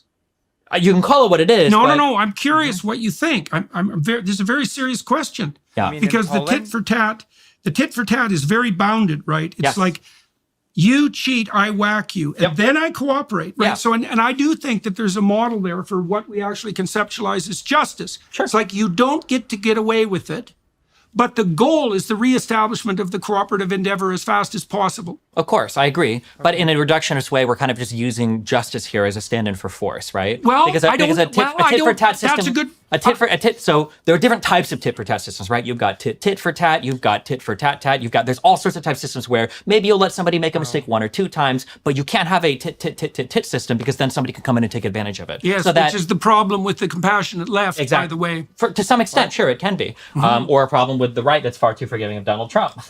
But I would say that tat part, you can call it justice. I think justice is a perspective of force, right? Where some people might consider a force to be just, the cop that arrests the murderer, and other people might consider that force, that tat, to actually be injustice because the murderer was responding to environmental conditions, blah, blah, blah, or was That's or a whatever. stupid theory, that responding to environmental conditions theory. Because I mean, here's it why depends. it's not. Well, I mean, because essentially that's Rittenhouse's self-defense is here's responding why. with violence. So if you assume that there's a causal pathway from early childhood abuse to criminality, let's say, which is the test case for environmental determination of the proclivity for the exploitation of others, Okay. then it spreads near exponentially in populations. That isn't what happens. So here's the data. Most people who abused their children were abused as children. But most people who are abused as children do not abuse their children. And the reason for that is because if you were abused, there's 2 lessons you can learn from that. One is identify with the abuser.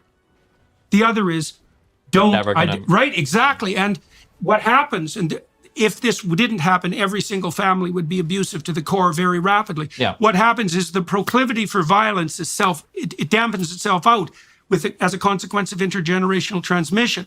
So the notion that privation is a pathway to criminality, that's not a well-founded formulation. Jordan Peterson. And there are an But not infinite all number of criminals are- counterexamples, and they're crucial. Some of the best Psychopaths. people I know, and I mean that literally, are people who've had childhood so absolutely abysmal that virtually anything they would have done in consequence could have been justified. And they chose not to turn into the predators of others. And that was a choice, and often one that caused them to reevaluate themselves right down to the bottom of their soul. And so that casual association of relative poverty, even with criminality, we know this too. You take a neighborhood where there's relative poverty, the young men get violent. But they don't get violent because they're all hurt and they're victims. They get violent because they use violence to seek social status. And so even in that it's all situation, in it's their not, genes. oh, the poor. It's no wonder they're criminal because they need bread. It's like, sorry, buddy, that's not how it works. The hungry women feeding their children don't become criminals. The extraordinarily ambitious young men who feel it's unfair that their pathway to success become violent. And that's 100% So how well is documented, destiny gonna and generally be by fun? radically left-leaning scholars. Sure, So- I don't disagree with any of that. Wealth inequality in areas is a much better predictor of crime than than poverty, than absolute Right, poverty. but Of it's a course, very yeah. specific form of crime. It's sure. status-seeking crime by young men. Right? Well, but that shows you what the underlying motive is. It's not even redress of the economic inequality. It's actually the men striving to become sexually attractive by gaining position in the dominance hierarchy. Well, I There's think you have nothing to the be. least bit about I it. think you have to be really careful with that assessment, though, because you can say that it's not economically. It's not seeking economic. Why do you have to be Oh, careful? The what are you biggest gonna do? predictor of male... Because we're assuming that people that commit I'm crime sexually in these types dominant. of circumstances are status seeking and not trying to seek economic remedy. But That's it might exactly be what we're assuming. But it might be the case, for instance, that in economically prosperous areas, that the men there aren't actually seeking economic prosperity. They're also just trying to elevate status, but they do it through economic prosperity. It's potential, right? They do it with a longer term vision in mind. Sure. They're trying to elevate. I wouldn't disagree with that in the least. Sure. But they do it with a much longer time horizon in mind. And we know this partly because there have been detailed studies of gang members, for example, in Chicago, who are trying to ratchet themselves up the economic ladder, but they do it with a short-term orientation. Most of them think they're going to be dead by their early 20s. Sure. So they're trying to maximize short-term gain. So it has nothing to do with the redress of economic inequality, except in the most fundamental sense. And it is status driven because they're looking for comparative status. Sure, I among their understand what you're saying. compatriots. I don't think any human being has baked in a desire to seek economic prosperity. I think that that's like a third order thing that we look for. And fundamentally, it's probably more like safety, security for ourselves, and then status seeking for other things. I think like, that changes when you have children. No, well, I mean, the safety and Because security your would extend to your status is children. irrelevant or starts to become irrelevant at that point. I mean, depending on how you No, do your that's status, not true. right? That's not true. You can't do that every time we have a discussion. I'm sorry, that's bullshit. My father had me and my brother, and status was basically all that mattered to him. So what now, Jordan Peterson? In fact, status mattered to him more than us. So, again, what now, Jordan Peterson? Checkmate. I have my lived experience that contradicts your theory that once you get children, status becomes irrelevant. Sure, well, I'm just saying, for instance, one of the important things for my child is to be able to send my child to a good school. I need to have an elevated status, right? I need to be able to buy a house in the right school district, or I need to be able to pay the education for him Right, to but go. you're not telling me, I hope, that the driving factor behind your desire to care for your children is an elevation in your status. No, but I'm saying that the elevation of status might be what allows you to take care of children. So, for instance, one of the biggest predictors of getting married is already it status achieving. or position? Well, that's what I'm saying. I'm saying there's a. I know, all they're of these things kind of confounded. play into yeah. Okay, look, we're running out of time. Yeah, you're good. You're Okay, smart. wait, real You're quick. Yeah, smart. just go back. You're I just want to say sharp. that tit for tat thing. I was just saying Yeah. that the tat You're thing. smart, you're sharp and smart. There is some underlying built You're smart. into probably our genes, right? Because we see it all throughout the animal kingdom that there's some level of punishment or some Justice. level of force. You can call it Justice. No, sure. but I think it's the right. It's I really justice think when it's- you're the tatter, not when you're the titter, though, right? No, when you're the no, titter, no, it's just retribution. No, I don't Yeah. think that's true either. Look, if you read Crime and Punishment, for example, one of the things you see that emerges when Raskolnikov gets away with murder, and it's a brutal murder, and he gets away with it, it's completely clear, and he has a justification for it. And what happens as a consequence is that disturbs his own relationship with himself so profoundly that he can't stand it, such that when a just punishment is finally meted out to him, it's a relief. And that's not rare. And that is, like, there isn't anything more terrifying. This is why Crime and Punishment is such a great novel. There isn't anything more terrifying than breaking a moral rule that you thought you had the ability to break and finding out that you're somewhere now that you really don't want to be. Damn.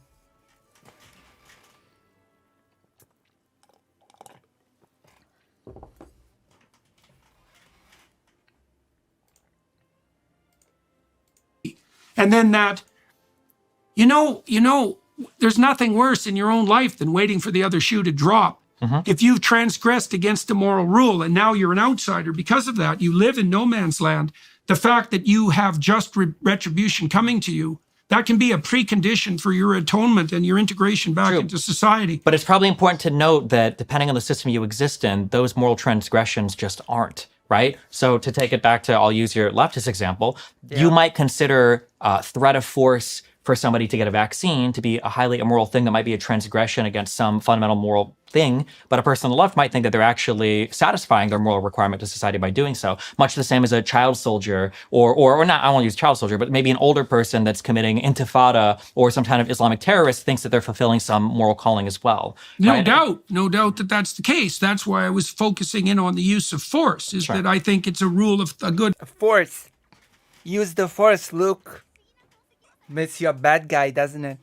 rule of thumb policy that if you have to implement your goddamn scheme with force, then there's something wrong with the way it's formulated. Does it There's bother you no that every reason religious... we could have used a pure invitational strategy to distribute the vaccine. It would have been much more effective. And it was bad policy, rushed. We're in an emergency. We have to use force. It's like, no, you weren't. It wasn't. Oh, so Jordan Peterson is fundamentally okay with the vaccines. He just wanted a better incentive structure in place. I highly doubt that, by the way. He ranted a whole lot about it being experimental. So I doubt his only objection is the incentive structure behind distributing the vaccine itself. I'm sorry. I'm skeptical. I'm a bit wasn't the kind of emergency that justified force, not least because behavioral psychologists have known for decades that force is actually not a very effective motivator. It produces a vicious kickback. So, one of the things, this is going to happen for sure, is that the net deaths from people stopping using valid vaccines as a consequence of general skepticism about vaccination is going to cause, in my estimation, over any reasonable amount of time, far more deaths than COVID itself caused. You violate people's trust in the public health system at your great peril. And you do that by using force. And we did that. And so you can see already that there's hordes of people who are vaccine skeptic, this generalized skepticism that to some degree you were rightly decrying. It spreads like wildfire, and no wonder, because if you make me do something, I'm going to be a little skeptical of you for a long time. This conversation, we're here voluntarily, like we're trying to hash things out and in good faith, but neither of us compelled the other to come here, and neither of us are compelled to continue. And so that makes it a fair game. And a fair game is something that everyone can be invited to. And I suppose that's something that's neither right nor left, hopefully, right? Something we could conceivably agree on. Jordan Peterson is against compulsory education as well. Good to know. And I also think that I don't have any illusions about the fact that there are people on the right who would use power to impose what they believe to be the core, what would you say? Their core idol. Of course, the temptation to use force is rightly pointed to by the leftists who insist that power is the basis for everything. It isn't the basis for everything. That's wrong. It's really wrong. But it's a severe enough impediment to progress forward that we have to be very careful about it. Be careful. So, look, we have to stop. Sure, yeah. Stop it. I want to know if there's anything else you'd like to say before we stop, because unfortunately we have to stop rather abruptly. And so, I feel like we got pretty far into this. I feel like we've gotten through all of your crazy conspiracy theories, Jordan. Thank you. Thank you for playing along. Damn. Thank you. what are you trying to accomplish? Let's stop with that. What I was trying to accomplish was to expose you as the conspiracy theory hack that you are, and you've helped me a great deal. Thank you. You've cooperated, Jordan. Thank you. Oh my God. we found out a little bit about who you are. I mean, you formulated your proclivity in terms of, to some degree, in terms of delight in argumentation or facility at it, which you certainly have.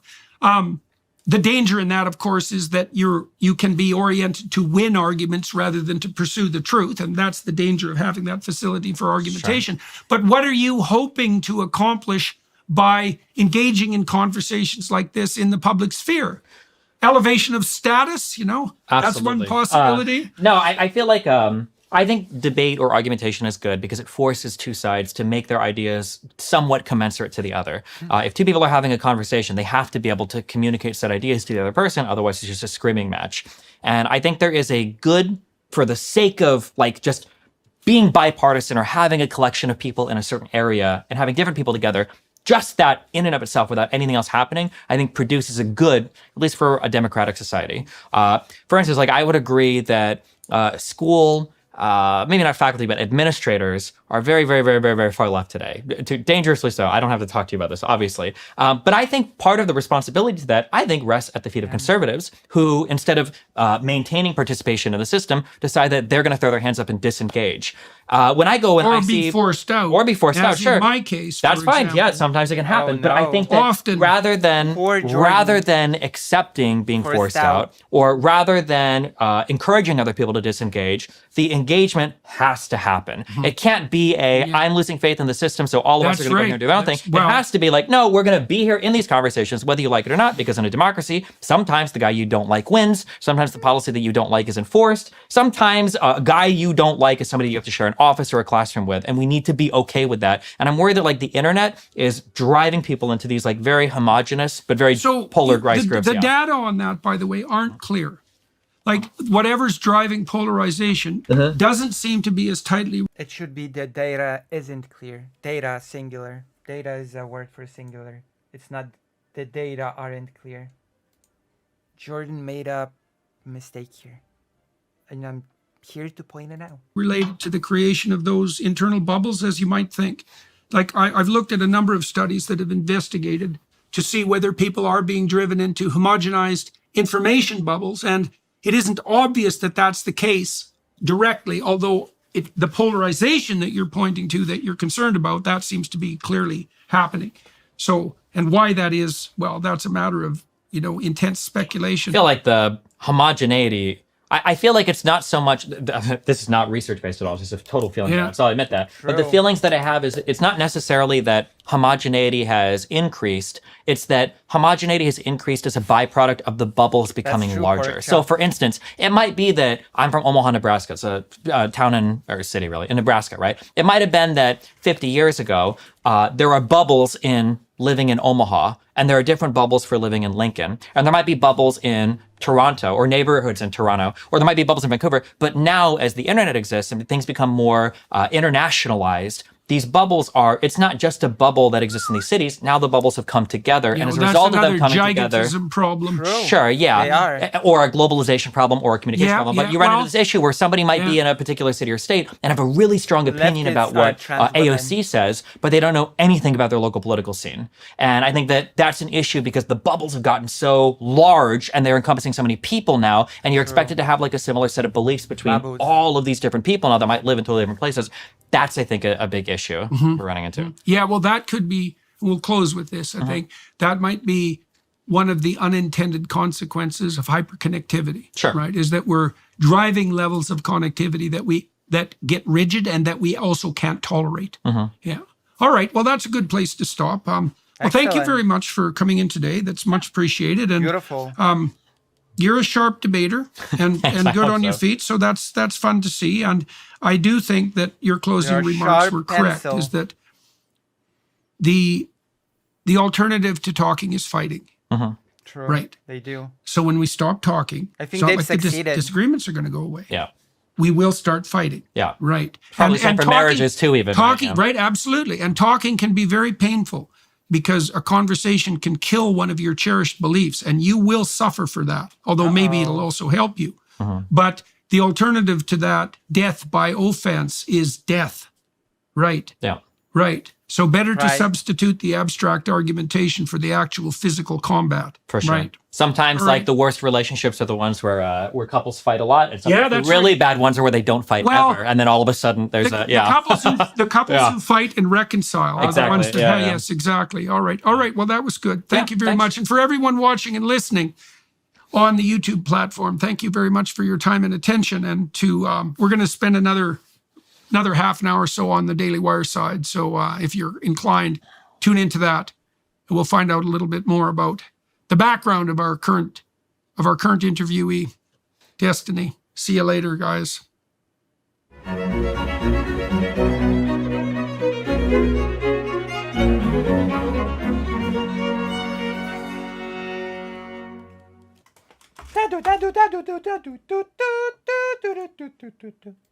This course will Okay, that's we're not watching, of course. Woo! So that's that. We've done it. We went through the whole thing.